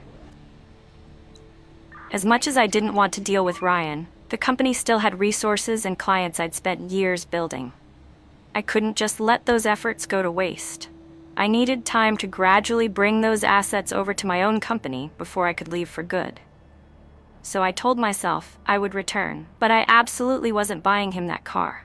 Once my own company was running smoothly and the timing felt right, I called Ryan. I lied and told him I had invested all my available funds into a new project for his benefit, and that I genuinely didn't have money left for a car. But I assured him the project would launch next month, and once I received my share of the profits, I'd give it all to him. That amount would be more than enough for him to buy a better model than the one he had in mind. On the other end of the line, I could hear Ryan visibly relax. "Next month's fine, I guess," he said. "But honestly, your attitude lately is making things really difficult for me. Back then, in front of all the employees, I couldn't exactly take your side, could I? I'm the boss. If I act biased, it'll look like I'm favoring you unfairly. You need to be more mature. Don't bring your little tantrums into the office." His self-righteous voice came through the receiver, and I had to fight the urge to slap him through the phone. But right now, my priority was securing the company resources I needed. So I bit my tongue and played along. After the call, I sat down and went through our most important past clients, ready to slowly transition them over to my company. Using business discussions as a pretense, I invited the key clients out and introduced them to my company. These people had been working with me for years and trusted me personally, so the entire process went more smoothly than I had anticipated. Within just a week, several of the biggest clients had already agreed to long-term partnerships with my business. The day I returned to Ryan's company, Grace was at my old desk, proudly showing off a new necklace. "Mr. Carter picked this up for me while he was out meeting with a client," she said with a smile. "He said it was a reward for all my hard work lately." When she saw me, she glanced at me sideways, her eyes filled with smug satisfaction. "I even asked him if he got one for you, Faith, but he said it was just for me. I feel kind of bad, honestly." I gave Grace a long look. She'd only just graduated from college, probably in her early 20s, young and radiant. The red agate pendant sat snugly against her pale neck, its size and color enhancing her already curvy figure. It really was a pretty necklace. No wonder Ryan was so enchanted by her. If Grace had lowered the corners of her lips just a bit while saying all that, I might have given her some credit for her acting. But she didn't even bother to hide her glee. "The company's latest project is blowing up," one of her flunky coworkers chimed in. "The stock's even gone up. It's a huge win for both Mr. Carter and Director Grace. That necklace was well-deserved." "Actually," another added with a teasing grin, "I heard Mr. Carter didn't just look at necklaces. He also spent some time browsing the engagement ring section. I think he has more than rewards in mind." I sneered internally. These people had no idea that the company's cash flow was about to collapse. Promotion? Bonuses? What awaited them was nothing but disaster. The project they were talking about was the one Ryan forced me to take a loan for. I had instructed the supplier not to reveal our cooperation and to continue pretending to work with Ryan's company. The project was indeed hot right now, and even this false front was enough to make Ryan's company look like it was thriving. The stock price had surged in the past few days. "What kind of necklace is that?" "From here, I couldn't see clearly," I said as I walked over and tossed my bag onto the desk. Then I reached out and yanked the pendant right off Grace's neck. The chain scratched her skin, leaving a red mark. Her face turned bright red with rage. No one in the office had expected that move from me. For a moment, the whole room fell silent. Everyone just stared. Then Ryan burst out of his office and stormed over, snatching the pendant from my hand. He grabbed my arm. His eyes turned red as he started yelling at me. "Faith, I used to pity you because you were an orphan. I never really held anything against you. But now, you've truly disappointed me. I'm warning you, apologize to Grace right now, or what?" I stared straight at Ryan's face and, without a second thought, slapped him across the cheek. A bright red handprint instantly bloomed on his skin. "Whether I had a proper upbringing or not has nothing to do with you," I said coldly. Ryan looked stunned. He stood there, covering his cheek, mumbling the word "you" over and over again, but unable to form a complete sentence. The entire office went dead silent. People even held their breaths, afraid to miss a single second of the drama. Finally, Grace couldn't hold back anymore.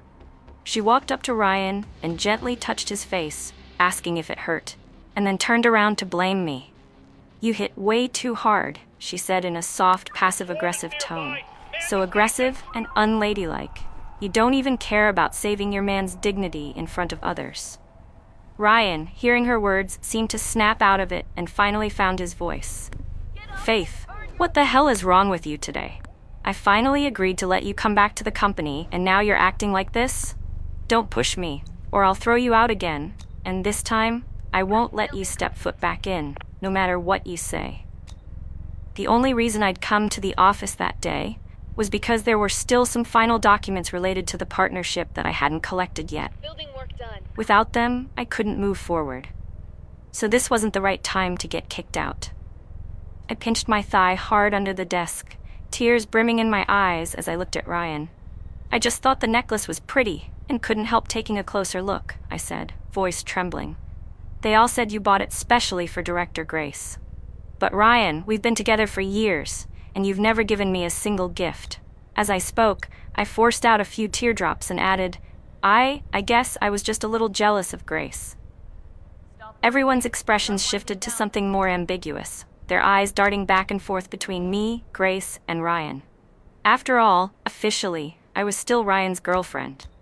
Even though everyone knew he treated me poorly, and that something was going on between him and Grace, I had just ripped the illusion apart in public, and that was still a bit too scandalous. Ryan clearly felt awkward too.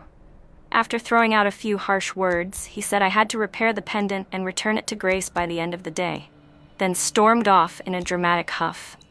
Grace was afraid I wouldn't give the necklace back, but Ryan didn't trust her to handle it either. He snatched it from my hand himself, glared at me a few times, and then sulked his way back to his desk. If looks could kill, his glare would have sliced me to pieces. I gave the pendant a sad look, then casually slipped it into my pocket. After all, it had been bought with the profits from my project. Even if I threw it away later, I wasn't about to let that shameless pair benefit from it.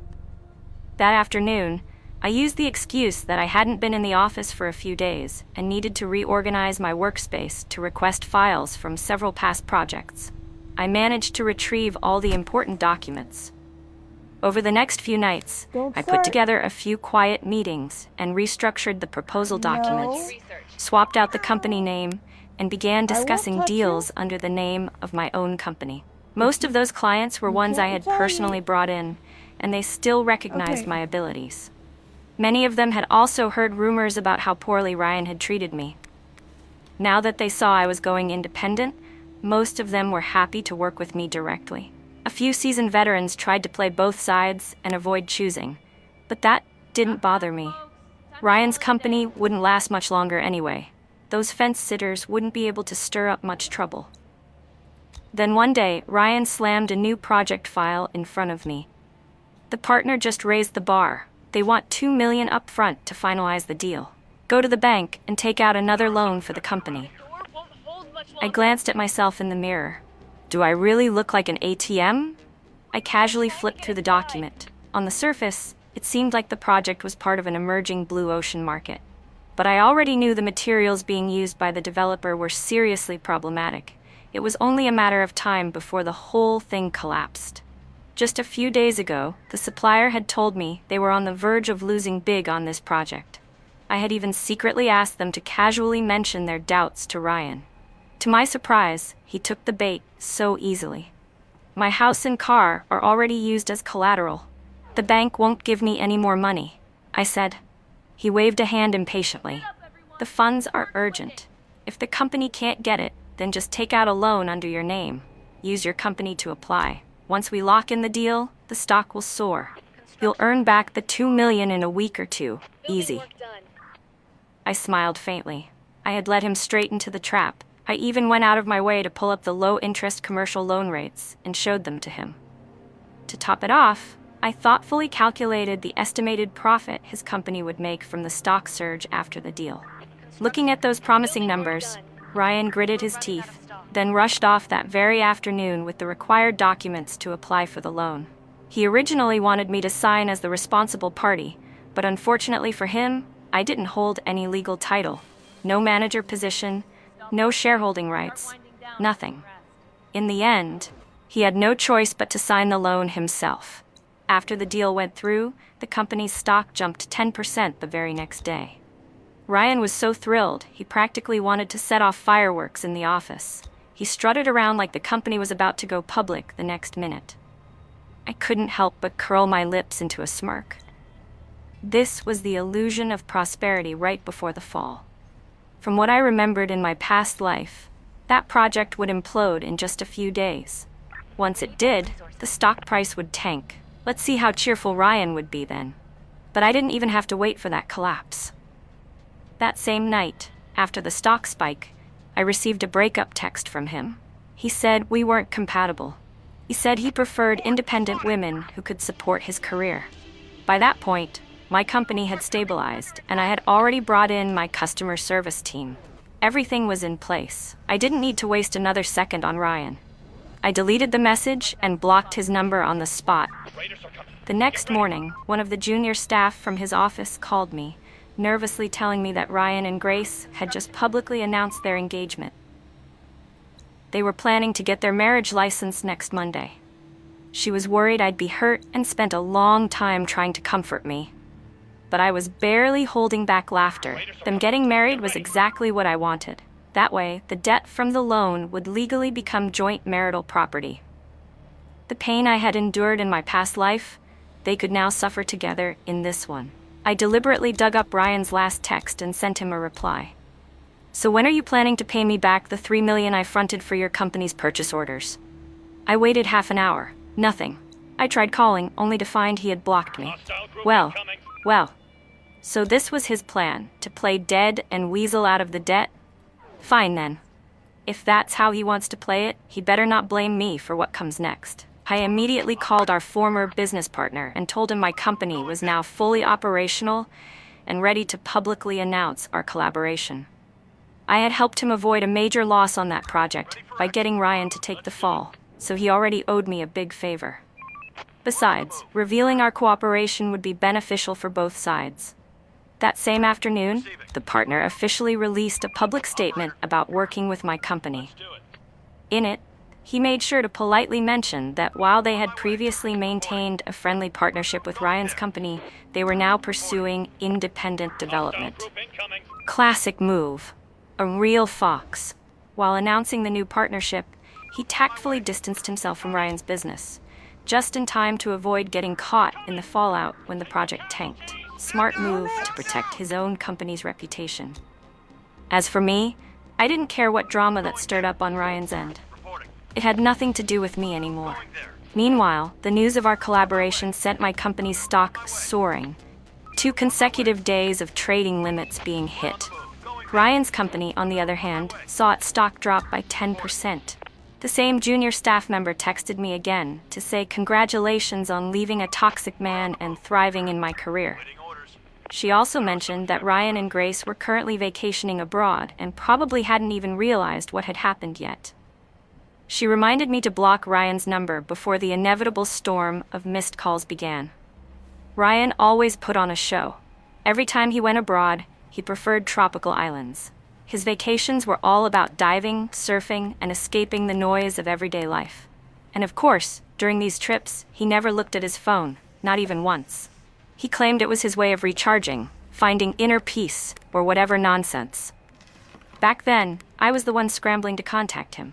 While he was enjoying his trip with my money for weeks on end, I'd be texting him dozens of times a day, saying how much I missed him, and he wouldn't reply to a single message. When I asked about it later, he'd say, "Oh, I didn't check my phone." So now, knowing he was abroad, I immediately used the money I'd earned to pay off the loan in full. Before he could even react, I sold the apartment we used to live in together and bought a new place for myself. Then, I tossed all of Ryan's belongings into the trash where they belonged. 2 days later, a call came in from an unknown number. I answered it without thinking. Ryan's voice burst through the line, seething with rage. "Faith, what the hell is going on? Why did the business partner publicly announce they're working with you? And not your company? You vindictive woman. You're just getting revenge because I won't marry you. Don't forget, you still have $3 million tied up in the company. If the company goes down, don't think you'll walk away unscathed." Ryan moved faster than I expected. I had just wrapped up selling the apartment when he started blowing up my phone. You mean the 3 million? I replied, calm as ever. Thanks for your concern, but don't worry.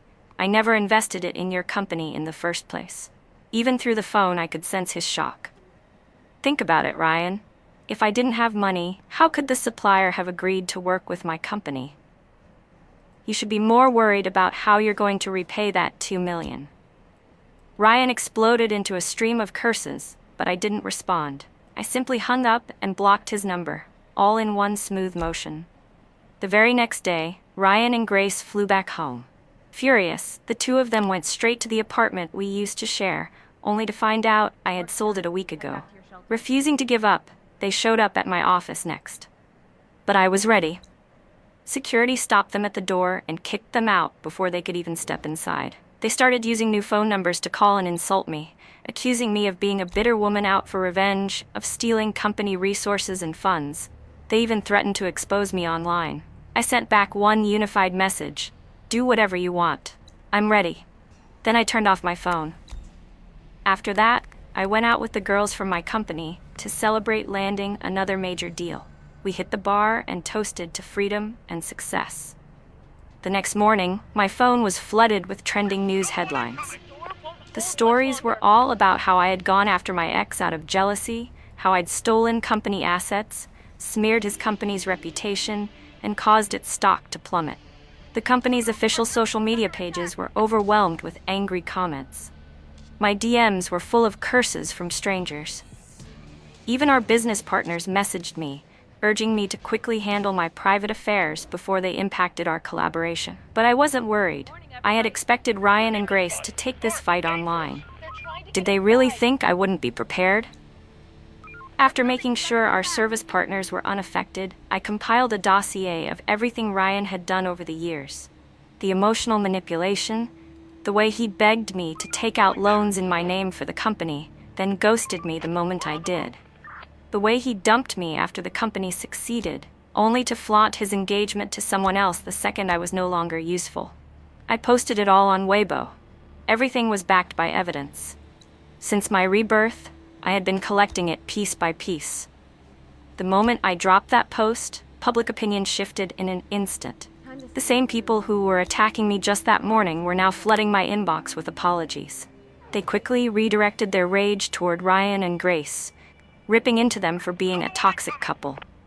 Around the same time, the very project Ryan had borrowed money to invest in finally imploded. While workers were on site, part of the foundation collapsed due to poor construction and corner cutting, resulting in injuries and deaths. The moment the news broke, the entire project was shut down. Outrage swept the internet. People blamed the developers and investors for their greed and negligence. Ryan was one of the major investors. Naturally, the backlash came for him hard. Protesters showed up at his company with banners, demanding compensation for the victims' families. The banks caught wind of the incident and immediately demanded repayment on his outstanding loans. But by then, his company's stock had already tanked. The banks knew that if they didn't act fast, they'd end up recovering nothing. Desperate and cornered, Ryan came back to my company, waiting outside the front door. It had only been a few days, but he looked like a different person, exhausted, eyes bloodshot. "Faith," he said, his voice cracked and pleading, "I really need you right now. Please help me. You can cover my debt, right?" he begged. "Your company just signed a big deal. I know you have the money." When I didn't respond, tears welled up in his eyes. "I was wrong, okay? I'll divorce Grace. Let's get married. Let's start over and live a good life, just the two of us." He grabbed my hand, then dropped to his knees like a broken man clinging to his last shred of hope. I stared at him, stunned. "You already married Grace," I said. He assumed I was still mad, but hearing those words, he seemed to think there was still hope. He clutched my arm even tighter. "I was tricked by Grace," Ryan said. "I never loved her, not even on our wedding day. I'll divorce her right now. Let's just be together and live a good life, okay?" "You married her?" I replied, raising my brows. "That's great. The two of you can spend the rest of your lives paying off your debts together." I yanked my hand free from his grasp, turned around without two of you can spend the rest of your lives paying off your debts together. I yanked my hand free from his grasp, turned around without looking back, and drove away. Later, I heard from others that once Grace realized Ryan was finished, she started looking for another rich man to latch onto. But Ryan caught her red-handed. The two of them had a massive fight, and in a fit of rage, Ryan beat her. Eventually, he even pulled a knife. Grace called the cops, and they were both taken to the station. But since they were legally married, the police treated it as a domestic matter. After a few minutes of attempted mediation, they were sent back home. Supposedly, once they got back, Ryan beat her even worse. The next day, Grace tried to run away. But just then, the debt collectors showed up. Ryan couldn't pay, and since they were married, Grace was now jointly liable for the debt. She was forced to work in a shady entertainment venue, selling her body to pay it off. As for Ryan, one of the creditors broke his leg. The loan sharks were at the end of their rope. If they didn't get their money soon, they'd lose everything. So they started showing up at his door, splashing paint on his walls and beating him up. Even though Ryan was in constant physical pain, he was so afraid of being attacked again that he still dragged himself out each day to do odd jobs. The little money he made wasn't even enough to cover the loan interest. To eat, he had to scavenge rotting vegetables from the wet market. Sometimes, the vendors chased him away like a stray dog. Meanwhile, after securing several major projects, my company's stock kept rising. The business expanded rapidly. In just 3 years, we grew from a small team of a few dozen to over 300 employees. Eventually, we went public. The future looked nothing but bright. Every month, I traveled to a different city, dined at restaurants I once couldn't afford, bought clothes and jewelry I used to deny myself. In this hard-won second life, I was determined to love myself all over again. I ran into Ryan again one evening. He was handing out flyers on the street. The man who once refused to wear anything but high-end designer clothes was now dressed in a torn, faded t-shirt, hunched over, passing leaflets to uninterested pedestrians. Most people ignored him entirely. When he got close to me, he instinctively handed me one, without even looking up. I took it from him and glanced at it. "Wearing something this cheap, don't you feel embarrassed?" I asked flatly. Hearing my voice, he froze. He looked up immediately, and when he realized it was me, his expression changed. Shame flickered across his face. Without saying a word, he turned to leave. But he was limping, and his pace was unsteady. In his panic, he nearly tripped over himself. I casually tossed the flyer into a trash can, got back in my car, and met up with my girls for a full-body spa session that night. I still had a wonderful life ahead of me, one I would never again waste on someone who didn't deserve it. Jason had been working in the countryside for 3 years. I had been with him for 2. He was always so stubborn about writing me poems and singing to me.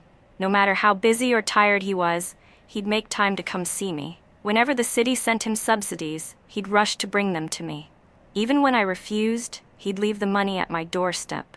On his days off, he would catch fireflies and take me to our secret hideout to watch the stars. Everything changed when Emily arrived for rural service. I overheard them speaking in their hometown dialect, thinking I couldn't understand. "Why are you dating some country girl?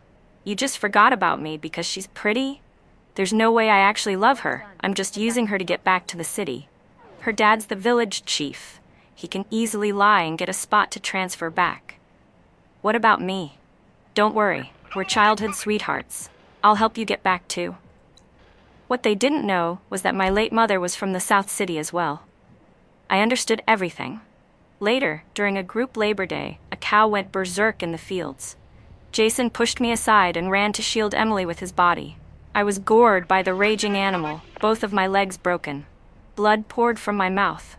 That was the moment my heart completely shattered. I agreed to my father's suggestion to apply for the very first round of college entrance exams. When my friend heard that Emily was Jason's first love, she said, "Well, I guess that explains it. They were together before, after all."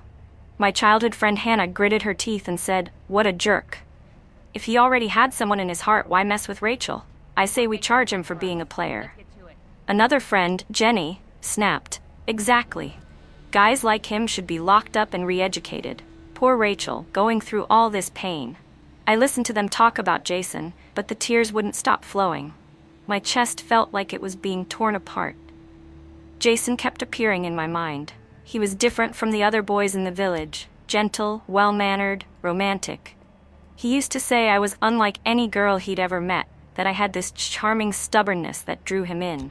He told me he wanted us to have a Western-style wedding one day, because I was the woman he'd chosen for life. Even when I overheard them speaking in that dialect, I told myself Jason was just making up excuses to keep Emily at bay. But when danger came and that bull charged at us, he shoved me away in frustration and ran straight to protect her. That look on his face is seared into my memory. I pinched my thigh hard, trying not to relive the pain. But the more I fought it, the harder the tears came. To make things worse, I started coughing up blood again, and the pain in my fractured legs became unbearable.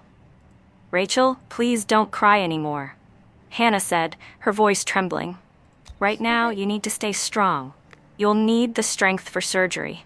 Hannah held a bucket for me as Jenny paced nearby, furious. "If I see those two again, I swear I'll curse them to their faces." Just as she finished, a doctor rushed into the room. "Miss Rachel Jensen?" Jenny and Hannah quickly stepped aside as the doctor came over to examine me. He frowned and said, "Luckily, there's no major internal damage, but the emotional shock caused internal bleeding. We need to operate soon, or the legs could suffer long-term damage." I was about to speak when Jason burst in. "Doctor, Emily Chen in room 202 needs emergency care," he said urgently. The doctor frowned. "We need to prioritize. Miss Jensen's case is serious." Jason glanced at me, then turned to the doctor again. "Uncle Marcus, my father, James Hart, is your old friend. He always talked about you." The doctor's expression changed. "Ah, so you're James Hart's son? You were assigned here too?" "Yes," Jason said, smiling faintly. "Uncle Marcus, I wouldn't make something like this up. Emily was severely frightened, and she sprained her ankle. She's about to join the National Dance Ensemble. She can't afford to be injured, not even a little." Then Jason looked at me and suddenly turned to the doctor, speaking in a low, masculine tone. "She's different," he said. "She's just a village girl from Riverdale. She's not going anywhere. Spending her whole life in the countryside. Even if the surgery's delayed a bit, it doesn't really matter. You can come back and operate on her after you're done." My hand gripped the bedsheet so tightly my knuckles turned white. The doctor hesitated for a moment. "But I was here first," I said weakly. Jason smiled and added, "Uncle Marcus, if I return to the city, I'll ask my father if there are any open positions at the city hospital. Maybe we can help get you reassigned." The doctor sighed and walked out of the room. Both Jenny and Hannah shouted after him, but it was useless. I stared at the doctor's retreating back. At that very moment, when Jason and I locked eyes one last time, I felt my heart shatter completely. I pulled out the college entrance exam application letter I had written a long time ago and handed it to Hannah and Jenny. "You two go home first," I said. "Give this letter to my dad for me. I'll stay here and wait for the surgery, and please, don't tell him how badly I'm hurt." Last year, my dad told me that the National College Entrance Exam policy was about to resume, and the Rural Service Program would soon end. He hoped I could leave Riverdale and go somewhere bigger, but I had been too caught up with Jason. I wanted to follow him, or for him to stay here with me, just to spend more time with him. I had no time or energy left to study. Hannah hesitated, then took the letter and left with Jenny. Before leaving, Jenny turned back and cursed at Jason. "You piece of trash. You're the worst kind of man. Two-faced, fickle, shameless. I hope you fall off a mountain and drown trying to catch fish or get bitten by a snake pulling weeds in the field." Hannah added, "May Buddha make every word she said come true." Then the two of them left, leaving Jason standing there trembling with rage. He pointed at their backs and scoffed, "What a couple of wild village girls." I stared at him coldly and replied, "I'm one of those wild village girls too." Jason shook his head. "Rachel, you're supposed to go back to the city with me. Don't act like them." He let out a bitter smile. "Thanks, I guess, for still wanting to go back with me." He slowly walked over to me and, lowering his eyes, said, "The rural assignment program is ending. My father secured me a spot at the military academy. I'm the only one from Riverdale who qualifies." Suddenly, he felt like a complete stranger. My chest tightened. In the next moment, Jason grabbed my injured leg, squeezing it hard. The pain was so intense that tears burst from my eyes. But Emily applied for a spot in the performing arts troupe, and you're her competition, he said. Your father put your name in too. It hurts, Jason. It hurts, I cried, begging him. The pain was so overwhelming I couldn't fight back.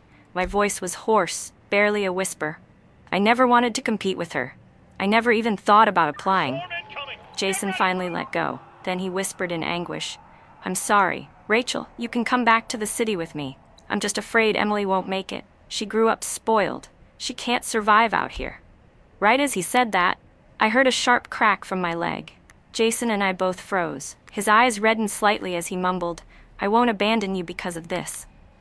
But I was already numb from the pain, completely drained, slumped on the bed. My leg dangled off the side like a discarded piece of trash. I looked like I'd been pulled out of a river, pale, weak, and lifeless. All I could do was glare at Jason, my eyes filled with hatred. His eyes were red-rimmed. He leaned in, trying to kiss me, but I turned my head away. His lips landed on my earlobe instead. You disgust me, I said, cold and barely audible. Jason whispered, I know you're hurting, but if you stick with me, I can take you back to the city. We can live a better life.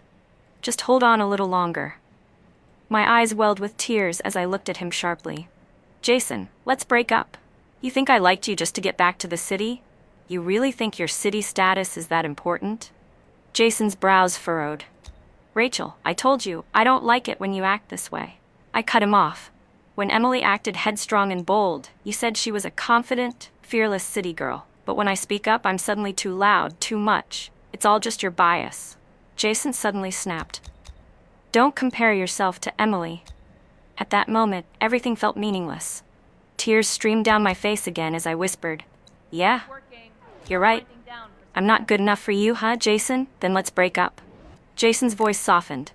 I'm sorry, Rachel. You know how much I've done for you. My parents knew about you. They didn't approve, but I insisted on bringing you back with me. I stared at him in disbelief. This is what your so-called effort looks like. Getting the doctor to leave me in the middle of surgery and snapping my leg? He sighed. Rachel, you're just a farmer. After we get married, you can be a housewife, take care of my parents, raise our kids. That's enough. But Emily is different, he added. She's a girl with ambition. She needs this opportunity. Pain twisted in my chest. I pounded my fist against the hospital bed and screamed, What is your heart made of? Why can't I have dreams too? I'm someone's daughter as well. Why should I end up as your family's maid? As I shouted, I ripped off the thin iron bracelet from my wrist and hurled it at his face. It was the bracelet he had spent weeks learning to make from the village blacksmith. I remembered how he'd placed a bunch of fireflies inside a haystack for me, how the glow lit up his gentle, handsome face. He had told me, Rachel, once we go back to the city, I'll buy you gold and silver rings. I'll make you look beautiful every day. The bracelet clattered to the ground, and Jason stood frozen. Then anger overtook him. Calm down, he barked. I'm gonna check on Emily. You'll understand everything soon enough. I watched him walk away and couldn't stop myself from bursting into tears. That bracelet lay alone on the hospital floor, as if its creator had already forgotten all about it. When the doctor returned and examined my leg, his face turned pale. He quickly called in a nurse to prep for emergency surgery. As they wheeled me toward the operating room, I caught a glimpse through the open door. Jason was gently coaxing Emily to drink some soup. In that moment, my heart shattered so completely I went numb. When I came to again, my father was sitting by my bedside, his face worn with exhaustion. Dad? My voice cracked with emotion. He looked at me, eyes red-rimmed. Rachel, I'm so sorry, he said, especially to your mother. I shook my head. This was all my fault. I've been foolish, chasing after things that never should have been. He looked down and said, The doctor told me about your leg. I shook my head again, bitterly. It could have healed normally, but Jason came in and deliberately broke it. My dad's expression darkened instantly. I was wrong about that boy, he growled. Someone like him doesn't belong in military school. If he gets in, he'll only ruin the country. Tears welled up in my eyes, but I had no way to prove anything. My dad's face hardened. Don't worry about it. He can't leave until spring anyway. These next few months will be a living hell for him. But you, your performing arts path is gone now. The only option left is to fight for college. At the very least, get into a teaching program. You can be a teacher someday. I nodded. After a week in the hospital, I moved back home to recover. My dad was busy, so he hired Mrs. Wong from the village to cook for me every day. All I had to do was focus on studying. For the next few months, I buried myself in books, day and night. Sometimes I heard Jason calling my name from outside the yard, but I ignored him completely. Every time Mrs. Wong came to collect the dishes, she'd gently say, "Eat more, girl. You'll need energy to study. Isn't it great now? Us women can do great things too." I would smile at her, but my heart always ached a little. You see, in front of someone who truly sees you, you can be ambitious too. Jenny and Hannah came by a few times, trying to bring up Jason, but I always cut them off. Eventually, they stopped mentioning him and rarely came to disturb me. In the blink of an eye, several months had passed. To avoid any mishaps, my dad personally took me to the county to sit for the college entrance exam. A little over a month later, I received my acceptance letter. I was supposed to leave for North Capital University the next day. That afternoon, Mrs. Wong invited me to her son's engagement banquet. But as soon as I sat down, I sensed something off about the atmosphere. Scanning the room, my heart sank. Jason and Emily were there, sitting close together. Emily was glaring at me, her eyes full of hostility. She lifted their intertwined fingers for everyone to see, but Jason's expression twisted strangely, and he said nothing. I suddenly found it all laughable and had no intention of dealing with the two of them. But Emily just had to stir things up. She picked up a chicken claw and said, "Jason, look at this. One of the claws is super long, the other's so short, it looks like a weird little crutch." Then she burst out laughing. Jason's face darkened. "That's enough, Emily." But she shrugged him off. "What? So now we can't even joke about a chicken claw?" I flung my chopsticks directly at her face. "You bitch," I said coldly. "This is Mrs. Wang's son's engagement party. I don't want to cause a scene here because of you." Without another word, I walked over, politely said goodbye to Mrs. Wong, and turned to leave. But Jason chased after me. "Rachel, where have you been these days? Why have you been ignoring me?" I turned my head slightly and said flatly, "We broke up. You have someone new now. Or rather, you got back together with your ex. Why should I care about you?" Jason looked embarrassed and reached out to stop me. "Rachel, I'm heading back to my province in the spring. Come with me. I'll break up with Emily." I gave him a bitter smile.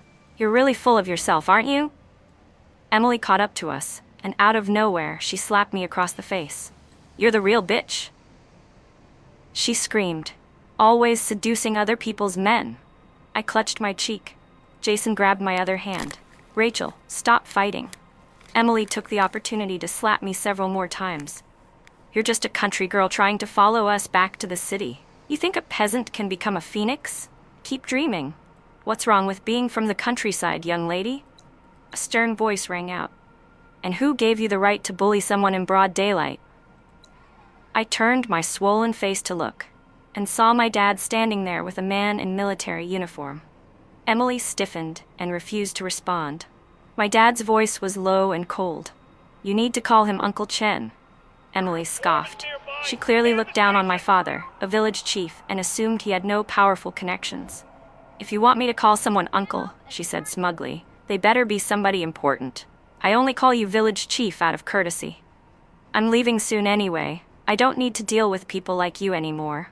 Uncle Chen gave her a tight smile. "Seems like this young lady lacks discipline." My dad shook his head and left with Uncle Chen. As I watched them walk away, I gave Emily a few hard slaps of my own. Then I turned to Jason and said with finality, "Don't come looking for me again." Jason frowned. "You don't need to talk like that. You'll come with me in a few months anyway." Emily erupted. She clung to Jason, sobbing. "Jason, I gave myself to you. If you don't want me anymore, I'll report you for harassment." Jason looked at me in a panic, but I covered my ears in disgust and walked away without looking back. Once I got home, I rummaged through everything and packed up all the gifts Jason had ever given me. That night, I dumped the box in front of his door. "Jason, whatever drama you two have, I want no part of it. Not in this life." At dawn, I dragged my suitcase and set off for North Capital. It wasn't until I stood on the grounds of North Capital University that I finally felt something real. I had left Riverdale. I had escaped that murky, humiliating mess. Dragging my suitcase, footstep by footstep, I was suddenly met with a hand reaching out to help. I turned and saw a bold, confident girl with a buzz-cut boy standing beside her. She took my suitcase with one hand and offered the other to me. "I'm Phoebe Fu," she said cheerfully. "Born and raised in North Capital, business major." I shook her hand and smiled faintly. "Rachel Zheng from Jian County, same major." She beamed. "Wow, what a coincidence. A classmate on day one." Then she gave me a friendly nudge. "You're from the South, huh? You'll need a little time to adjust to the North Capital weather, but don't worry, I've got your back." She patted the guy beside her. "This is my cousin, Felix Fu, also a North Capital local. He's majoring in computer science." Then she added with pride, "We were both part of the Countryside Youth Labor Program, just got back ourselves." "Are you from the countryside too?" Felix asked. I gave him a polite smile. "Not quite. I'm from a rural village in Jiang County, born and raised." Felix took my suitcase while exchanging a look with Phoebe. She suddenly exclaimed, "You're amazing. I need to cling to you for luck. I can tell you're going to do big things." I couldn't help but laugh. "Why would you say that?" Phoebe smiled. "Back when we were sent to the countryside, people still heavily favored sons over daughters. No one thought of supporting their daughter's education. So for you to make it out, your family must be really open-minded, and you must be seriously capable." I thought of my dad and smiled with genuine happiness. Just like that, we arrived at the dorm, chatting and laughing. As fate would have it, Phoebe and I ended up in the same room, bunkmates no less. I threw myself into my studies, and Phoebe seemed to treat me like her rival. She studied just as hard. Before long, our determination spread throughout the dorm. Even the girls who used to complain or tease us joined in. Phoebe and I took over the English corner of our dorm. We started competing with each other over who could improve faster. She brought a tape recorder from home and played English tapes while we listened together. I shared all the learning methods I had documented without holding anything back. We competed, but we also supported one another. That, I felt, was the kind of rivalry girls should have. Felix was always tagging along behind us, playing bodyguard or running errands. The three of us got along surprisingly well. Soon the semester came to an end. After finals, we started preparing for New Year's Eve, the arrival of the 1980s. The streets were buzzing with people full of joy and hope for the new decade. December in North Capital brought heavy snow. I ran to the local shop to call my dad, then rejoined Phoebe and Felix. We were bundled up in thick winter coats, heading to a restaurant for hot pot. As we walked under the flickering streetlights, memories of Riverdale came flooding back. It felt like another lifetime. Phoebe sighed. The country's developing... Pause the stream here for a second.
Okay, I made it back just in time.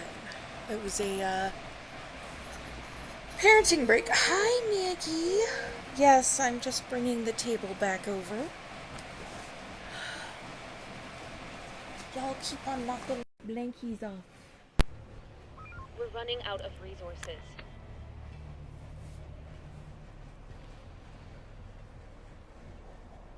Ah! Okay, yeah, because that's not gonna work for now. Because I'm gonna sit up for a little bit. Okay. Swarm is upon us. Take them down! Oh, I forgot to...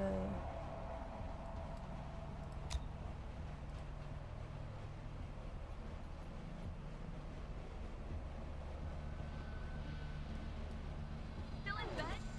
Get up and off your duty. We are out of resources.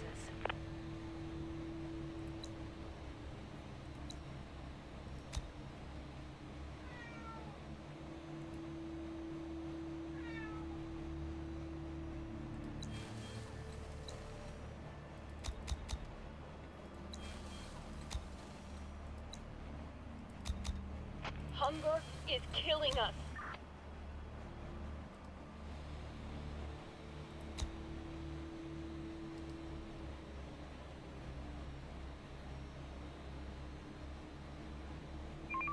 We're on the move.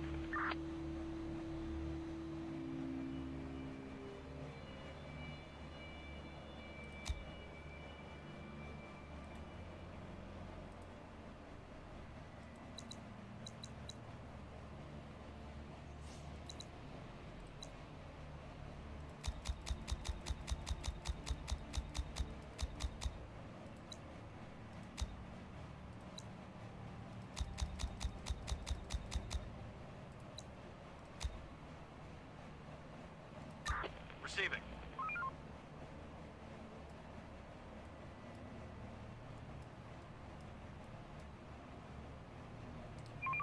We're on the move.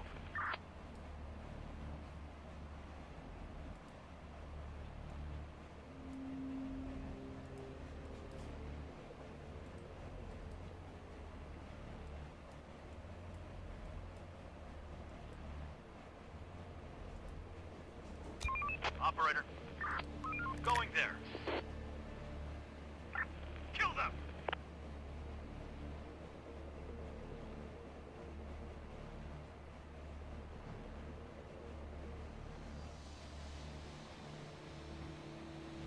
For the zone!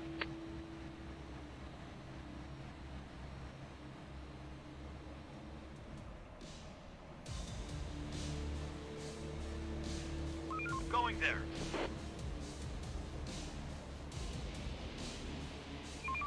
We're on the move.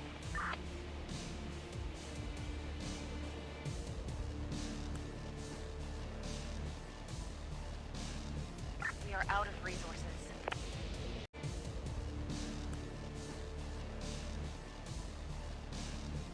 We are out of resources. There it goes. So fast, the gap between regions is becoming more and more obvious. At the restaurant, the cozy warmth wrapped around us. Conversations buzzed from every table. People were talking about the new policy, no more ration coupons for spending. Everyone was excited about a consumer-driven economy and a new era. Someone asked, "So what's your dream?" Phoebe turned to me, face. Jason. He stood by the door, hunched, looking at me with hesitant eyes. Felix turned around and took a sip of soda. "A friend of yours?" I shook my head. "Just a former youth volunteer who worked in our village." I stood up. "I'll go deal with it. You two eat first. I'll be back in a bit." Phoebe sized Jason up warily. "He doesn't look like he's up to any good. Stay right outside the window where we can see you. If anything happens, just wave. I'll tackle him myself if I have to." I smiled and nodded. When I reached the entrance, I didn't bother looking at Jason. I just jerked my chin toward the door, signaling him to step outside. The cold wind hit me the moment we stepped out. I realized I hadn't brought my coat, so I breathed into my hands for warmth. Say whatever you came to say, I told him. Jason looked miserable. Onion's fine. Would you still be willing to marry Remove me? the knives.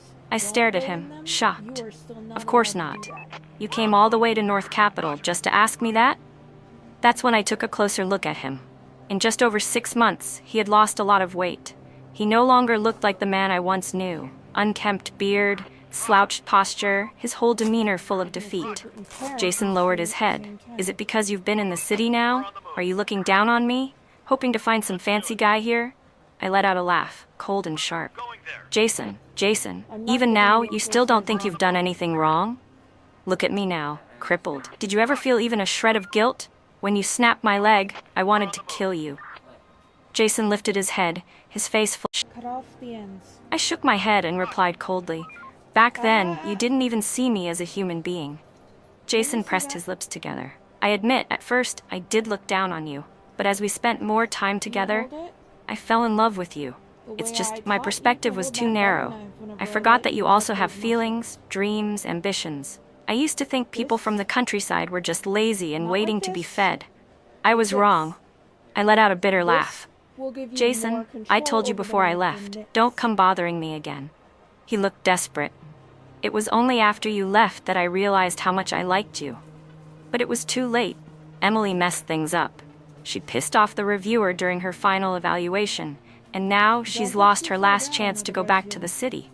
Then she tried to drag me down with her. She even drugged me. Now I've Now lost you my use the chance openings too. if that gives you But if we get joy. married, I could transfer to your And household you put all that registration. stuff in the bag I of looked at him dough squarely. on the cutting board. It's the 1980s now. The country just drew a special economic zone in the South, and you're still obsessing over household registrations? That only proves you have nothing else going for you. Let's do it. I feel blind for ever liking someone like you. I turned to leave, but Jason reached out to stop me. In a flash, Felix burst out of the restaurant and kicked Jason straight to the ground. Hey, you punk! Daring to mess around in North Capitol? I quickly grabbed Felix's arm to stop him from going further, but Jason looked humiliated, like he'd just been crushed. So you really did find someone local, he said bitterly. No wonder you look down on me now. Felix narrowed his eyes coldly. When we were on rural assignment, we saw plenty of guys like you, using your looks and your city ID to chase after good, honest girls, never with any real feelings. It's disgusting. His words sent a chill down my spine. He was right. What made that relationship so revolting was that Jason never truly loved me. Not for a second. Phoebe rushed outside and draped a thick coat over my shoulders. She glared at Jason with pure hatred in her eyes. I lowered my head and whispered, "Get out of my sight. You broke my leg. I'll never forgive you. I hope you live a miserable life." Felix stepped on Jason's leg without hesitation. I pulled him back immediately. Jason winced in pain but gave me a bitter smile. "Rachel, I really did love you. I swear there were no selfish motives." I suddenly replied in the South City dialect. "Really? Wasn't it just because I'm the village chief's daughter?" Jason froze like he'd been struck by lightning. You can understand South City dialect?" I gave him a mocking smile and continued. "My mother was from South City. She taught me the language from childhood. You thought you were being discreet?" Jason lowered his head, defeated. "I'm sorry, Rachel. I know nothing I say matters anymore." "Then leave," Phoebe snapped. Felix cracked his knuckles. "One more second and I'll beat you to a pulp." Jason stood up slowly, face expressionless. He looked at me one last time, then turned and walked away. His thin, hunched figure looked especially desolate in the snowy night as the new year approached. Going there. 2 years later, I got letters from Hannah and Jenny. They said Jason ended up trapped in the village, tricked by Emily. The two of them got married there. On the day of the wedding, Emily was Make visibly sure you get all the pregnant. paper Her stuff parents off. were so furious, they cut ties with her all entirely, the dry saying stuff. she had brought shame on the family. Jason's parents worked tirelessly to get them both transferred there's back to the anything city, you're not sure and of eventually about? succeeded. After that, no one in Riverdale ever mentioned them again. Hannah and Jenny decided to go work in Now get it Shenzhen all to off of seek your better cutting board, 'cause opportunities. I told you not to set it on there. They refused to stay in Riverdale forever. They resisted arranged marriages and defied their parents. In the end, they ran away to Shenzhen. After they sent back their first paycheck, their parents began to support their decision. Jenny wrote, "Our families are practical. Let's just say we bought our freedom with money." And you're Another not year gonna later, live right. Phoebe, Felix, and I were also assigned internships in Shenzhen. Didn't you ask me what my dream was? part's gonna be I said to extra Phoebe, important. standing in the middle of Shenzhen's central street. Show I me don't how want a you're life where I planning can on see the building end this from the all start. included in half. I want to build something of my own, that's not a what you were business, about to a do, is brand. it? Search done. Phoebe looked at me and said, No, that's if you've not what really you were made up about your to do mind, without then asking On my way. and we're all waiting in, for I said. confirmation, is it? Felix jumped in You keep enthusiastically. your fingers Don't forget out of about the me. line of that I can knife. do anything. Technical work, manual labor, whatever you need. Yeah, you I don't got the laughed. skill to Let's do start this by stuff saving right up some now. capital. This The is three your of us first firmly one. decided to quit the jobs assigned by our school and Now start you from try and put it scratch, as in building the up middle, funds by down the setting middle up as you street can. stalls and flipping merchandise. Port spotted. Phoebe and I were in charge of sourcing and selling goods, while Felix helped replenish stock and kept shady people at bay. We spent our days buying and selling. You have During to the slide hardest back and times, forth we there. barely ate one meal a day. Sometimes we were so exhausted, we collapsed into bed without even showering. But it turned out street vending had been the smartest move. We could make enough in a single day to buy a boombox. Then one day, we saw a foreign man getting his bag snatched. Felix sprinted over and kicked the thief to the ground, then dragged him to the police station. The man, who introduced himself as Jerry, thanked us and mentioned he was looking for a clothing manufacturer in China. Phoebe and I exchanged a look. I didn't know why, but I felt this was a huge opportunity. I told him, "We can do apparel manufacturing for you." Phoebe blinked in surprise, but quickly backed me up. Jerry said he'd come visit our facilities and check our qualifications in a week. Without hesitation, I agreed. By then, we'd saved a decent amount. Early the next morning, we set out to find a factory to rent, but everywhere we went, the prices were over budget. Finally, we met a business owner who wanted to sell his entire workshop, including sewing machines and equipment, because he was moving back home. We gritted our teeth and took out a bank loan. We bought the factory. Thankfully, the licenses were included in the purchase, so we didn't have to worry about legal formalities. And it turned out we'd made the right call. After inspecting the place, Jerry was impressed. Maybe it was Felix's honest charm, or maybe Jerry just had a soft spot for us. But he placed his trust in our little team. We officially became one of his suppliers, specializing in OEM production for Western brands. At the time, hiring in Shenzhen was easy, thanks to the influx of migrant workers. But we kept our screening strict. Except for male security guards, we only hired quick-handed, clean-record female workers. In the beginning, Jerry didn't give us large orders. We even lost money just to fulfill them perfectly. But after a few years of losses, things exploded. His minimum order quantity jumped to 100,000 units. We were loading and shipping 10 full containers at a time. Soon, we weren't just producing clothes anymore. Denim, shoes, everything was scaling up. Our factories kept expanding. Finally, the business began to stabilize. Phoebe handled HR, I managed the finances, and Felix took care of client relations.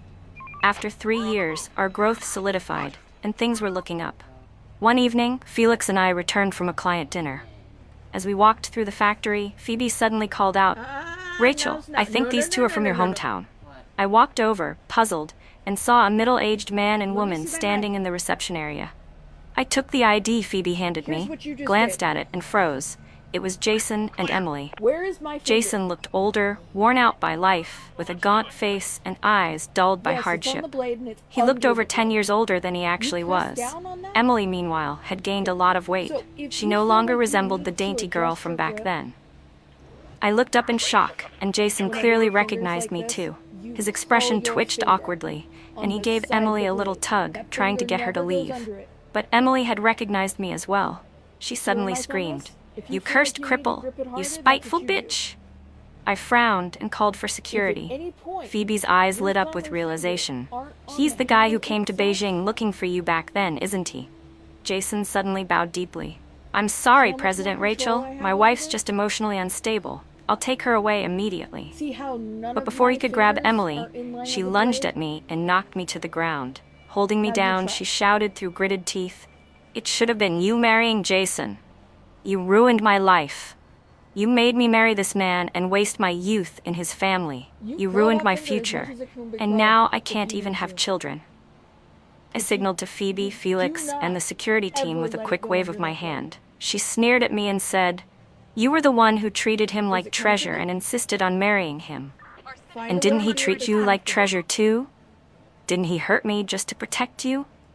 Emily lunged forward and wrapped her hands around my neck, screaming, "You should have died that day when the bull charged at you. I fed that bull drugs beforehand, but somehow you still survived. Let's do it. If you'd died, I wouldn't have lost my chance to join the performing arts troupe. It was supposed to be me, so it was her." I was nearly suffocating before I managed to signal the security guards. They rushed in and dragged Emily off me. Felix helped me up, glaring with disgust at both Emily and Jason. I coughed a few times, then calmly said, "Call the police. Show them the surveillance footage. I want this woman to have a criminal record." Jason, horrified, dropped to his knees in front of me. "Rachel, please, for the sake of what we once had, let her go. Ever since she lost the baby, she hasn't been right in the head." Emily screamed, "It's all your parents' fault.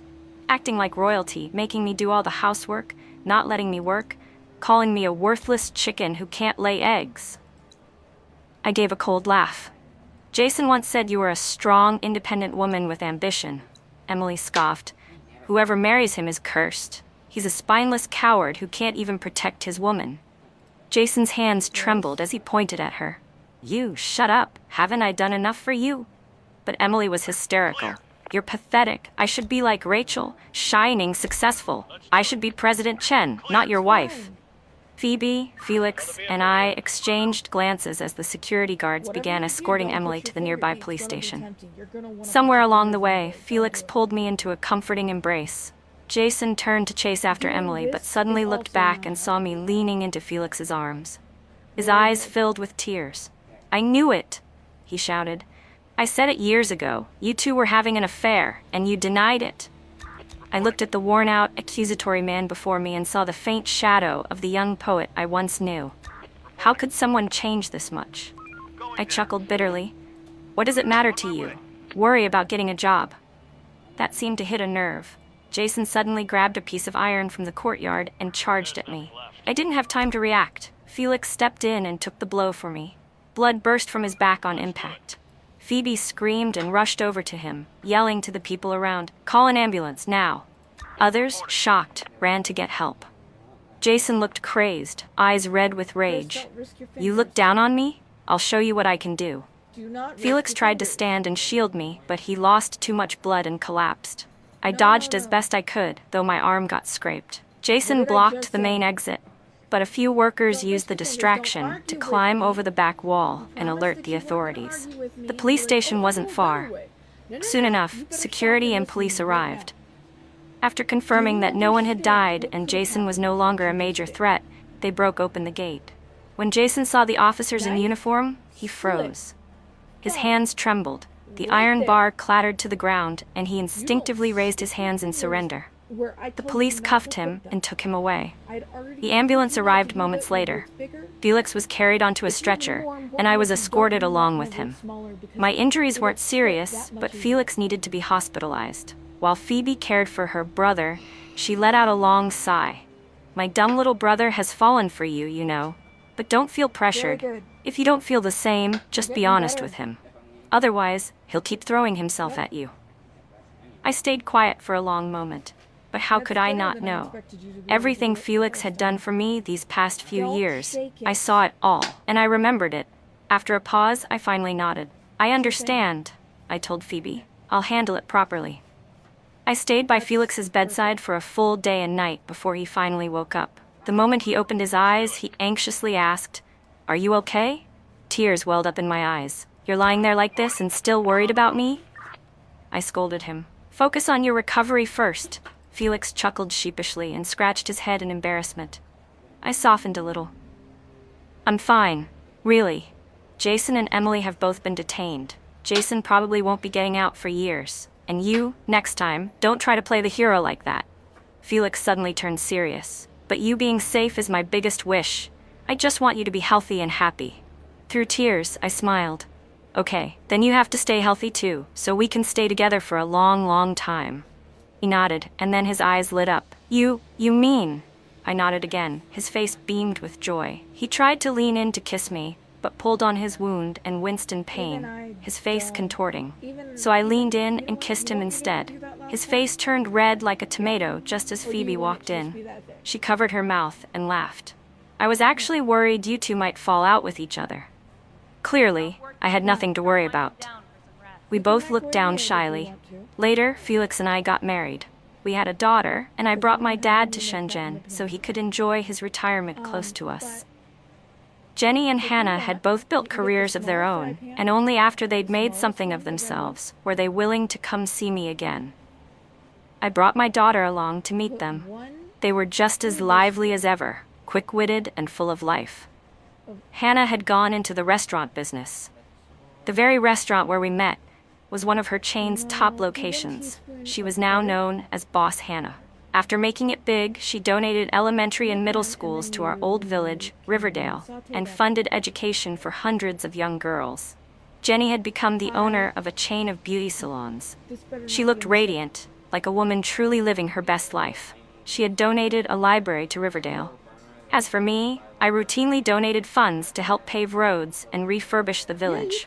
I also supported underprivileged girls with college scholarships after their college entrance exams. Making his own breakfast. Suddenly, Jenny smirked and gossiped. Remember when I cursed Jason? Looks like it worked. He really did get his karma. Apparently, after he got out of prison, no one would hire him because of his criminal record. Still proud and arrogant, he refused to do anything menial. Oh, He ended up drinking and smoking all day, loitering around the streets. Emily, also full of pride, had already been pushed to her limit by his useless family. In the end, she couldn't take the downfall of being married to a man like him. Jenny continued. One day, Emily just snapped. She drugged the whole family. Jason's parents happened to skip dinner, but Jason ate the poisoned food and died. His parents called the police, but since Emily was diagnosed with a mental disorder, the police didn't take her. They committed her to a horrible psychiatric facility instead. Eventually, she added, Emily took her own life there. I gently covered my daughter's ears and just smiled. I didn't say anything. Seeing my silence, Hannah probably figured I truly didn't care anymore. She raised her glass and said, "The three powerhouses of Riverdale reunited again here in Shenzhen." Jenny grinned and added, "They say big changes are coming in the 90s. Maybe we'll be picking up gold from the streets soon. The country's only going to get better from here." The three of us clinked our glasses together, toasting the unyielding spirits we'd forged, the strength that never let us stop moving forward. In Shenzhen, we finally stepped into the golden age of the 1990s, and for the first time, the future truly felt full of hope.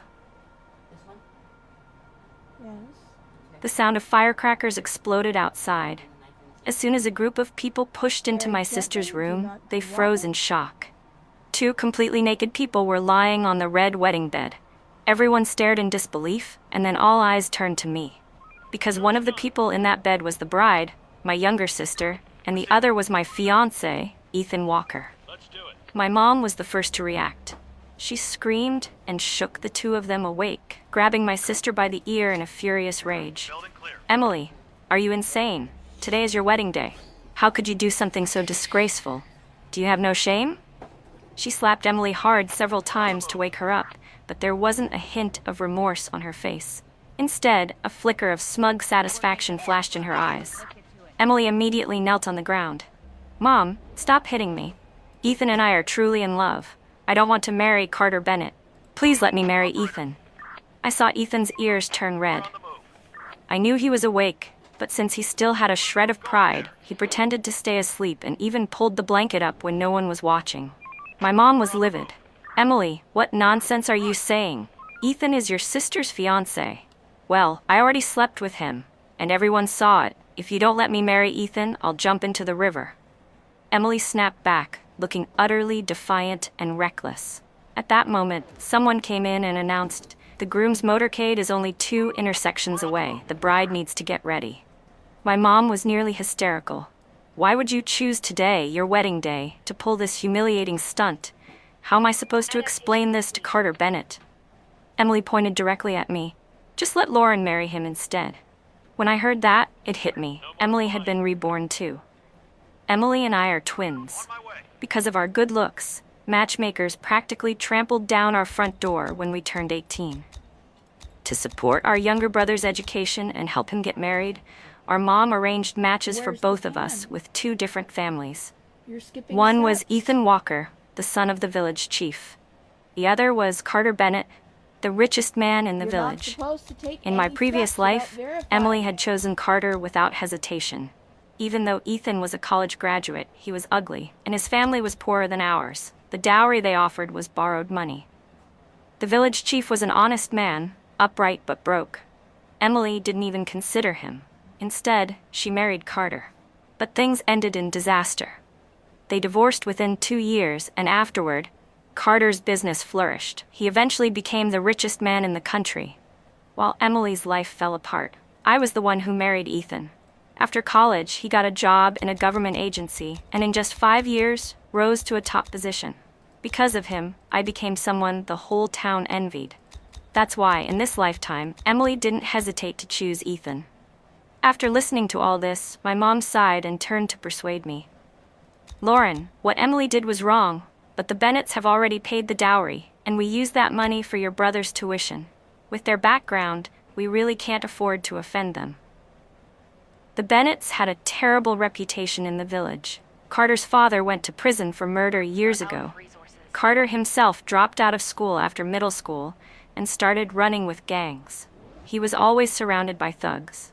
His mother was rumored to be mute and never left the house. His younger sister had a violent temper and acted nothing like a proper young lady. Despite being rich, they could only secure the engagement by offering an outrageous dowry. Everyone's attention shifted to me. They all knew how deeply I loved Ethan. They were waiting to see what I would do. To their surprise, I didn't hesitate. I picked up the bridal veil and wedding dress and walked into the dressing room. Carter was in the clothing business and often traveled south to purchase goods, rarely spending time at home.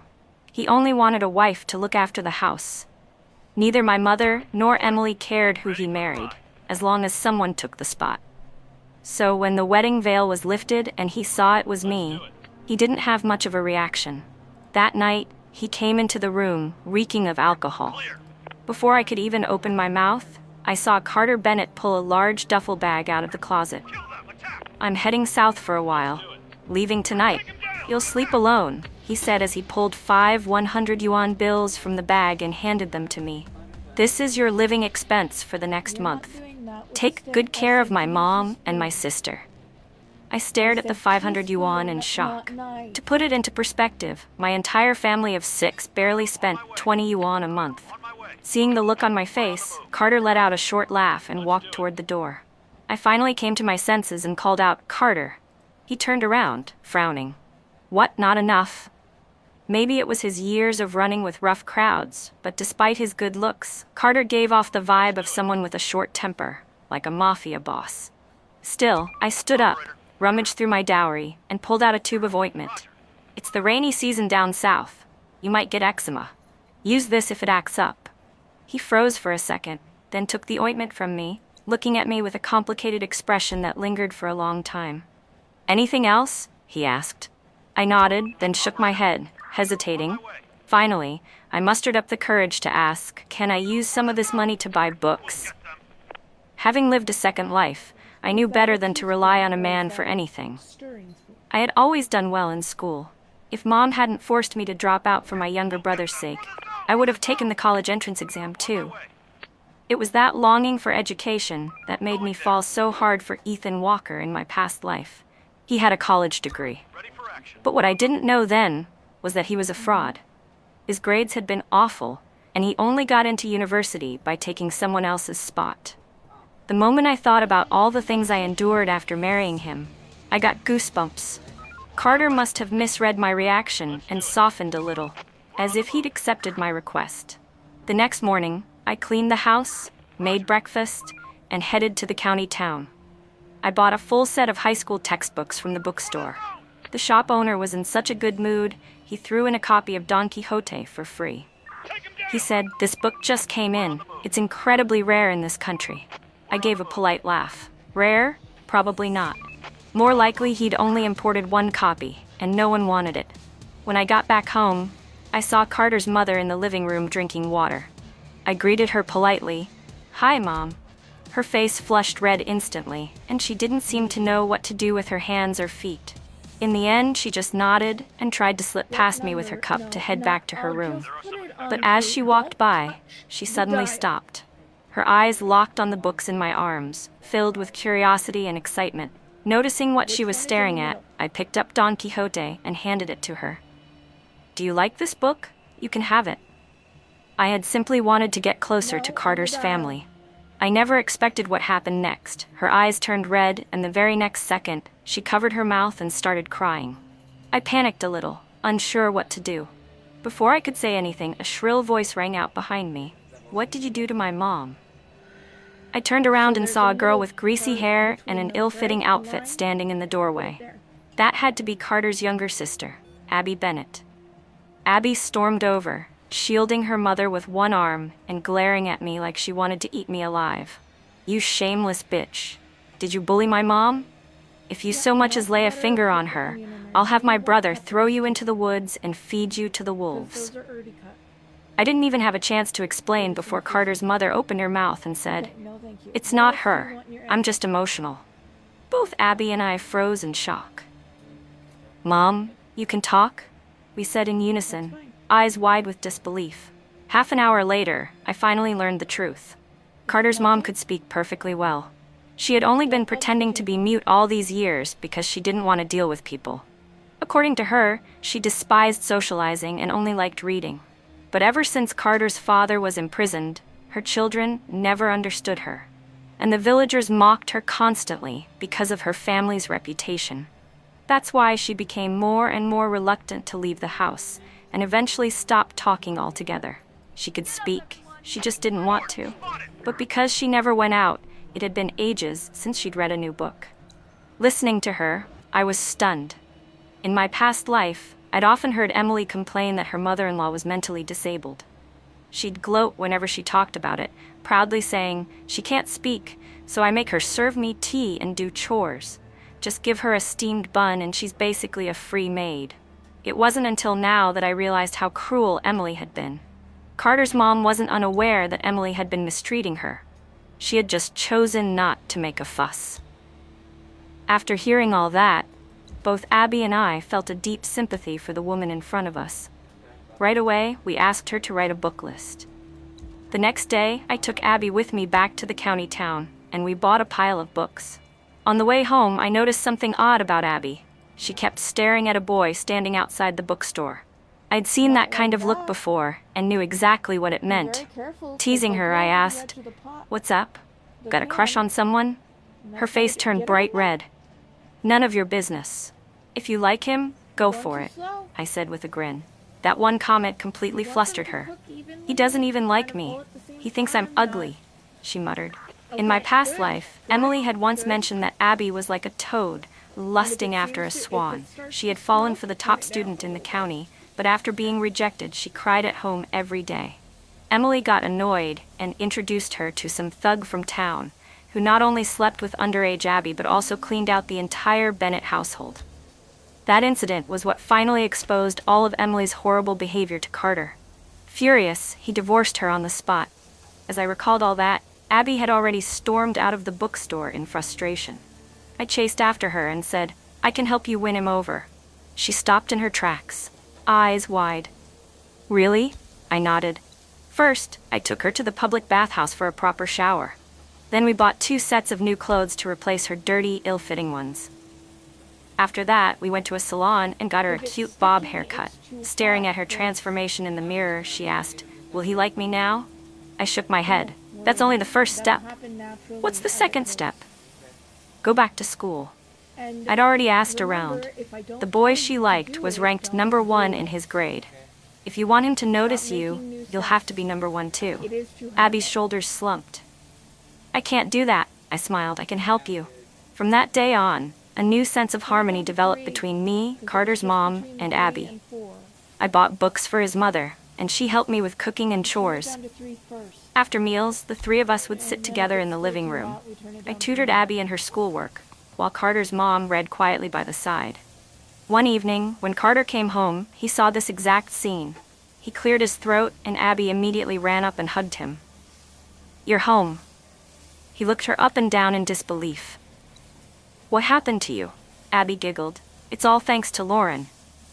Carter looked up at me, and I blushed, quickly turning to head back to my room. Not long after, he followed me in. "I heard about everything you've done these past few days. Thank you for taking care of my mom and sister." I waved him off. "We're married now. Your mom and sister are my family too. No need to thank me for taking care of family."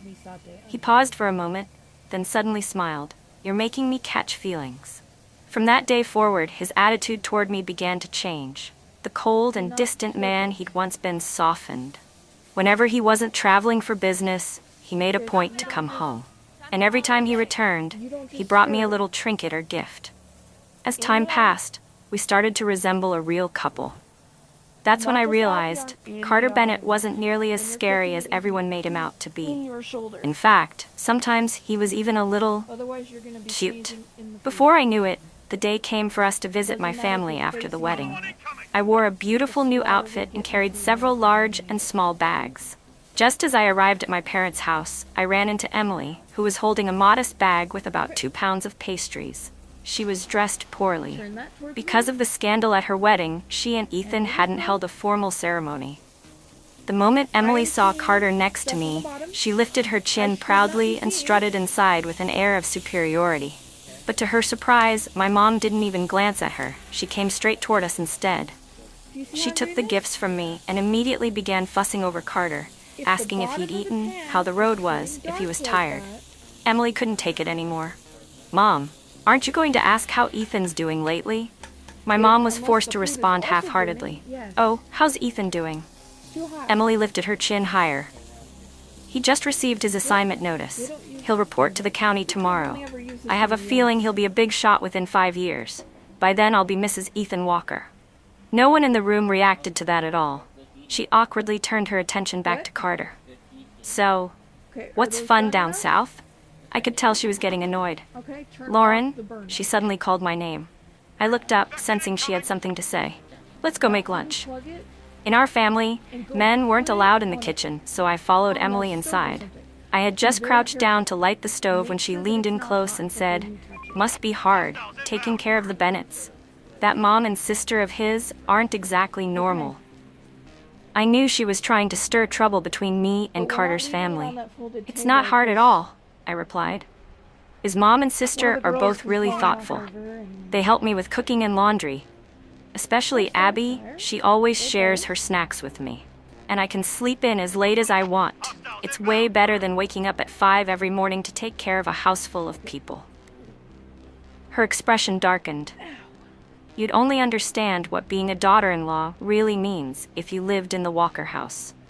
Ethan's parents and both his younger brothers all relied on Emily. She had to do all the dirty and tiring chores. It had only been a few days, but her hands were already covered in calluses. She bit her lip, then let out a low, bitter laugh. "I heard Carter left right after your wedding night to go do business. You know why he likes going south so much? There's someone in his group named Zoe White. He likes her." I froze. Zoe White, Carter's second wife in my past life. It was true. From a small-town entrepreneur to the richest man in the country, Zoe was always by Carter's side. Seeing my reaction, Emily pressed on. "He treats Zoe way better than he treats you. Always keeps her close, gives her everything he has. There's a saying, right? Wherever the money is, that's where the love is." My chest tightened. I bit down hard on my lip. Just then, the kitchen door burst open. Carter walked in, his face dark and brooding. Emily instantly shut her mouth. She didn't have the best memories of him, and I could tell she was scared. In our past life, when they divorced, Carter had used a few methods to deal with her. Ever since then, even when she was poor and struggling, she never dared to mess with her ex-husband again. Carter walked straight over to her and leaned in, whispering something in her ear. Emily's face turned pale, then red. Her fists clenched tightly. "You bastard," she snapped, and stormed out of the kitchen. I stared at him, stunned. "What did you say to her?" He looked calm.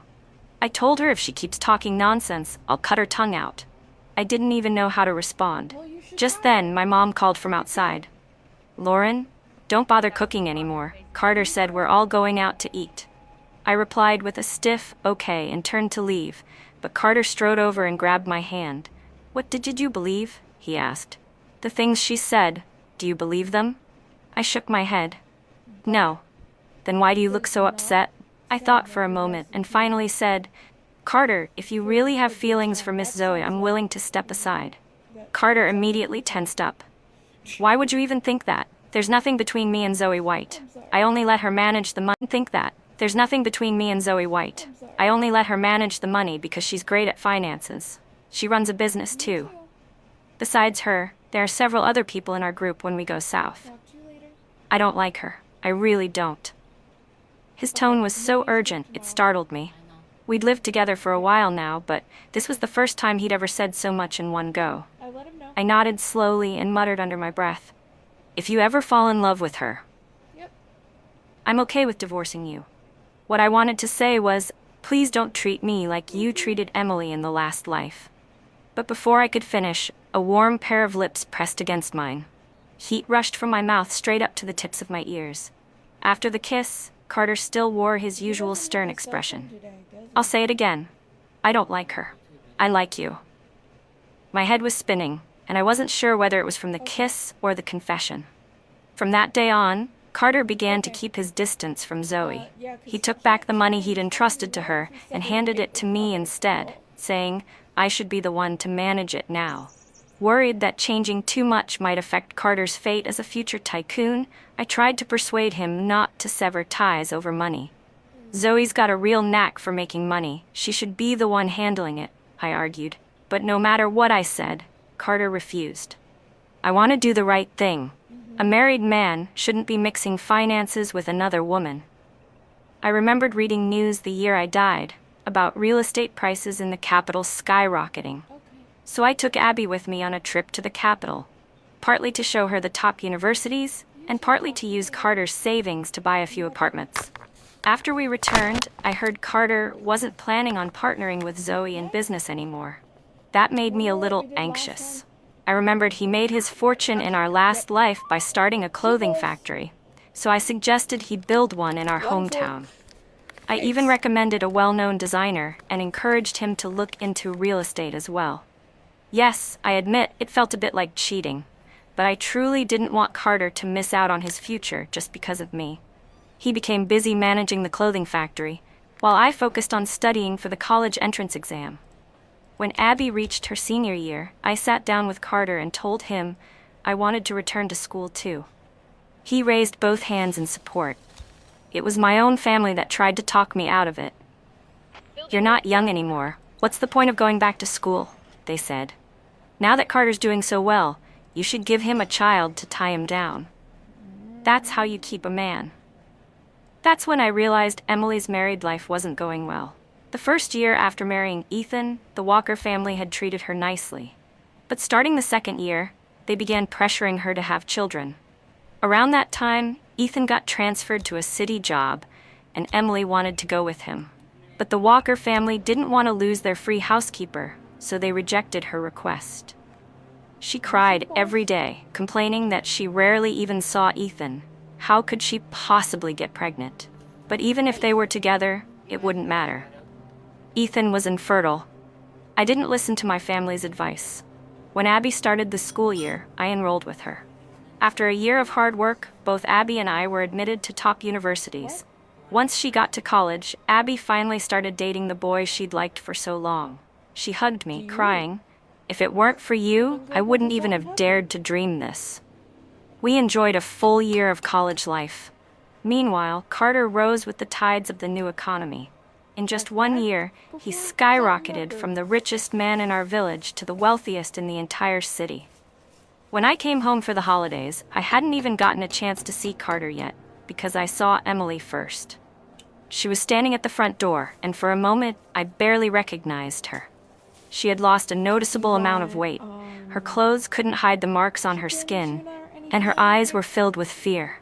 Once a beautiful, spirited girl, now she had completely lost her glow.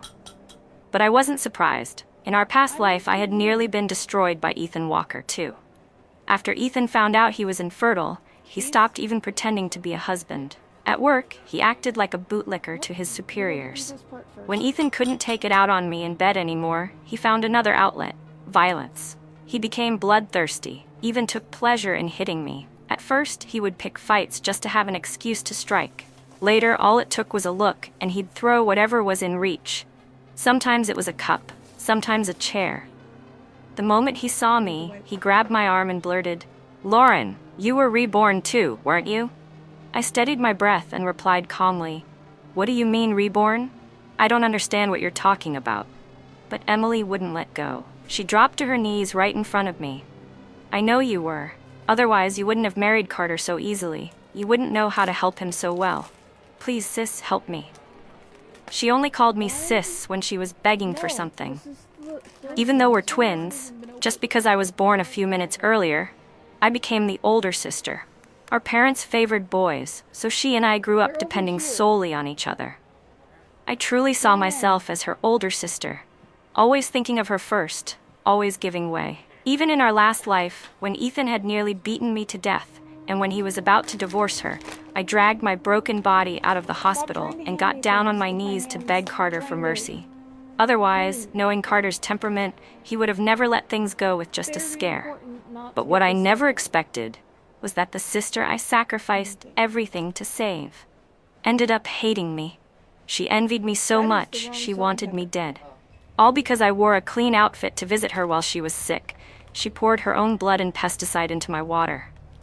Before I died, I saw her smiling so brightly. "We're both sisters, Lauren. Why do you get to live such a good life while I suffer like this? It's not fair. If I have to die, then you're coming with me." Just remembering that made my heart harden again. "Emily, I can't help you. You'll have to find someone else." "No, you can't just walk away," she cried, her tears and snot soaking into my clothes. "Look at the life you're living now. Big villa in the city. Your own car, dressed in designer brands, your skin glowing better than ever. What? That should have been mine.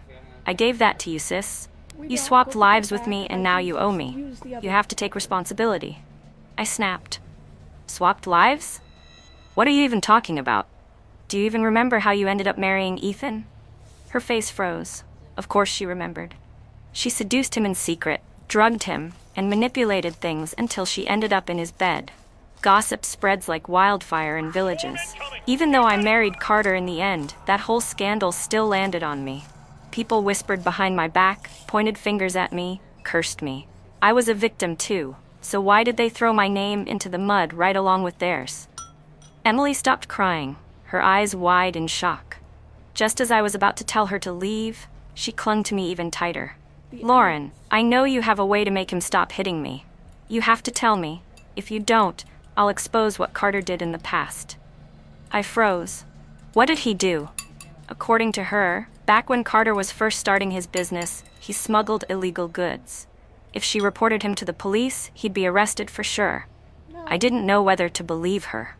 If she really had something that incriminating on Carter, why didn't she report him in our past life when she was suffering so badly?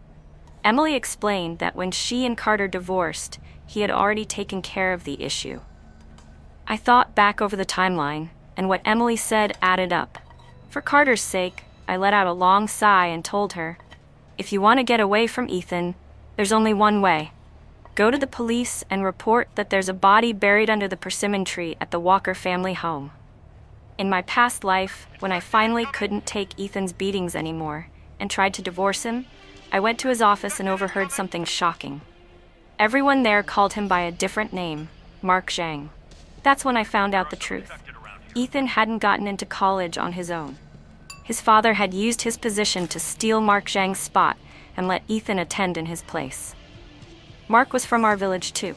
He had no parents and disappeared 3 years earlier. After learning this, I accidentally overheard a conversation between Ethan and his father. Mark had discovered the truth during Ethan's junior year and confronted them. They killed him and buried him under the persimmon tree in their yard. I wanted to report it to the police, but they found out about my plan. At the time, Ethan held a high-ranking position, and since I'd shown up at his workplace, maybe he needed to protect his beloved wife image, or maybe he had other reasons. But after that, he stopped hitting me. Instead, he kept me by his side at all times. Even when he wasn't around, someone was always watching me. Seeing how desperate Emily was to escape him, I genuinely believed she would go to the police. But what I didn't expect was that instead of reporting him, she told Ethan everything. 2 days later, she rushed over, saying our mom was sick and I needed to come with her to the hospital. I got into the car with her, but before long, I noticed we were off course. Where are we going? This isn't the way to the hospital, I asked, a sense of dread creeping into my chest. I'm sorry, she said quietly. I froze. What do you mean? The car stopped in front of a rundown shack in the middle of nowhere. When Ethan stepped out from inside, I understood everything. I stared at Emily in disbelief. You didn't go to the police. She pouted. If I did, he'd be locked up. I just didn't want him to keep hitting me. I didn't want to lose him. You're insane. I never imagined she was this far gone. Just to hold on to her position, she was willing to do something like this. You sold me out, I said, trembling with fury. She looked at me innocently. You're the one who told me about it in the first place. Don't worry, Ethan just wants to talk, I snapped. And you actually believe that? He's killed someone before. Emily shrugged like it was no big deal. And in that moment, I realized just how terrifying she truly was. The door creaked open. Even if I tried to run, I couldn't overpower a man. I was dragged out of the car and forced into the shack. Inside, the room was filled with tools. Ethan grabbed my face, his expression twisted with rage. How do you know my secret? I was shaking with fear. I don't. He laughed. Doesn't matter how you found out. You're not getting out of here today. He pulled out a rope and started tying me up. A wave of hopelessness swept over me. I silently cursed myself for being so naive. I'd already been betrayed once by Emily in my past life. How could I fall for it again? Tears streamed down my face. Just as Ethan raised a knife and brought it down toward me, a scream echoed from outside. The door was kicked open with a crash. Several men rushed in and tackled Ethan to the ground, and then Carter stepped inside, silhouetted by the light. The next moment, I collapsed into his arms. Feeling his warmth, I couldn't hold it in anymore. I burst into tears. Carter cupped my face gently, clearly heartbroken. He touched the cuts on my skin, his eyes filled with pain and tenderness. Lauren, I'm sorry I was late. I shook my head. No, you came at the perfect time. From the side, Ethan suddenly screamed. What the hell do you think you're doing? Do you know who I am? I'm someone in the city.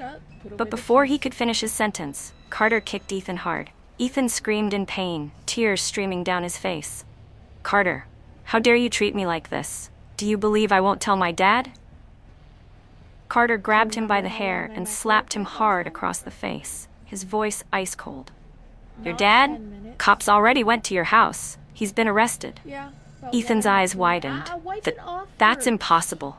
Carter narrowed his eyes. Of all the people you could have messed with, you picked my wife. Soon the police arrived. They must have found the body buried under the persimmon tree. They came specifically to arrest Ethan. As they were about to take him away, he suddenly broke down and ran forward, grabbing onto Carter's pants and refusing to let go. The one who was supposed to marry you was me. I'm your real wife. Please, save me. I don't want to go to jail. Carter kicked him off, his face twisted in disgust. What the hell are you talking about? My wife is Lauren. You ruined your own wedding. You've got no one to blame but yourself. But I regret it now. You guys didn't even register your marriage back then. You liked me first, didn't you? I was wrong. I'll never do those things again. I'll take good care of your mom and your sister. Just be with me instead. He rambled like a lunatic, but Carter's expression didn't even flicker. Get lost. Don't ever show your face in front of me again. Eventually, Emily was taken away. Carter brought me home. He was silent the entire way, face stiff with anger. As soon as we got to the house, I was just about to step out of the car when he scooped me up in his arms. His friends started teasing us immediately, and I blushed bright red, burying my face in his chest. A minute later, I was pressed into the mattress. Carter hovered over me, but didn't make another move. Instead, he looked at me intensely. Lauren, what the hell is going on? When Emily came to find me, I had sensed something was wrong. So I secretly sent Abby to tell Carter everything, including the truth about the body under the persimmon tree. Carter knew a lot of people, and had many connections. It didn't take long for one of them to report that they'd seen me getting into a car headed toward the mountains. That's how he was able to track me down and save me in time. But he still couldn't figure out how I'd known Ethan's secret or why Emily had said such strange things. I knew I couldn't lie to him. He was too sharp for that. So I told him everything. By the end, my voice trembled. Whether you believe me or not, I really have lived 2 lives. It feels like a dream, but it's real. The moment I finished speaking, he pulled me tightly into his arms. I could feel him shaking. I gently rubbed his back. "What is it?" I asked. "How could he do that to you?" he whispered. "How could he hurt you twice?" Only then did I realize he was angry because Emily had tried to harm me again. "I don't understand it either," I murmured. "Emily used to be so sweet when we were kids. Whenever she got something nice, she'd always share it with me. In our last life, even though Ethan was the village chief's son, he was ugly, and the chief was notoriously upright and poor. Their family was worse off than ours. They even had to borrow money for the betrothal gift. Still, when I got sick, he'd get sick too. If I twisted my ankle, he'd hold his own foot and say, 'Lauren, I think mine hurts even worse.' Maybe it was those memories that made me tell Carter everything I knew." Carter stared at me, his eyes full of sorrow. "So, I wasn't good to you in our last life either?" "Not exactly," I said. "In that life, we were basically strangers. You had no reason to treat me well." I reached up and patted his head. For some reason, he was starting to feel more and more like a giant dog. "I don't even know if, in this life, you'll still become the richest man in the country being with me," I said with a teasing tone. Carter lowered his head and gently kissed my hand. "I'll do my best. And don't worry, everyone who's ever hurt you, I won't let them off easy." I nodded, then hesitated before asking, "Was what Emily said about you true?" He sighed and tapped me lightly on the forehead. "You overthink when you care too much. I'm a law-abiding citizen." Relieved, I finally let out the breath I'd been holding. As long as he was safe, that was all that mattered. Not even 2 months later, word came from the prison Ethan was dead. They said he slipped, fell, and hit his head. But the truth was, he'd offended the wrong people in prison and was beaten to death by a group of inmates. I asked Carter if it had anything to do with him. He smiled and shook his head. "I told you, I'm a law-abiding citizen. I just happened to visit some old friends before he got locked up." I'd heard rumors that Carter once had a friend who went to prison for accidentally killing someone. And back in those days, prisons weren't nearly as tightly managed. It wasn't unusual for someone to die inside. Since Emily hadn't actually participated in Ethan's crimes, her sentence was lighter. But even in the detention center, she suffered plenty. When she was finally released, she was a completely different person, mentally unstable and disconnected from reality. One moment she'd say she was the wife of a billionaire, the next she claimed to be the mayor's wife. Her family realized she wasn't well and had her admitted to a psychiatric hospital. This time, she asked for me, wanted me to visit her. I pretended not to hear. A few days later, she jumped from the hospital building. They said before she died, she kept mumbling to herself, "Let's do it all over again." Life went on, quiet and steady. Before long, Abby and I both graduated from college. After careful thought, I decided to pursue my master's and then my PhD. Carter said he supported me, at least, that's what he claimed. But on the day I enrolled, he dressed especially sharp and insisted on driving me to campus himself. In my second year of grad school, Carter made it onto the national wealth rankings, and we had a child together. Abby and her husband became civil servants. Their careers were thriving. The biggest surprise of all, Carter's mom published her first novel at age 50 and became a full-fledged author. In this life, I still lived gloriously, but compared to the last life, I was far, far happier. I woke up to my mother-in-law's shrill curses. The dull pain in the back of my head from hitting the ceramic basin still lingered. My ears were filled with Linda's piercing voice. "A useless hen who can't even lay eggs, and you've got the nerve to fake a faint? My son must have had the worst luck in 8 lifetimes to marry you." When I opened my eyes and saw the mottled ceiling, I nearly laughed. This was the tiny 9-square-meter shoebox apartment Daniel and I lived in after we got married. The sallow face in the mirror froze me for 2 seconds. The calendar on the wall was still set to April 3rd, 1985. Rain smacked against the glass window, so familiar. It was tonight, just like in my previous life. Tonight was when I had caught Daniel and the textile factory's accountant fooling around in the warehouse. Those two scumbags had the nerve to accuse me of stalking my own husband. Linda used that moment to force me into signing a divorce agreement that left me with absolutely nothing. Sister May's wooden door across the hall was shaking from the pounding. The voice of our neighbor, mixed with the sound of rain, echoed from outside. "Your man's hooking up with that accountant Lisa at the textile factory warehouse. I saw it with my own eyes." I grabbed the ceramic basin with the red double happiness emblem and charged outside. Linda shouted from behind, "If you dare cause a scene, I'll make sure Daniel divorces you on the spot." Rain slashed my face like icy knives. I sprinted down the stairwell, piled high with honeycomb coal bricks. Memories from my past life surged back so vividly it was terrifying. Daniel eventually became the deputy director of the factory. He raised an illegitimate child with Lisa using the dowry I had brought into the marriage. Meanwhile, I was kicked back to my parents' house and eventually died in depression. The cruelest part? That retired soldier who used to deliver coal, Zachary, turned out to be the richest man in the entire state 10 years later. The flickering bulb in the warehouse made my vision spin. As I flung the door open, I saw Daniel pinning Lisa against a pile of fabric. Her pale legs were wrapped tightly around his waist. I swung the ceramic basin at the iron rack. With a loud crash, dust from the ceiling rained down. "The wife you bought with $300 just caught you cheating in the warehouse." Lisa shrieked and yanked her clothes to cover herself. Daniel's hands trembled as he pulled up his pants. "Emily, are you out of your mind?" I grabbed the soggy work gloves and flung them in his face. "Last August 16th in the security room. September 3rd in the locker room.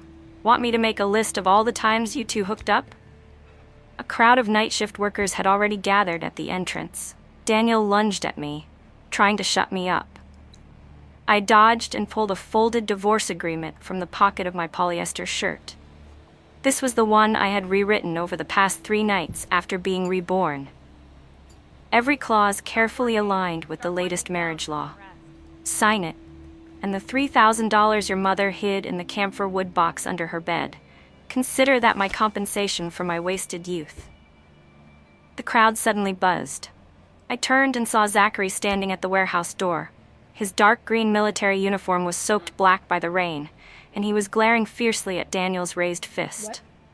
I suddenly remembered in my past life, after I had died, I saw him floating in the air, placing a bouquet of bluebell flowers at my grave.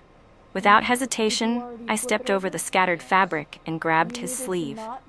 "I heard your mom's setting you up for blind dates." Lisa, still covered in red nail polish, kept shrieking behind me, "Shameless tramp." I leaned close to Zachary's ear. "Marry me. I'll help you make 100,000 within 3 years." The warehouse fell dead silent. You could hear the raindrops pounding on the metal roof. Zachary shifted slightly, and I saw the edge of a government bond sticking out of his uniform pocket. It was the $50 Treasury bond I had secretly placed in his coal basket 2 days ago, just released in 1985. 3 months later, its value would double on the black market. Suddenly, Daniel lunged to snatch the divorce papers. Zachary stepped in front of me. Years of hauling coal had built his arms thick with muscle. He pushed Daniel aside with sheer strength. In a voice only I could hear, he said, "Tomorrow morning, 8 a.m. in front of the Civil Affairs Bureau."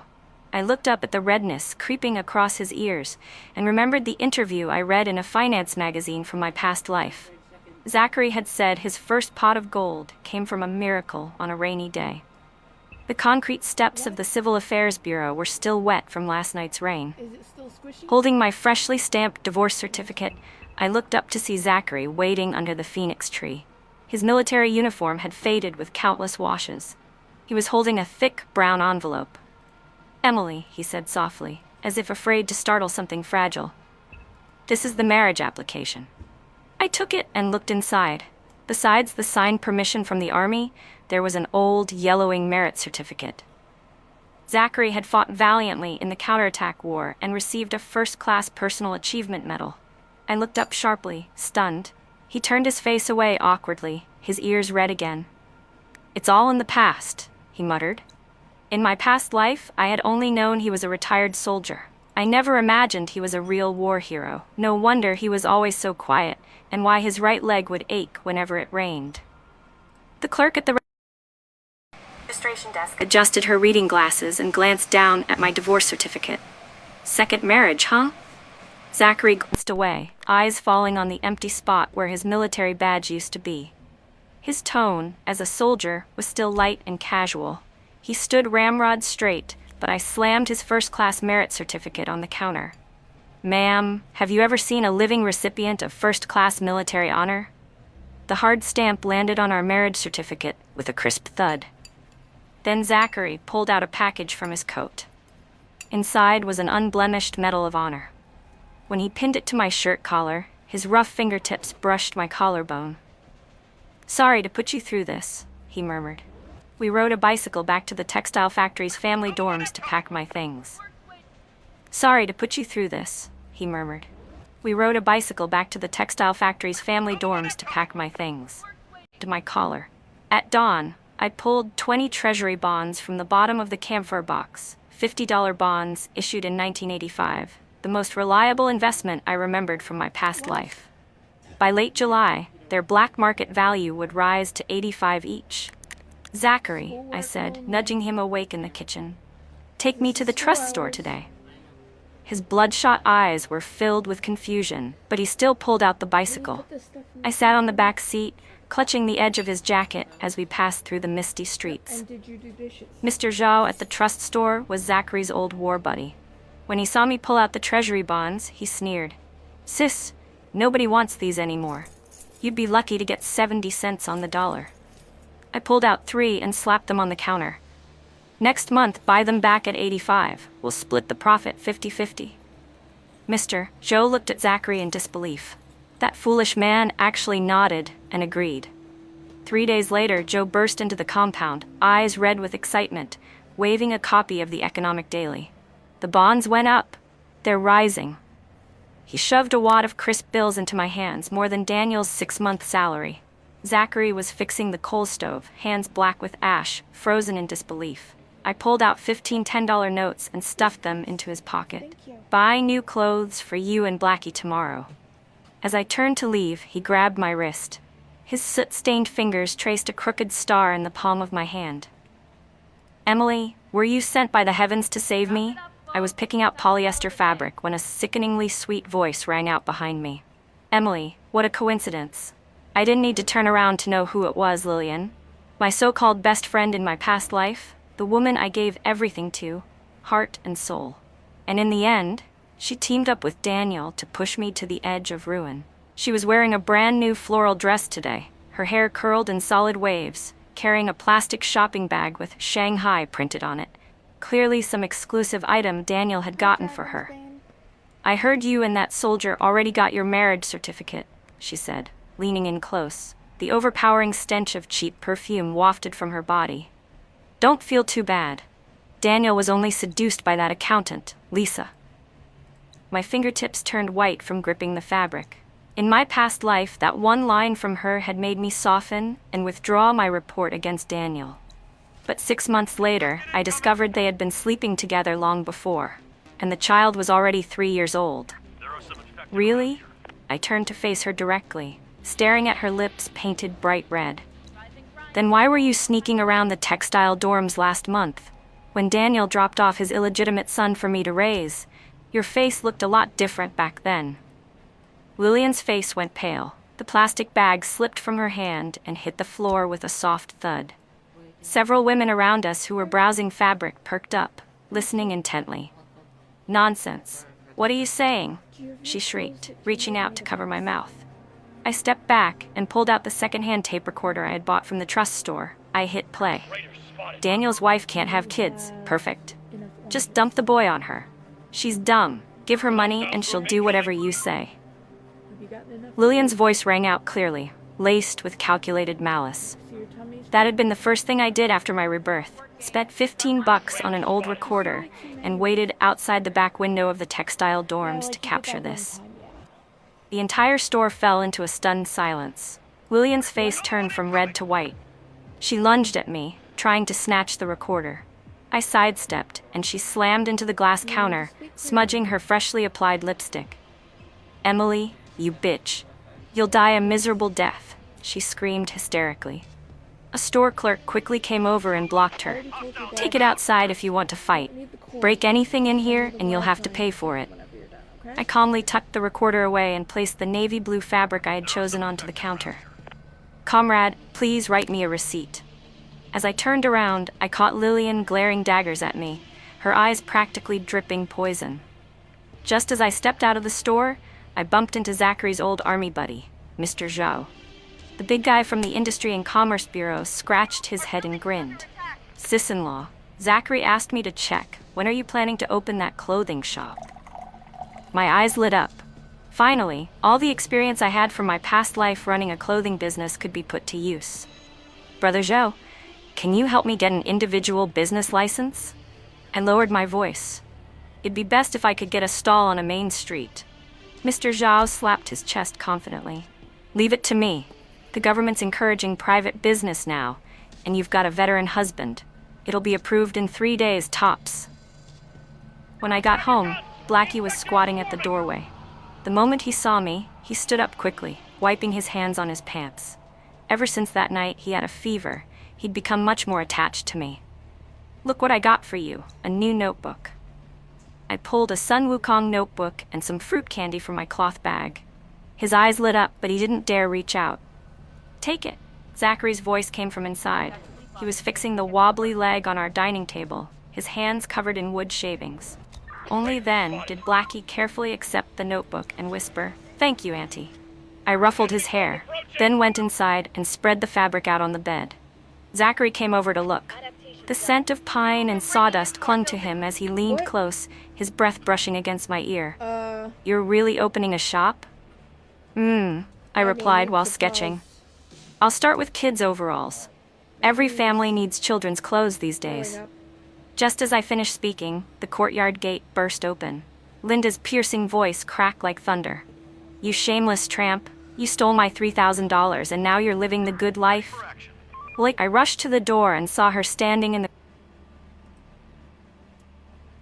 Operator. I'm going to pause. I'm going to pause the live for just a minute. I'll be right back.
And of course I tweaked something. Okay.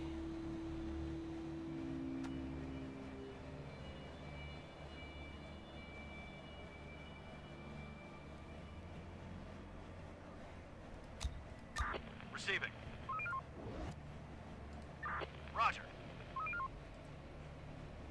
I'm Going gonna there. see if I can't figure out how to keep this Let's do it. within Let's a do it. certain area. Oh yeah, let's see.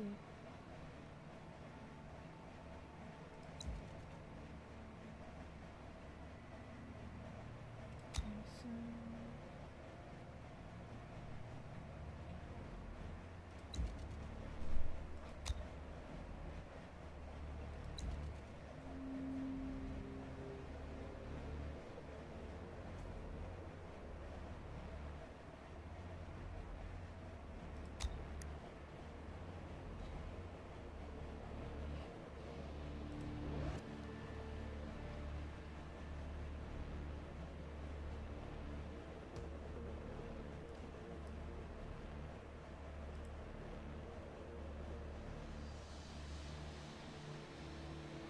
Work's done.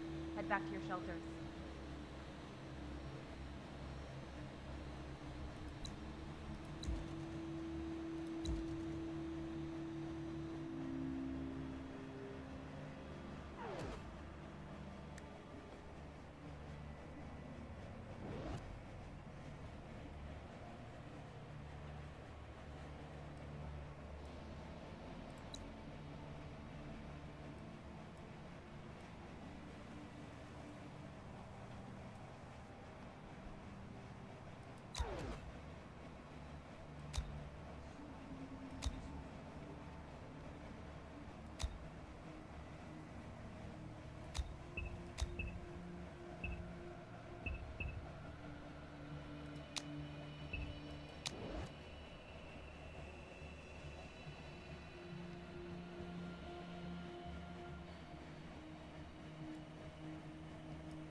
now I want to cancel that and I can't.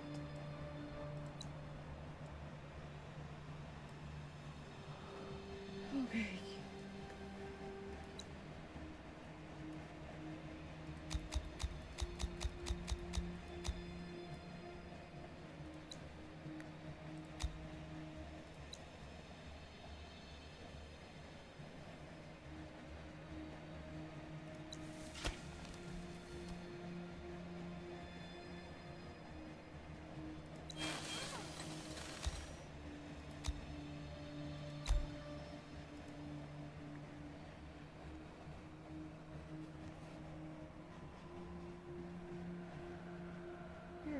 historical. You know that, Lucky.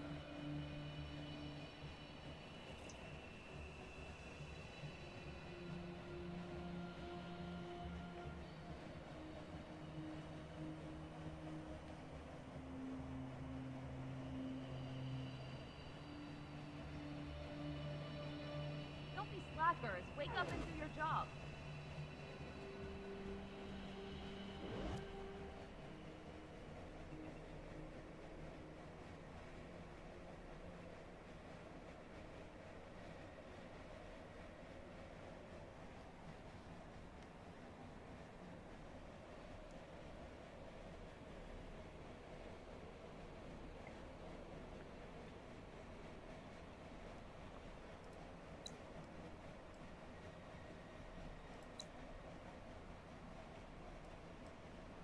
Building complete.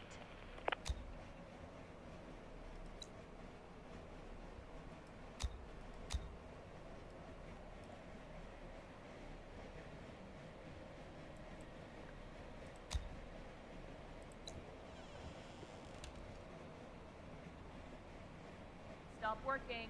Start winding down for some rest.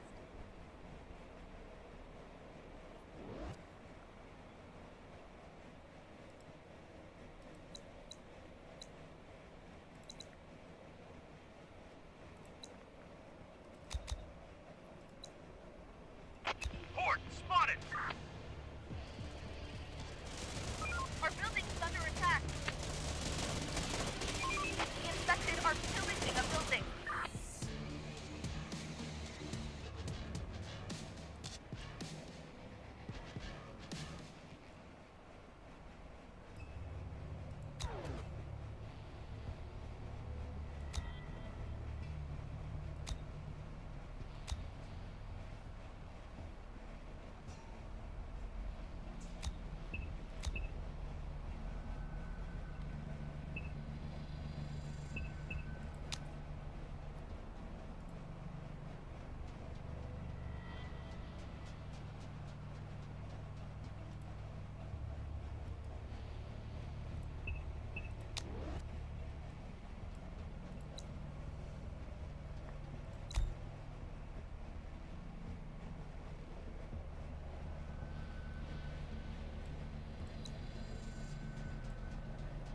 Infected incoming! Work making a Hostile work group class. incoming! Let's get to it.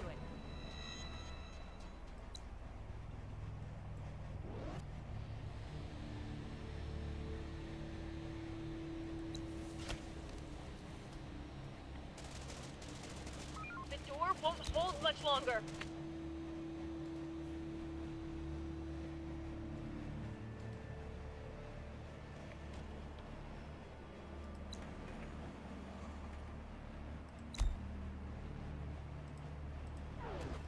Okay, so let's...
Time to sleep, everyone.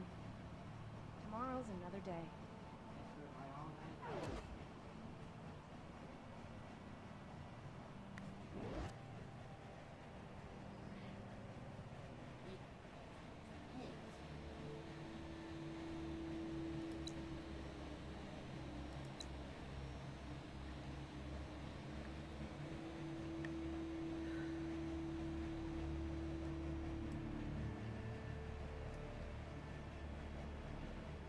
Housing. Brewery.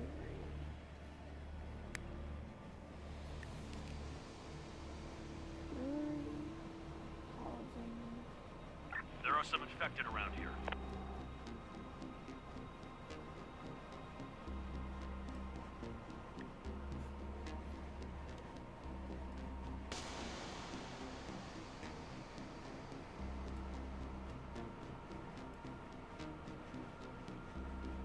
The infected are pillaging a building.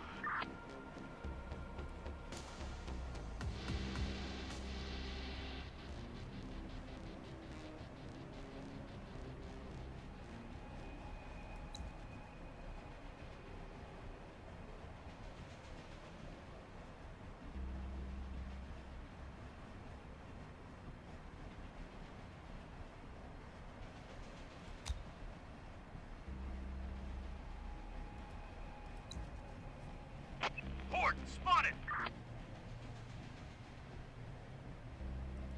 Still in bed? Get up and off to your duty.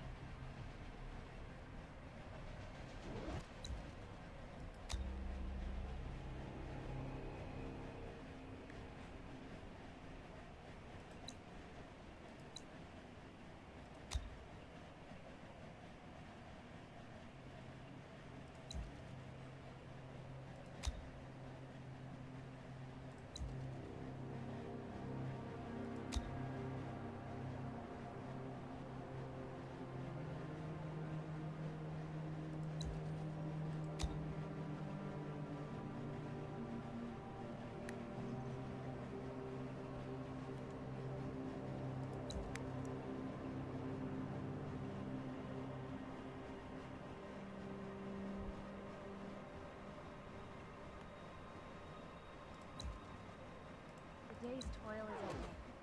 Get some rest.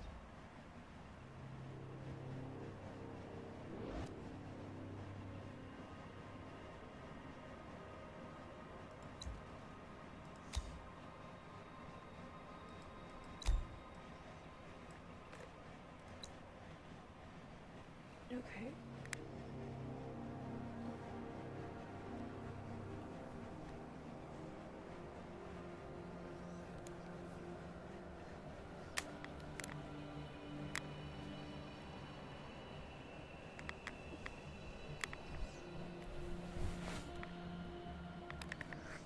Oh, yes. War.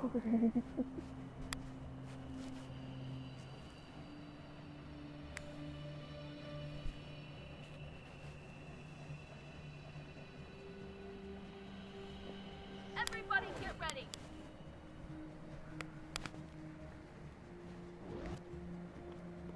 Okay.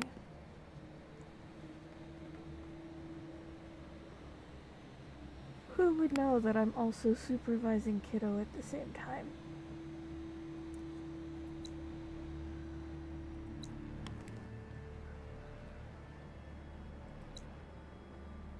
Oh yeah, Ready for action.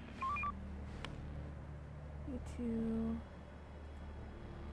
The courtyard with her hands on her hips, two sleazy-looking young men behind her. Several neighbors peeked out their windows from nearby homes. Mrs. Grant, I said coldly, you better have proof when you accuse someone. That money was your son's voluntary compensation to me in the divorce. Bullshit. She spat, spraying saliva. That was my retirement fund. If you don't pay up today, I'll smash every single thing you own. One of the thugs behind Linda raised a stick, ready to smash the clothesline. In the blink of an eye, Zachary stepped in. With a single move, he twisted the guy's wrist. The strength of a trained recon soldier was nothing a street punk could compare to. The guy howled like a pig being slaughtered. "You're disturbing public order in a military family compound," Zachary said, his voice calm but authoritative. The whole courtyard fell silent. "I could have you arrested for disrupting the peace."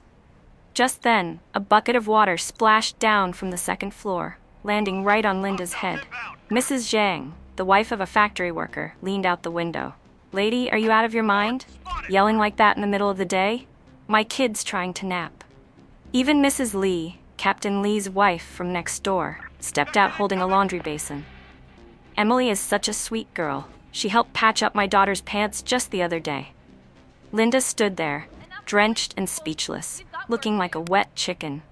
She shot me a venomous glare and spat, "You'd better watch yourself." Then she yanked the two punks and stormed off. Someone in the courtyard began clapping. Others quickly joined in. Zachary let go of the guy who was still clutching his wrist and looked back at me, eyes filled with a new kind of admiration. That night, I leaned over the sewing machine, finishing the prototype. Blackie had already gone to sleep. Zachary sat on a small stool nearby, helping me wind thread. The dim yellow light stretched his shadow long across the wall, casting over the glorious family award banner. Then he spoke softly, almost to himself. "You're amazing." I paused my foot on the pedal and looked at him. This man who hadn't even flinched on the battlefield now looked almost shy.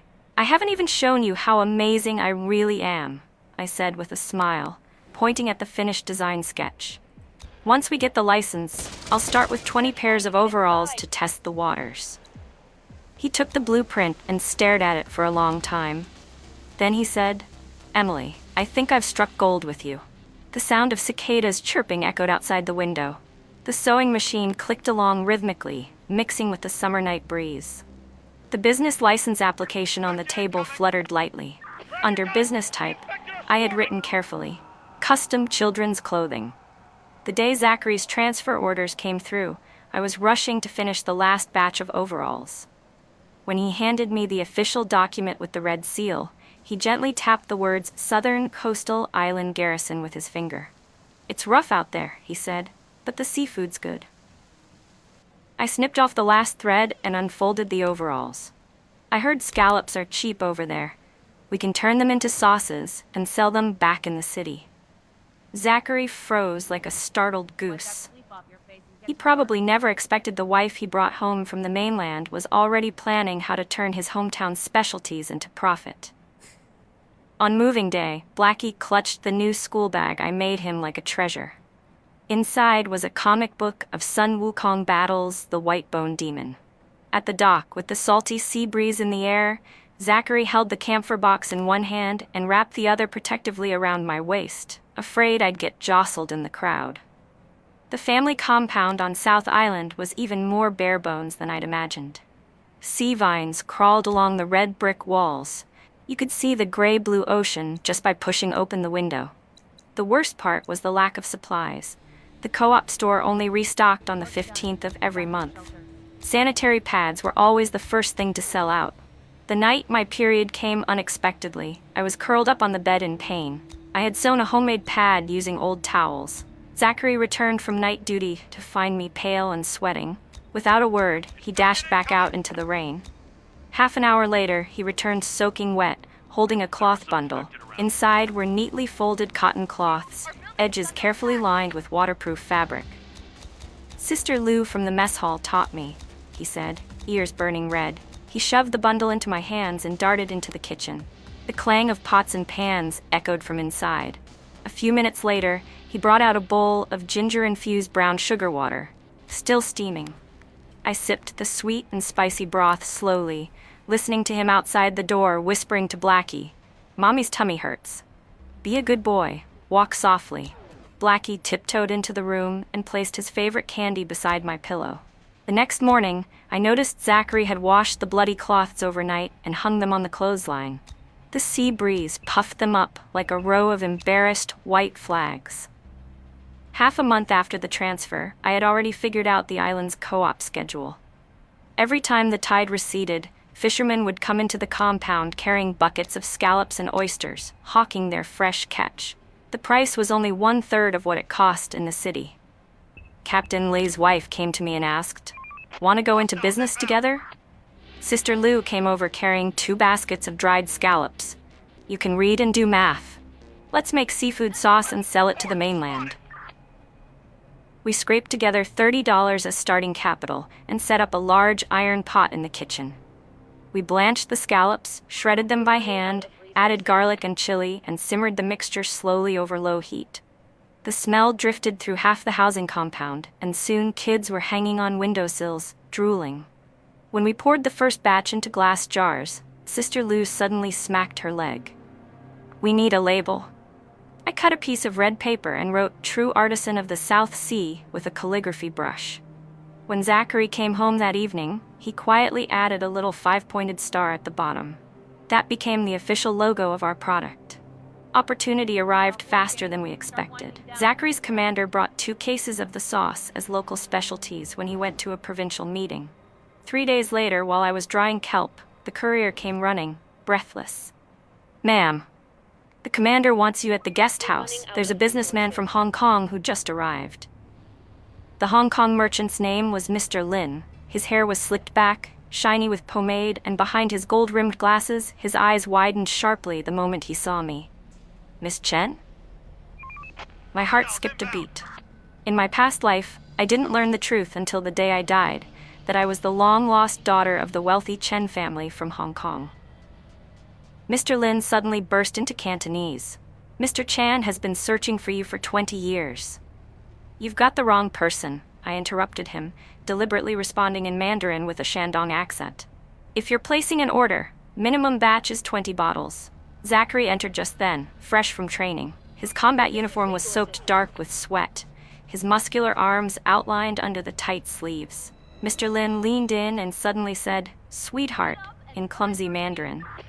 "If you sign an exclusive distributor contract, I'll double the price." The air froze. Zachary's military canteen fell from his hand with a clang, rolling to the corner of the wall. On the walk back, he marched ahead at lightning speed.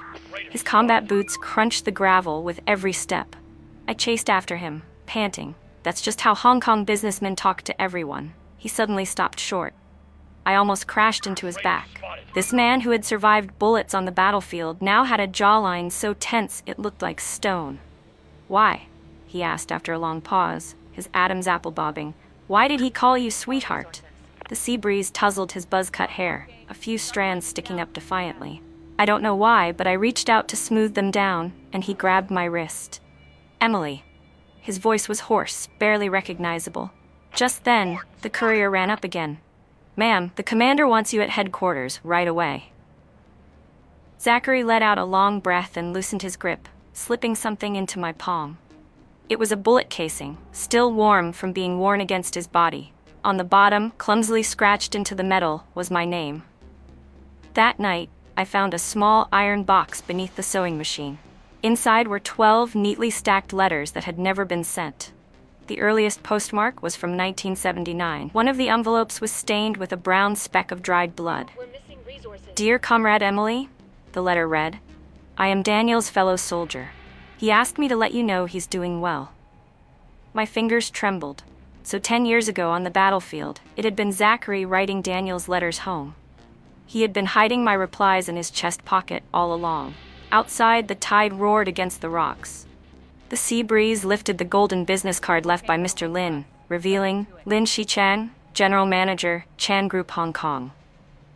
I tucked it deep into the bottom of the iron box, along with all the words I still couldn't say. 3 days after Mr. Lin left, I was standing in line at the co-op buying salt when I overheard 2 clerks gossiping behind the counter. "Did you hear? That Hong Kong boss is searching for his daughter. He's offering a 100,000 yuan reward." "The one who lost a jade pendant," the other replied. The salt jar nearly slipped from my hands. In my past life, I had only learned of this on the day I died. Hong Kong tycoon Chan Ji had been searching for the daughter who was kidnapped as a child. The only clue was half a jade pendant. And in that life, it was my so-called best friend Rose who stole it and claimed to be the missing heiress. "Here's your salt," the clerk said, snapping me out of it. Just then, a familiar figure passed by the door. Rose, wearing a trendy seagull print dress, was standing on tiptoe, staring at the missing person poster on the wall. A red string peeked out from Rose's neckline, the pendant unmistakably a half-piece of white jade. My fingers tightened instinctively, trembling. In my past life, she had used that very jade to pose as the long-lost heiress of the Chen family, while I was branded a fraud and thrown into disgrace. And now, she had shown up 2 years earlier than in my previous life. News of the Hong Kong businessman's arrival must have already spread. Emily. Rose turned and smiled sweetly. I heard your seafood sauce is even selling in Hong Kong now. Her fingers absent-mindedly grazed the jade pendant on her chest, my mother's keepsake, the one I couldn't retrieve even on my deathbed. I forced back the urge to tear it from her neck and smiled calmly. Just trying to make a living. That's a unique pendant you've got there. It's an heirloom, she replied quickly, tucking it back into her shirt. Then she added, "Oh, and did you hear? Daniel's going to be promoted to deputy director. He was asking about you just yesterday." I pretended not to notice the calculation flickering in her eyes as I bent to arrange my cloth bag. "Please congratulate him for me." As I turned to leave, I bumped into a solid chest. I hadn't realized Zachary had come up behind me. The flap of his field jacket was slightly raised, revealing a bandage wrapped around his arm. He'd injured himself during training that morning. On the way home, Zachary was unusually quiet. He didn't speak until I had finished cooking and placed the noodle bowls on the table. "That jade belonged to your old friend, right?" His voice was low. "Some friend, just like rats and snakes in the same nest." I stirred the scallions in my bowl, trying to act casual. I didn't notice Blackie quietly sliding the boiled egg from his own bowl into mine. "That jade pendant on her neck," Zachary began again, but before he could finish, someone banged on the courtyard gate. Sister Liu burst in, flustered. "Emily, come quick, there's trouble at the co-op." "Your husband, Zachary." I dropped my chopsticks and ran. In the fading light, I saw 3 punks surrounding Zachary. Broken glass and soy sauce covered the ground. Joe Wise stood at the alley entrance, shrieking, "Stop it! Don't hit him!" But his voice was so fake, it made me sick. Blood was already soaking through Zachary's bandage, but he held something tightly in his arms. One of the thugs suddenly pulled out a switchblade. Soldiers need to mind their own damn business. I grabbed a shovel leaning against the wall and rushed over, but before I could swing, Zachary turned sideways and took the slash across his ribs. He grunted. Something slipped from his arms, a ledger stamped with "True Artisan of the South Sea." He had gone to the co-op to reconcile accounts. The distant sound of a whistle pierced the air. The gang cursed and scattered. Zachary collapsed to his knees in a pool of blood, still trying to hand me the ledger. July's profit is on the 3rd page. At the military hospital, under the cold white lights, the nurse cut open his bloodied uniform. I stared, frozen, at the knife wound slicing across his abdomen. In my past life, after placing flowers on my grave, he had coughed up blood alone in the rain and died just like this. It didn't hit any organs, the doctor said after stitching him up. Just a flesh wound. He gave me a long look. He kept calling your name during the operation. Once the room was quiet, I opened Zachary's shoulder bag looking for a towel and found a tin box instead. Inside were stacks of yellowed notebooks.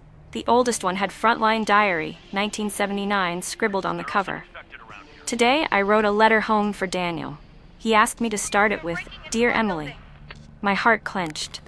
He said she knitted him a sweater, but he gave it to some performance troupe girl. If I survive, I want to tell her that under the starlit sky of the battlefield, all I could think about was her smile and the little dimples when she laughs. I closed the notebook and found... Okay, I'm going to end the stream. It's almost time for me to go make lunch for kiddo.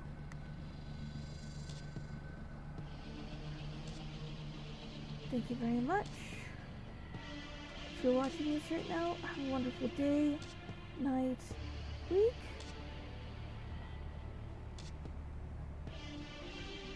Bye-bye. Ready for action.